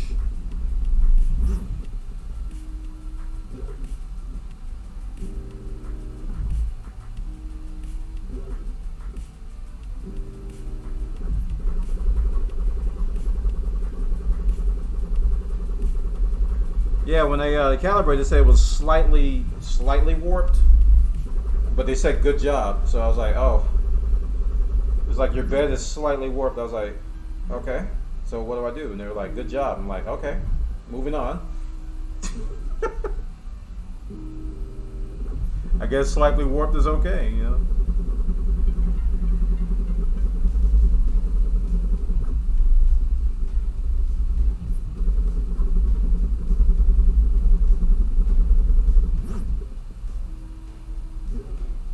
Yeah, this non-Bowden tube, man,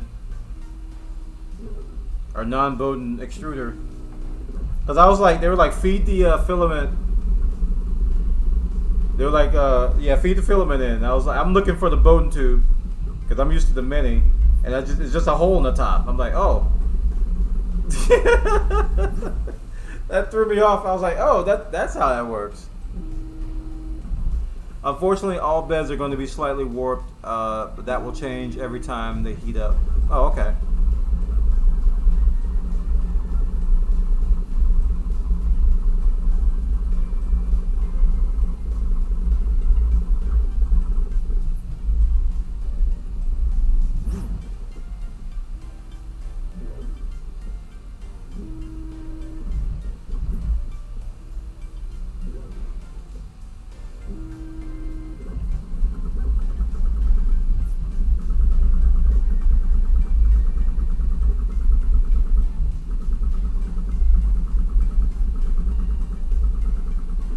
Direct drives open the doors for you to print flexibles now. Yeah. Get some of that nylon. Finally make my wife's phone case.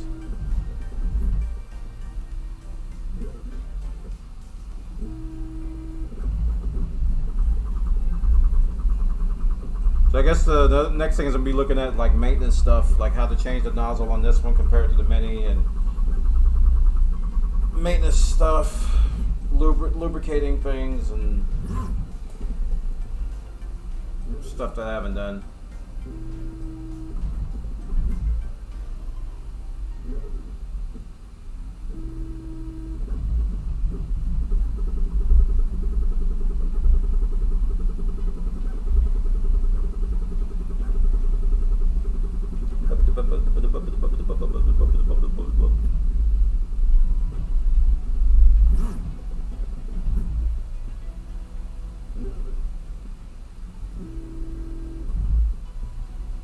Yeah, man, it feels good to be printing again. Feels like a month. I think it's been about a month. Because we were gone for a week. And it took us 6 days to do this. 6 streams, I should say. 6 streams, about 4 to 5 hours each stream, averaging. So, about 20 hours, 20 to 25 hours. And I was going really slow on purpose.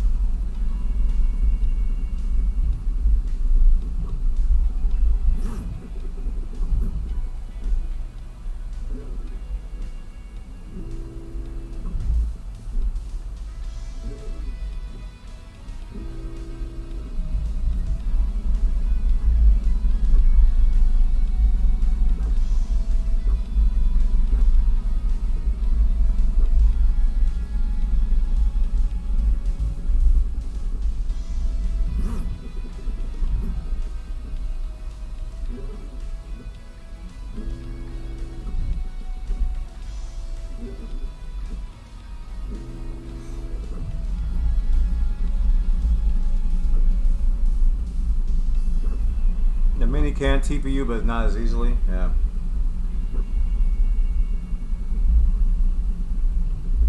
I think I'm gonna stick with just PLA and PETG probably on the Mini, and do everything else on this, and including PLA and PETG.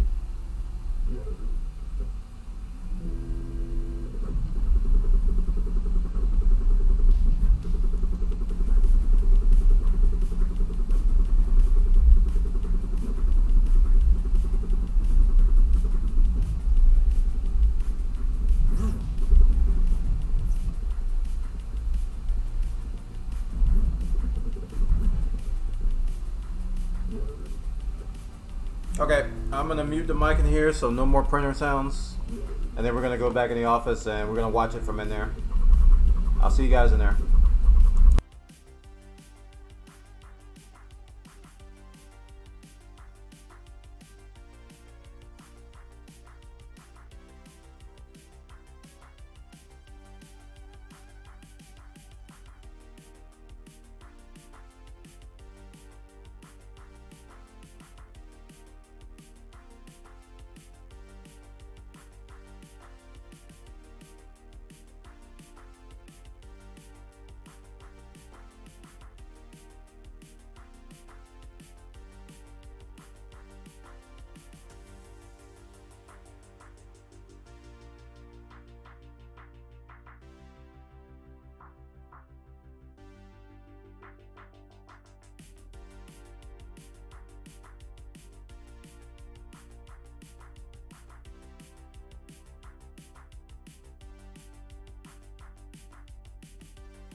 Okay, looks like the printer's dancing to the music. Yeah, definitely. I'm looking at the picture in here and it's definitely grainy. But that can be adjusted by exposure and focus and all that. Alright, where am I at? Here. There I am.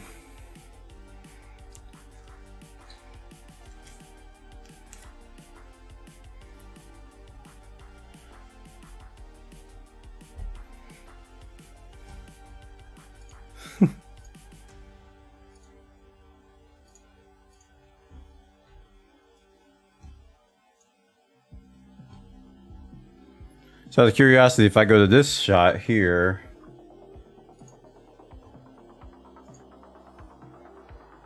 and I do 3D printer overlay. Oh, I got to update WebSocket. I can't do it from there. I have to do it manually like this.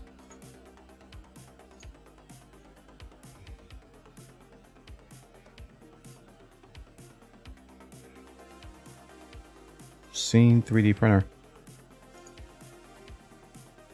Oh, this is not using the new stuff. Hold on. Scene 3D printer. All right, let me go back to this and then I'll do this in studio mode, so it doesn't interrupt everything. Okay, scene 3D printer. It's up here. Hey, Dave O'Matic with the Prime. Thank you for the 9 months, chat. Showing some love. Appreciate it. There we go. So this should be...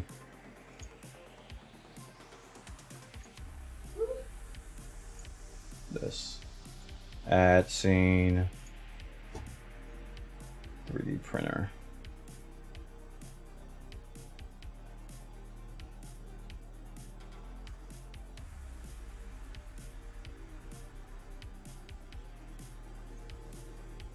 Hey, why are you down there? Scene 3D printer.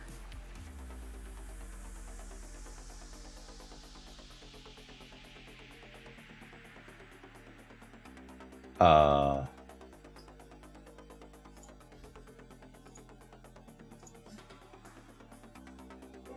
aren't you showing up?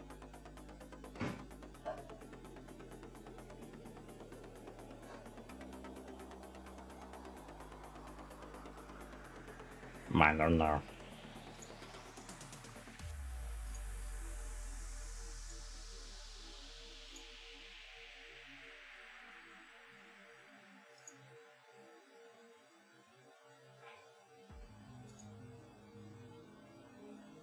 Oh, because I'm in that scene. Durr.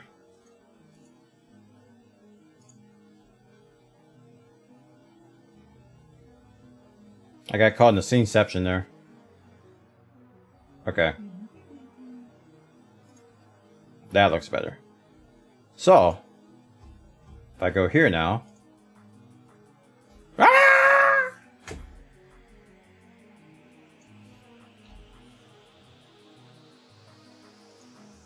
Hey, it's off centered, but it's been that long since I used it.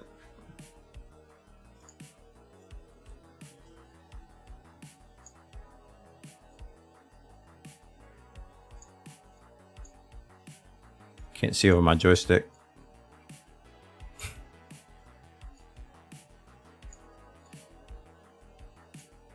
That's kind of bad looking, but you know what? It's a temporary scene. I'll allow it. I came for Benchy.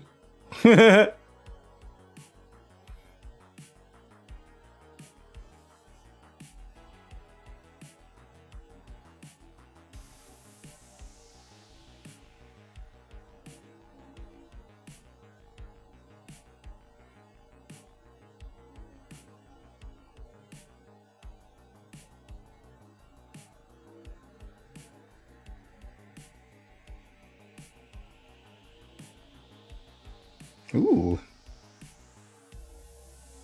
Ooh.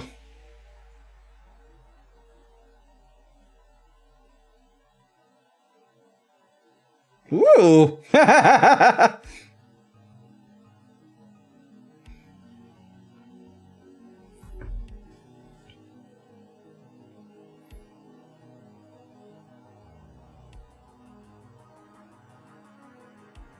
Feels good, man. Feels good to see it printing. I remember when it was just a bucket of bolts and a giant box.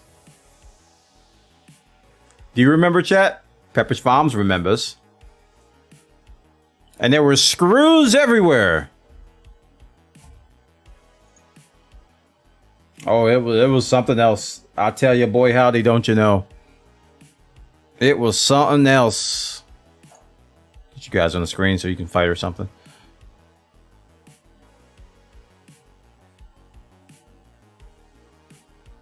The North remembers.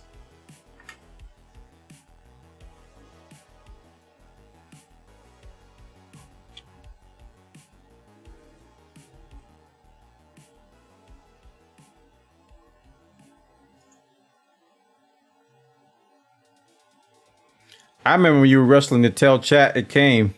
Yes. Because I wasn't ready. That was legit. I was like, listen, I am not ready.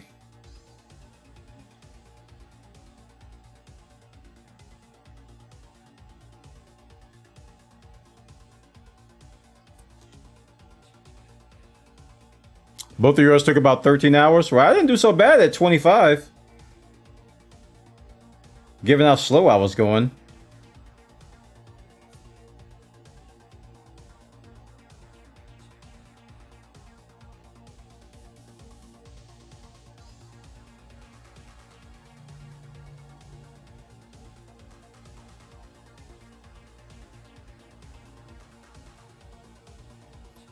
Yeah, I'm kind of glad this is being streamed because I can always come back to it.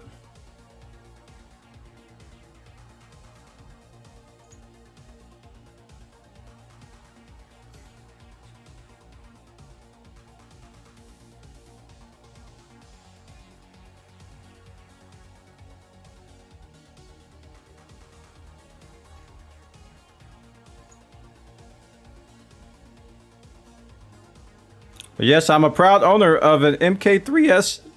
Voice crack. Proud owner of a V8 Prusa MK3S Plus.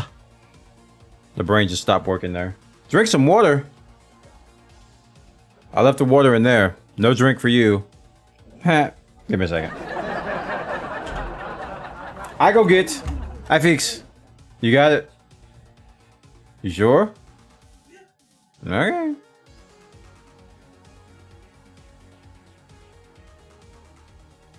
That. Stretch your legs. Done. I guess I'm getting up anyway.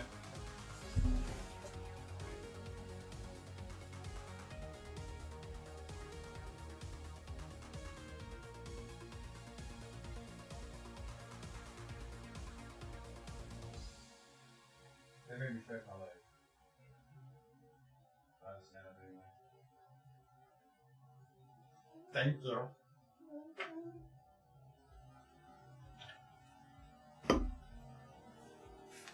Oh.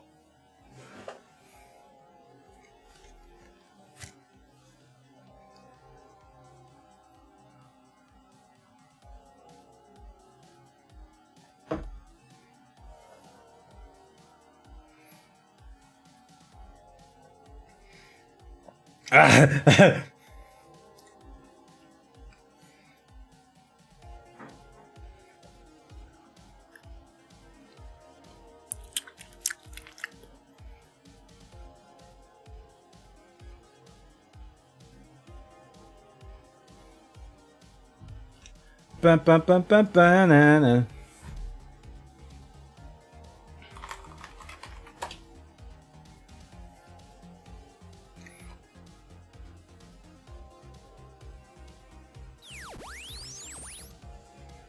One thing to watch out for is that when you unload the filament, it may get stuck in the extruder.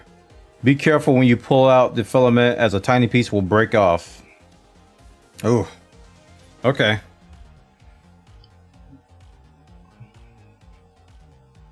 So don't yank it out too hard. How do you prevent that?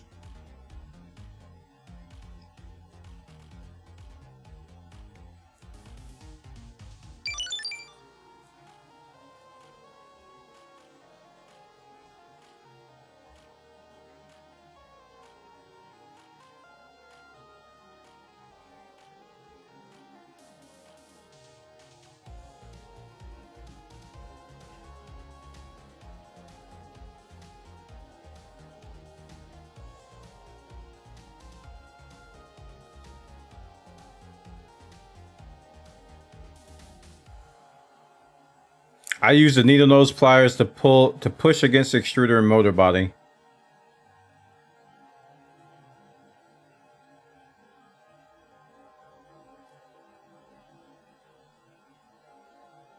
As leverage. Oh, when you're unloading, okay. And go slow. Okay, thank you.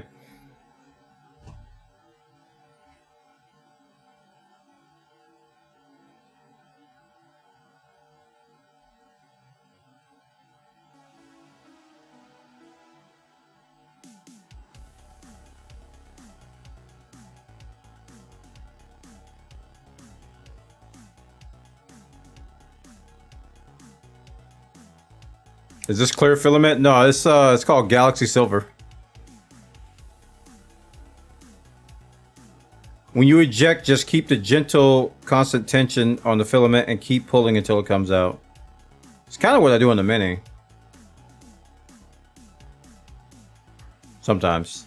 Other times I just let the Mini push it out.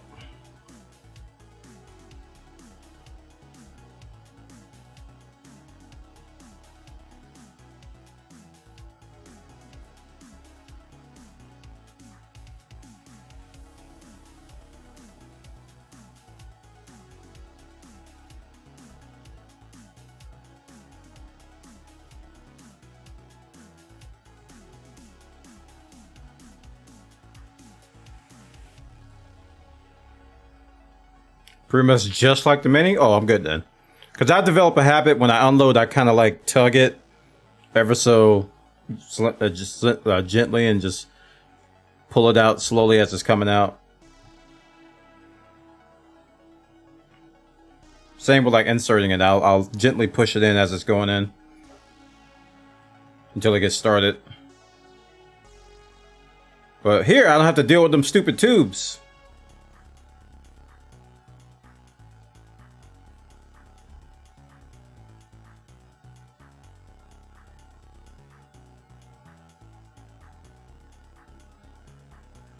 They're not stupid, chat. I've had issues with the tubes.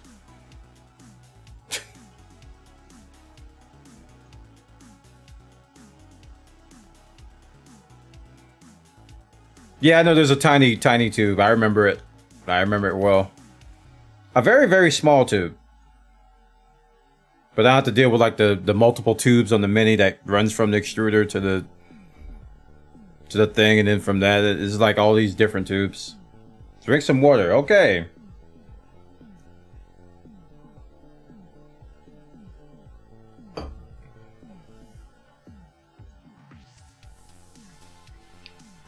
The Mini is tubular, dude.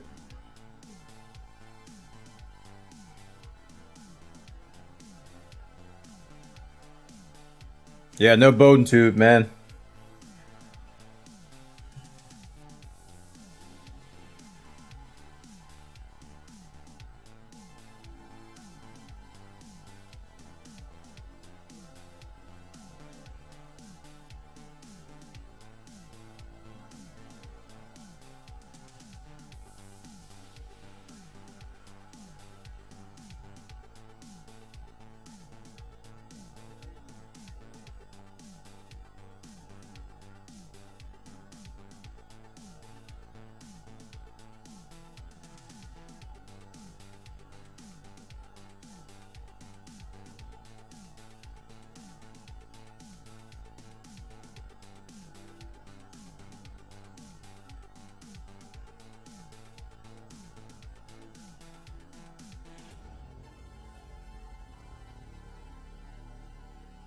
Yeah, man, but we'll be looking at what to print tomorrow. I gotta hook the Mini back up too, and I gotta configure this table with both of them, and do some camera magic. We'll figure something out. How's the new printer treating you? So far so good. We're in the middle of our test print, our first test print of a Banshee.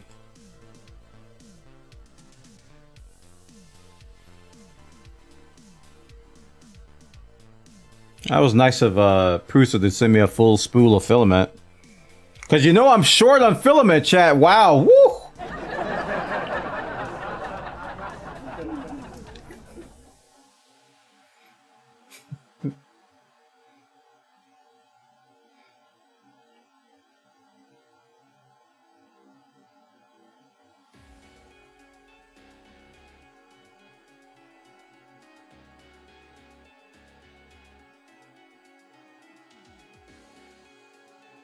They sponsor you with filament? No, it was included with the printer.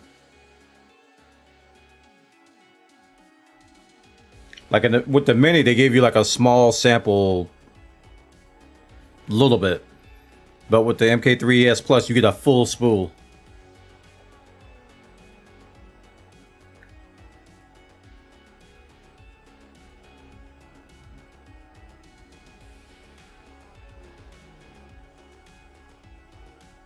Did you get an extra flex plate? I did not. Just the one there.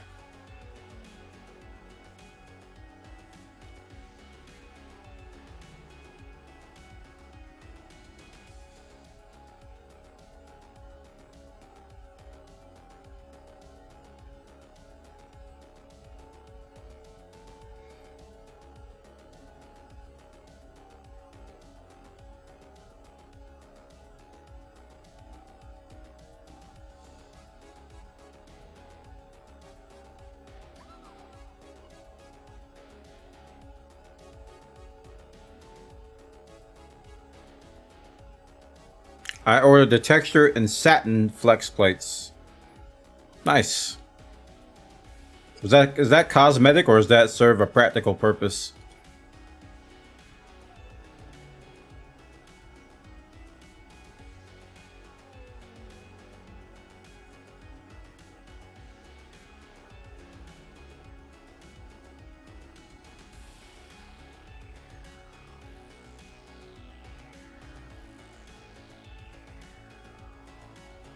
The texture plate is best when printing PETG. Otherwise, you don't have to like get that. I think Krez was telling me he had to put some kind of film over the Mini's plate and use like glue sticks and other stuff for PETG. You have to do like special stuff for PETG that I haven't done yet.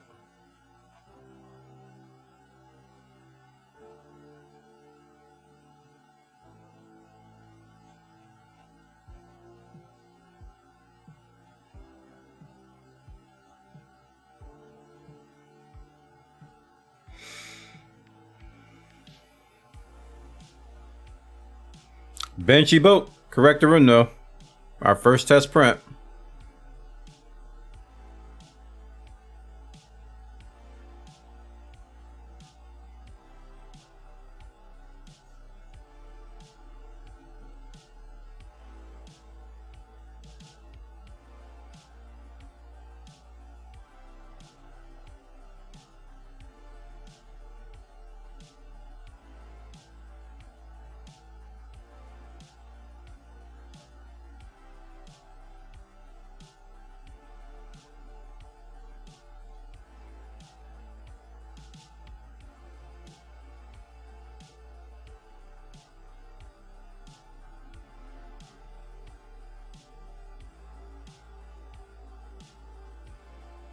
Yeah, they included the glue stick with this printer too. I don't think they did that with the Mini. I don't think they included the glue stick, but they have a glue stick for this one.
If you look at the face of the controls, its textured surface is from the texture PEI sheet.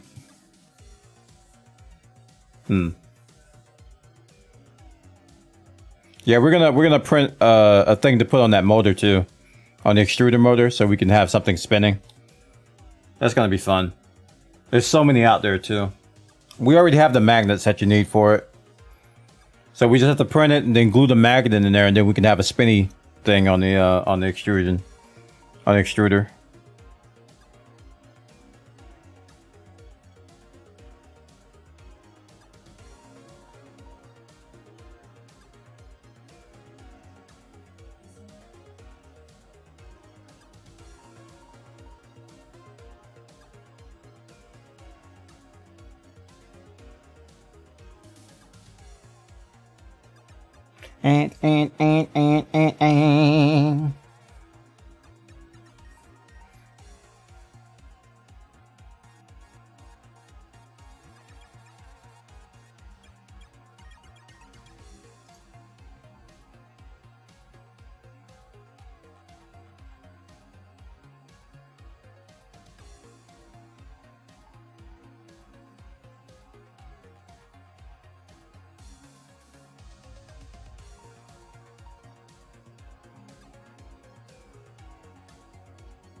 All right, I'll be right back.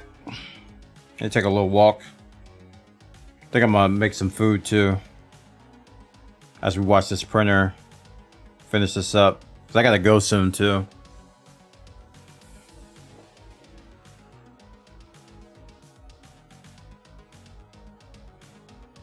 I may just record the rest of this offline.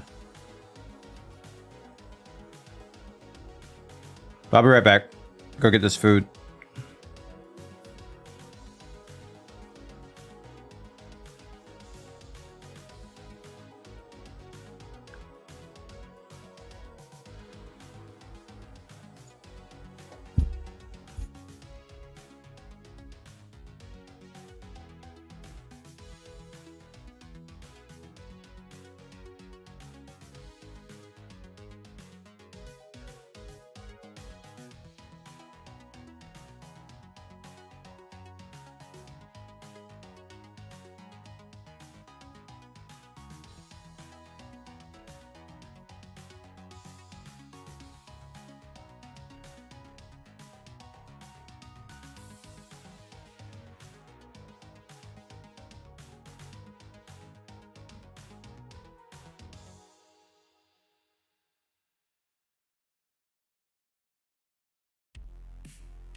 All right, back. Yep, it works. It is printing Benchy.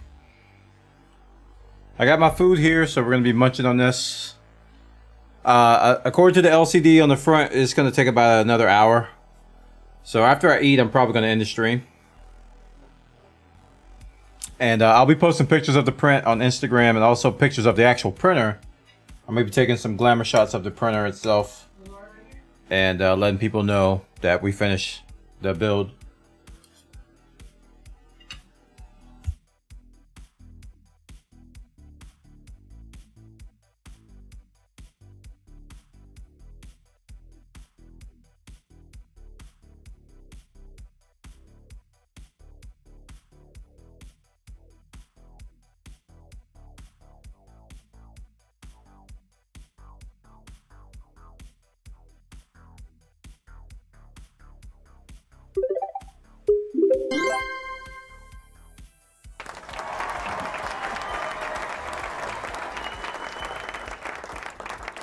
We.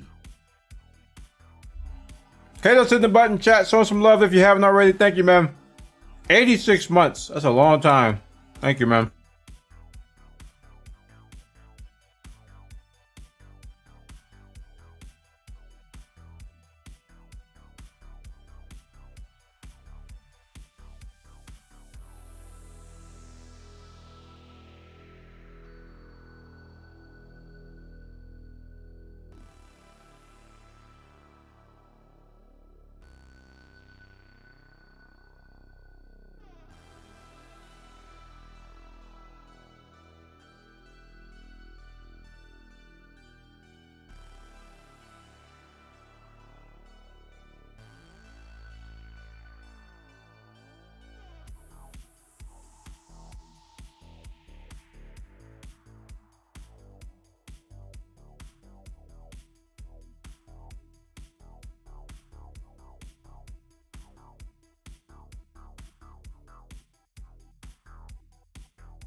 Oh yeah, that's right. I can print things bigger now. I'm no longer limited by mini.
If you're just joining me, I am eating dinner. That's why the mic is off. Don't want to crunch in your ears. And this Pinchy print is going nicely. Seems to be. Again, I'll be posting pictures on Instagram later tonight.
Yep, it's working, and I'm on my last bite of food.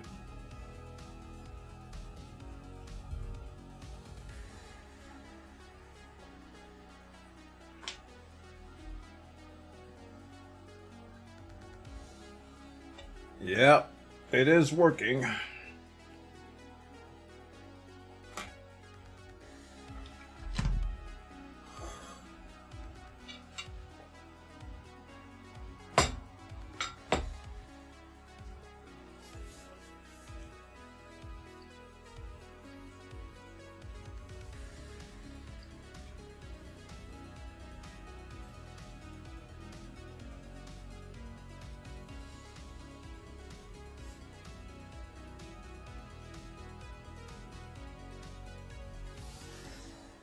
Yeah, it was a long time coming, but we got here.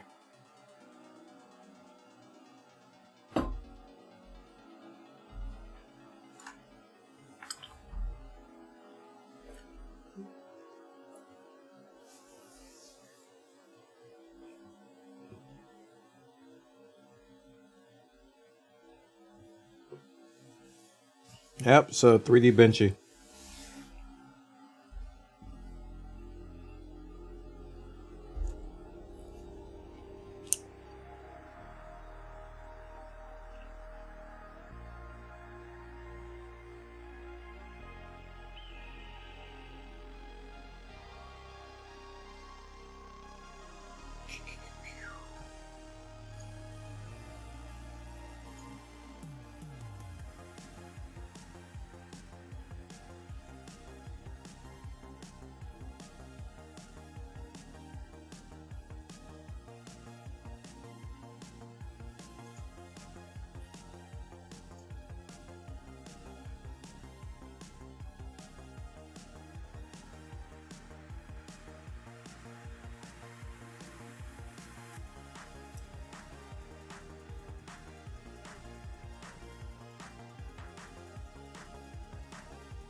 I'm glad you're enjoying the view.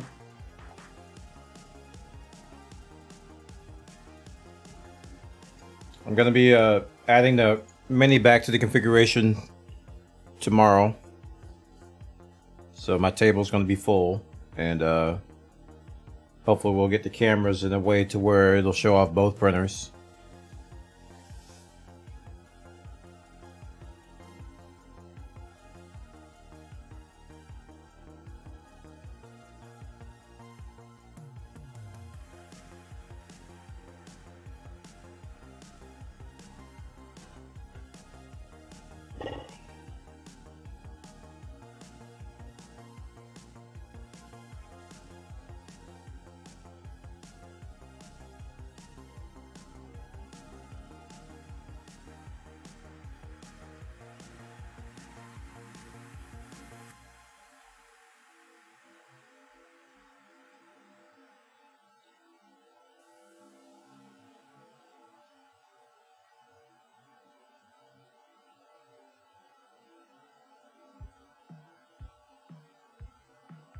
Actually, I think this is the first print we've done since I've switched over to Ethernet from Wi-Fi.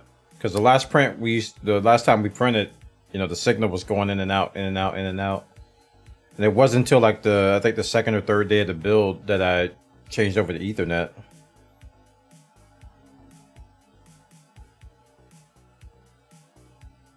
Oh, interesting.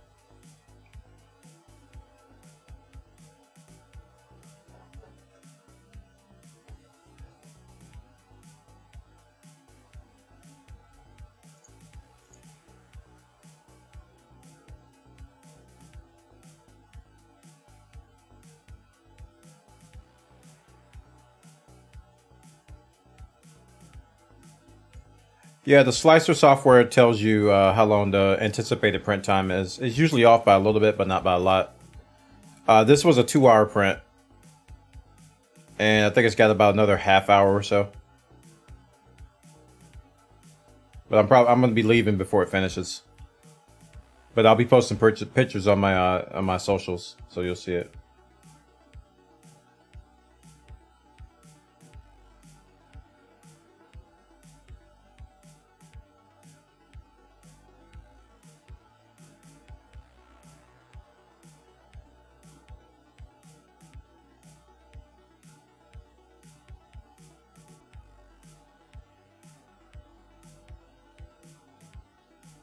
No, it's not hooked up to Octoprint. I have to figure that out.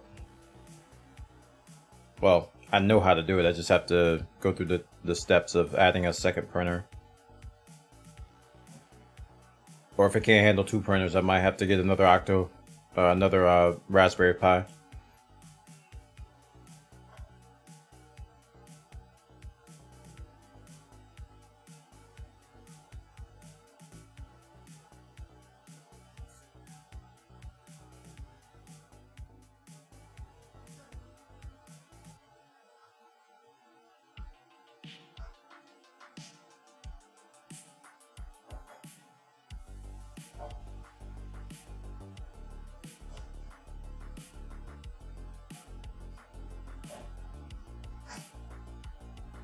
I went straight from the build to this, so the mini is not hooked up right now. That's gonna happen tomorrow sometime. I'm gonna be hooking up the mini and setting up cameras for both.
Yep, you definitely can print your own case.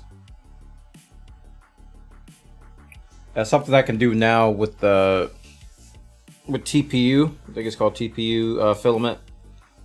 It's more of a flexible filament that you can use. That's great for phones, so I can use that on this new printer. Just have to get a spool of it and learn the ins and outs of it, because I've only printed PLA material so far.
the weather's gonna be like, because we got a storm that came in today.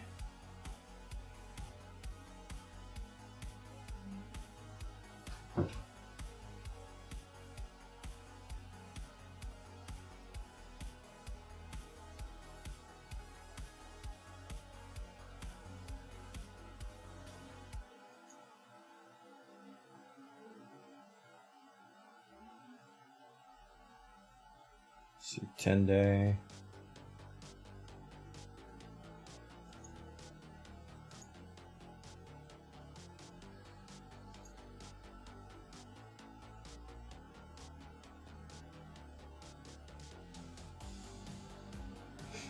Pretty much rain all weekend until Monday.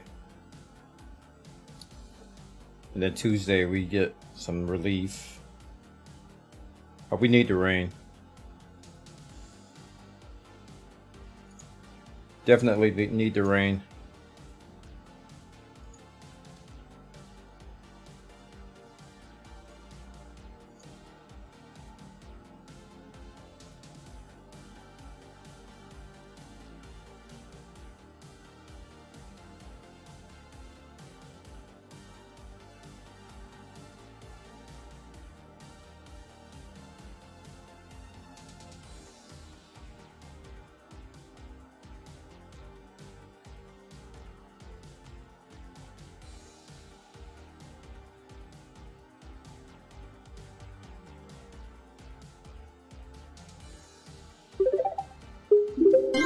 Hollywood Ned hitting the button. Thanks so much for the tier 1 chat. Showing some love in the chat if you haven't already. Appreciate it, dude.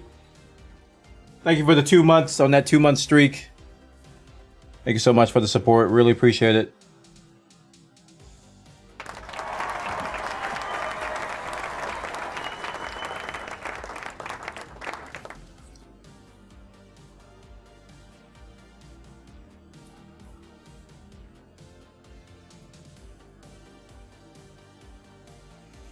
How's MK3 going for you? So far, so good. This is my very first print with it.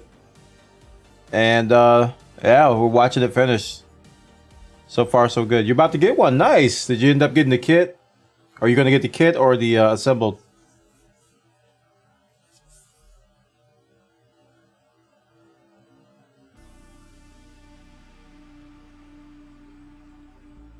You're going to get the kit. Oh, boy. Nice.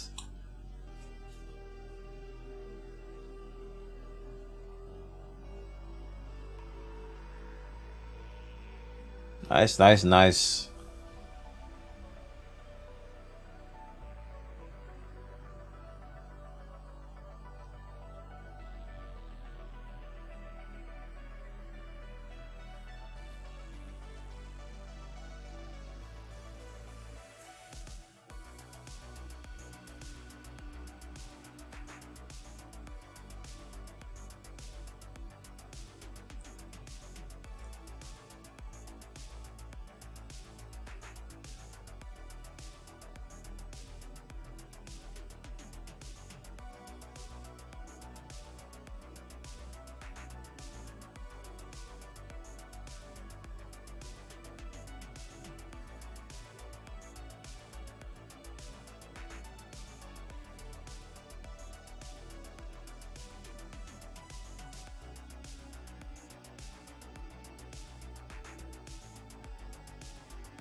How tall is Sprinter compared to the Mini? I have no idea. I would have to go to the site to check.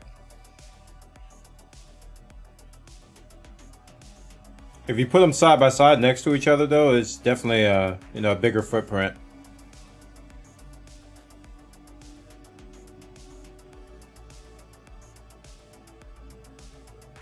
I think it's just it's wider. It's a wider and taller footprint, but it's not massively bigger. The mini's just tiny. I think this is just a standard size printer, and I think the mini is just like a pint-sized printer. Hence the name.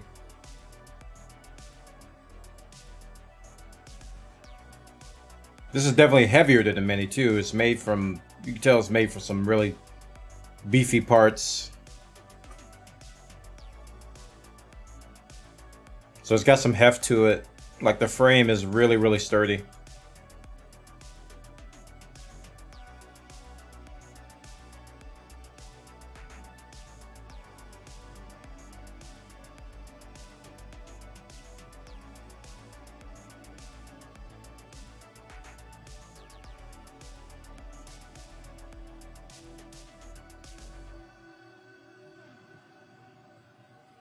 But overall, it just seems like a better printer.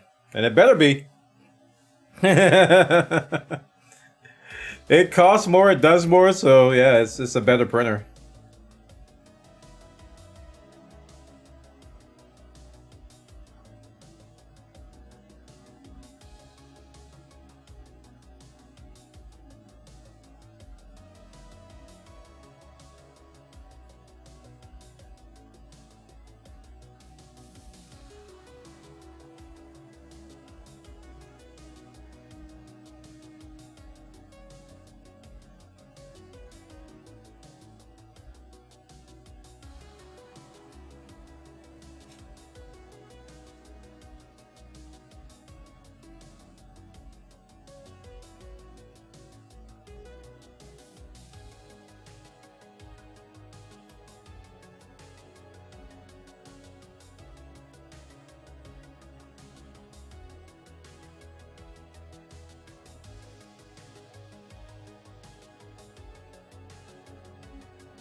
You print that boat.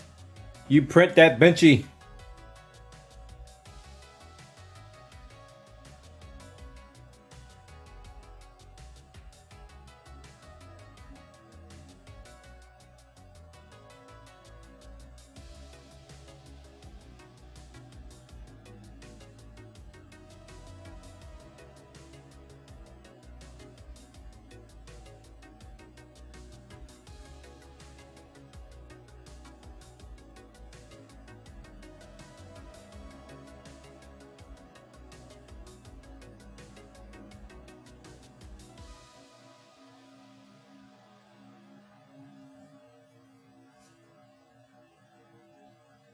Does it seem to be better quality print? Well, I don't know yet.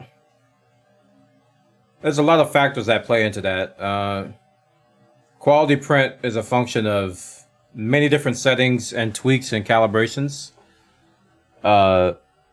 So a really, really fine-tuned and tweaked mini will print better than a badly tweaked and tuned i3. Because every printer is unique, so you have to tweak them and tune them according to your environment and your settings and stuff. They're pretty fickle, so you have to account for that.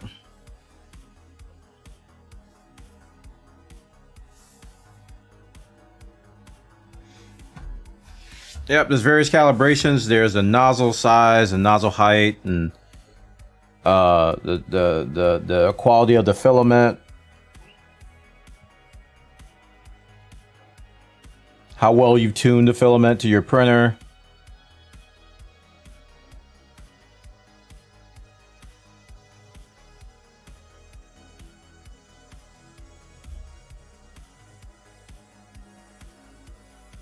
Yeah, there's people that do that for a living, and there's also hobbyists too. Like, for example, there's a speedrunning community that they speed run this print, so they constantly tweak the settings to make the print go faster while maintaining quality. And I think somebody said the record is like 3 minutes. Like, it's taking me 2 hours to print this, but I think the speed run record is 3 minutes. Yeah, so that's you can really do some cool stuff.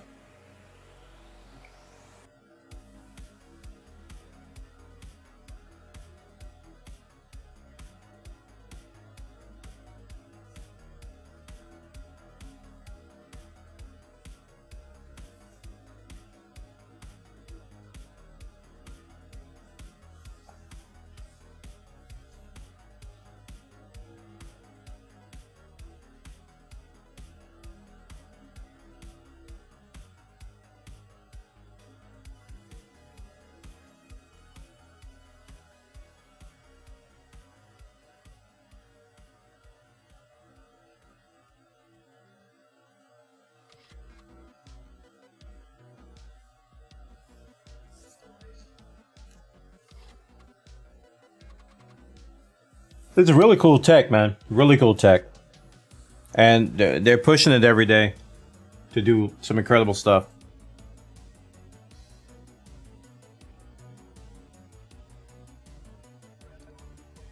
Like, let me show you this video while we're waiting. I posted this in our Discord too, where they just printed a boat.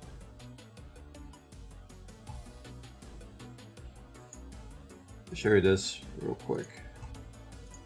They actually just printed a boat, like a real boat.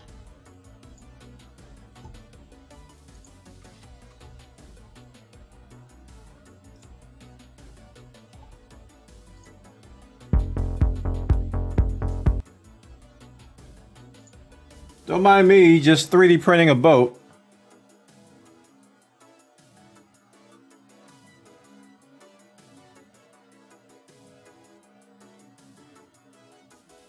And it works.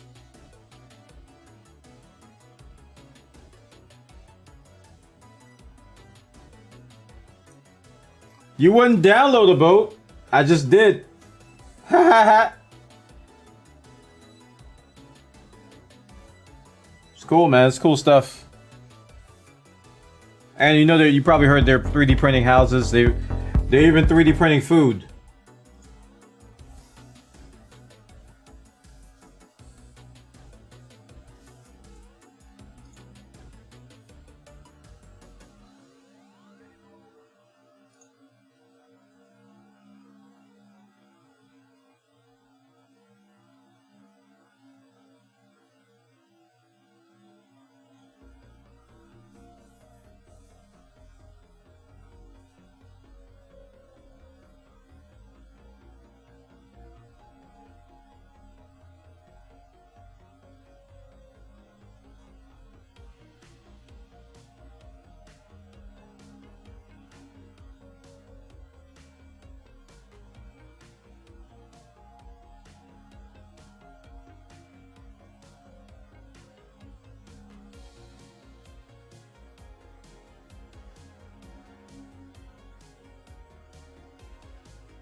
I just want the speed runs. Let me check this out.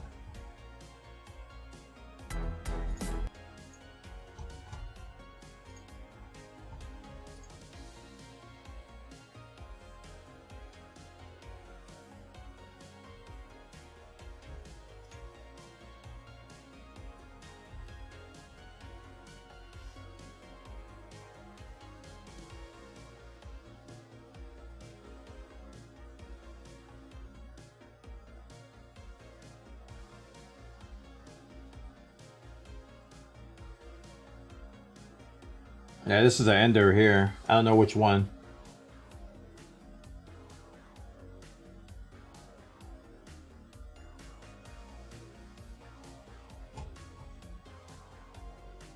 What is he printing? A Benchy? What is this?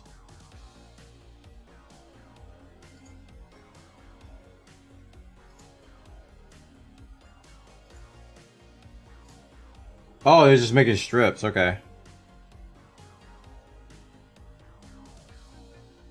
1,000 millimeters a second. They're just showing a fast printer. Oh, wow, it's decent quality too. I mean, I see some layer lines.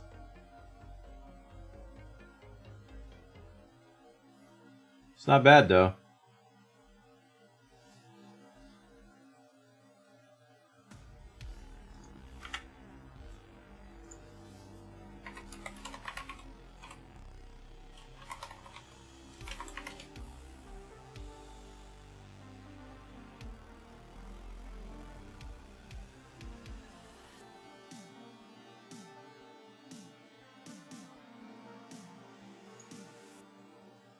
Here's a speed run on a Voron.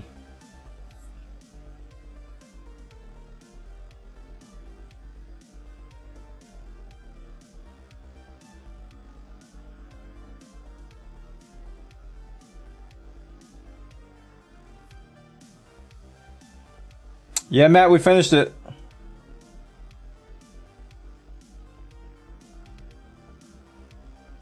Man, this Voron is freaking dancing everywhere.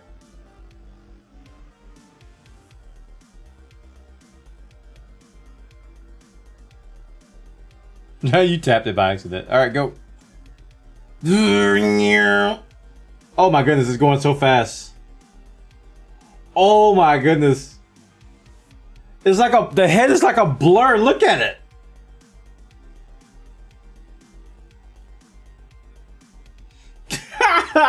Look at this thing, man. This is a 3D Benchy speed run. We were talking about how fast these things, you can print things, and I looked this one up. This is a speed run. Look at it.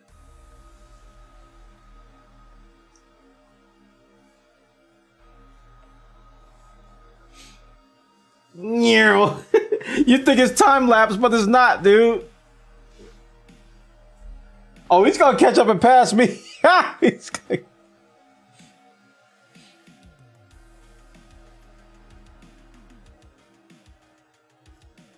Oh yeah, I do have to change the title. Yeah, there's not a Mini Plus anymore. The phone's in the way a little bit.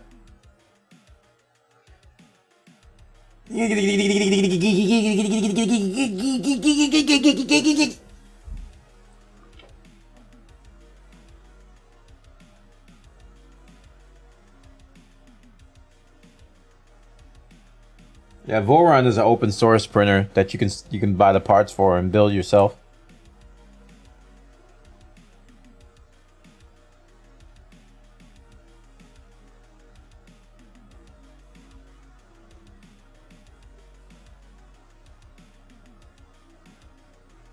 Man, this is crazy.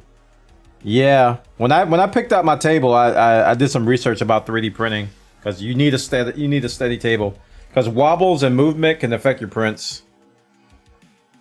Is this the Ferrari printers? Nah, it's not. It's kind of like the hot rod of printers. You know how hot rods, they custom build everything from the ground up. That's what a Voron is. It's kind of like the hot rod.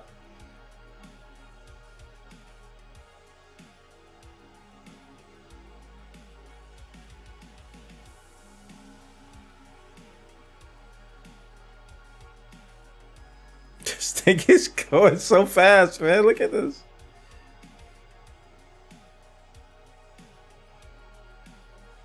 This is definitely going to pass mine. I don't know what this guy's time is, but you can see we're coming up on 3 minutes. You can kind of imagine how fast you got to be going to get a 3 minute time on a print like this.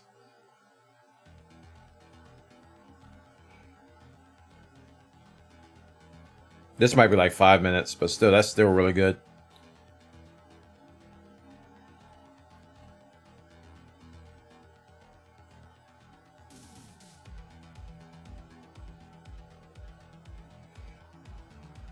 Uh-oh. He's gonna catch me. He's gonna catch you. Go! Come on, i3, you can do it. What do you mean? I'm going as fast as you told me to.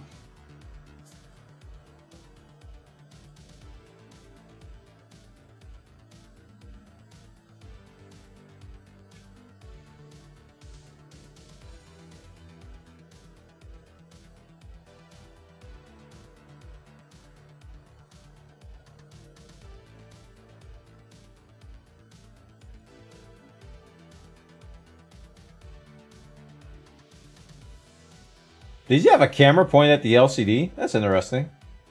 I just noticed. I just saw the little ribbon coming out of the bottom. But does the Benchy float? Probably.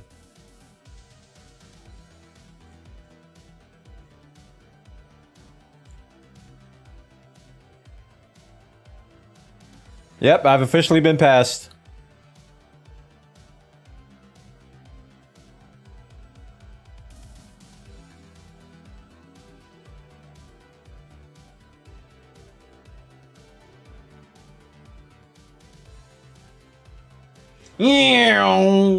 I love when it does a flat surface, boy.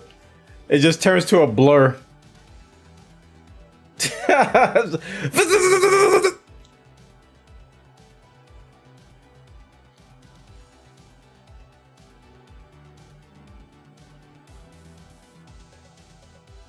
wonder if he's gonna have to change those belts after this. They're probably gonna have like burn marks on them. Yep, he's on the chimney now.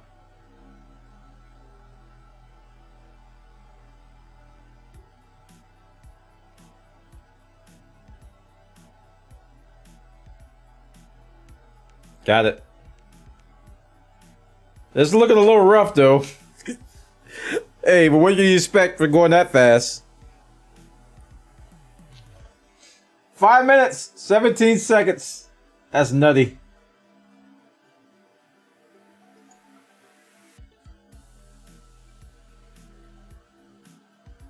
Yeah, Benchy's, he's been through it, boy. Just sit right back and you hear a tale of a faithful Benchy.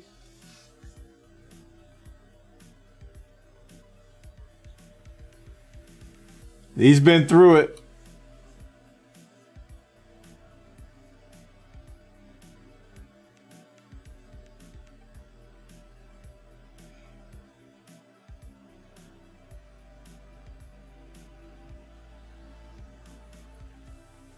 Hey man, that's what you get for going so fast.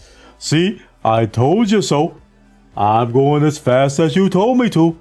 And look at that guy who was going so fast that his Benchy looks like it got in a shipwreck. Like it got in a fist fight with an alien.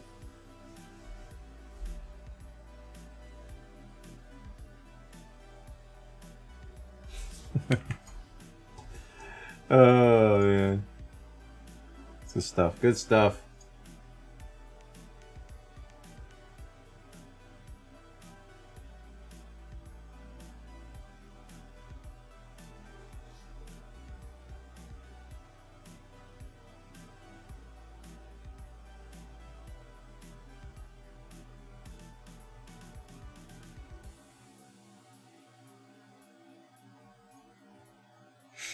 Hopefully your Benchy looks better. Yeah, it's gonna look.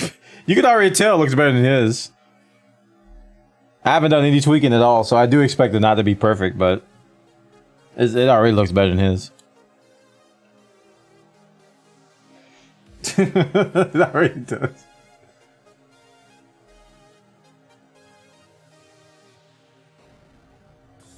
Did you adjust the Z? Yep, I did.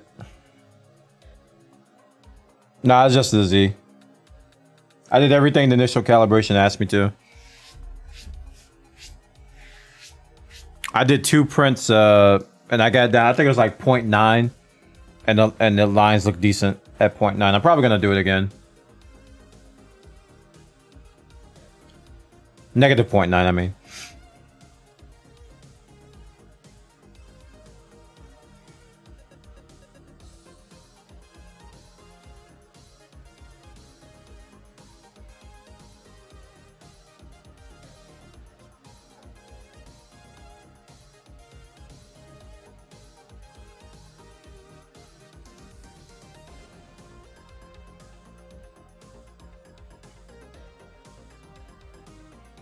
I think this is the file they included on the SD card, so I think it was 0.5, 220, I think, and yeah, bed of 60C. I think it was 220C,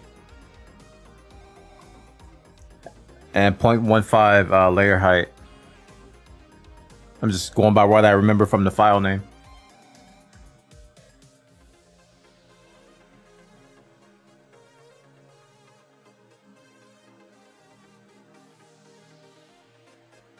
You've been switching from sodas to diet lemonade. That's good, man, to get off the sodas. Much as I love sodas, they are not the best for you. I have them very sparingly now. There's like many, many months in between them. I mostly drink water, though.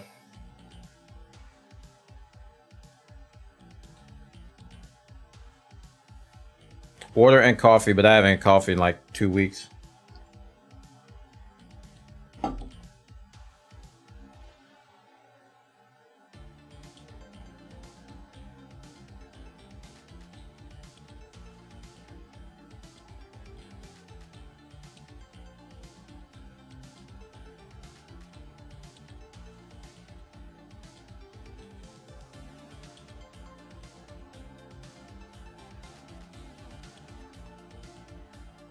So yep, we're gonna have a 2-printer show.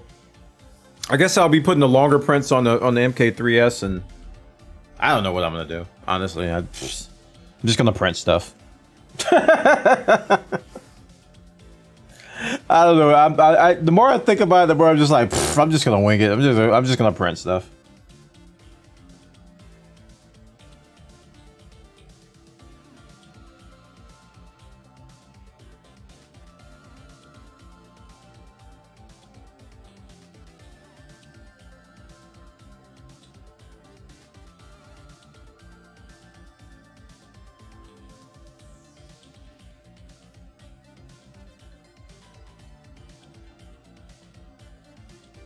Oh no!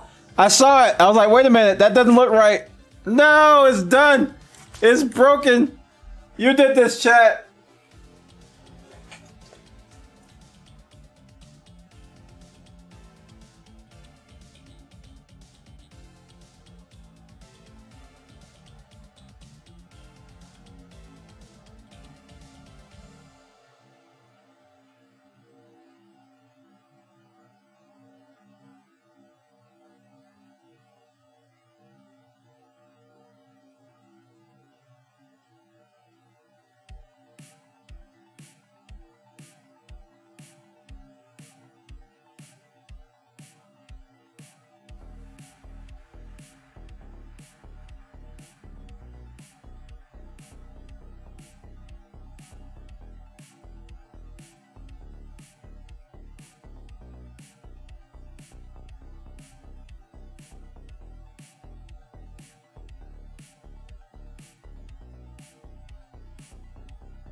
Well, it was going decent for a while.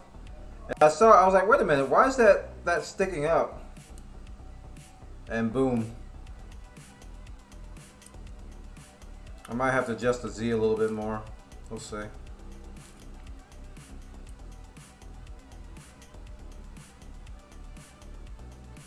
Yeah, the bottom half came out okay, but when it got to like the torture test up here part, it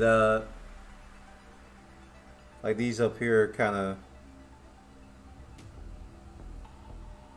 of screwed up a little bit. No, my boy! I saw it, dude. I was like, wait a minute, that doesn't look right. I saw this little lip, this little part right here sticking up. I'm like, that's not supposed to be up like that. Oh, you can't see it. I was like, that's not supposed to be sticking up like that. And then all of a sudden, it tipped over. Oh well. We'll be continuing to tweak it.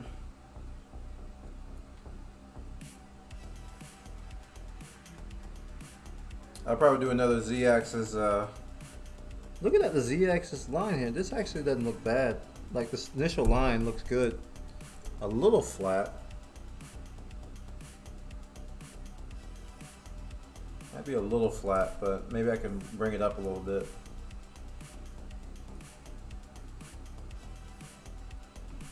You have failed this city. Well, no photographs on Instagram tonight.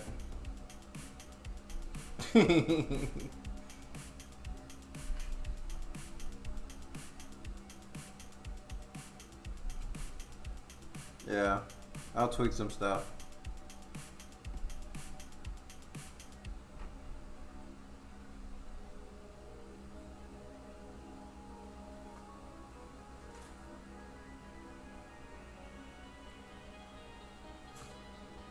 I'll tweak some stuff. But cool. Got pretty far in it though. You were the chosen one.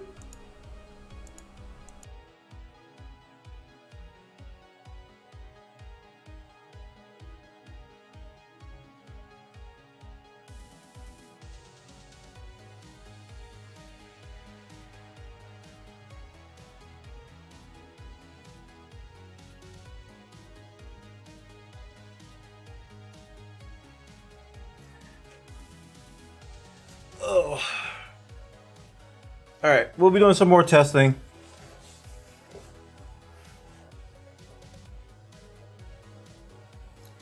I'll see you guys tomorrow when we get back.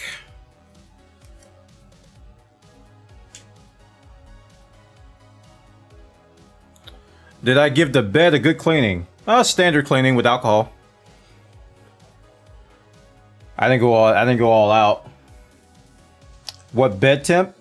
60? Whatever the default was in the file. Whatever the default. But we'll be looking into it. I'll see y'all tomorrow. We're gonna be I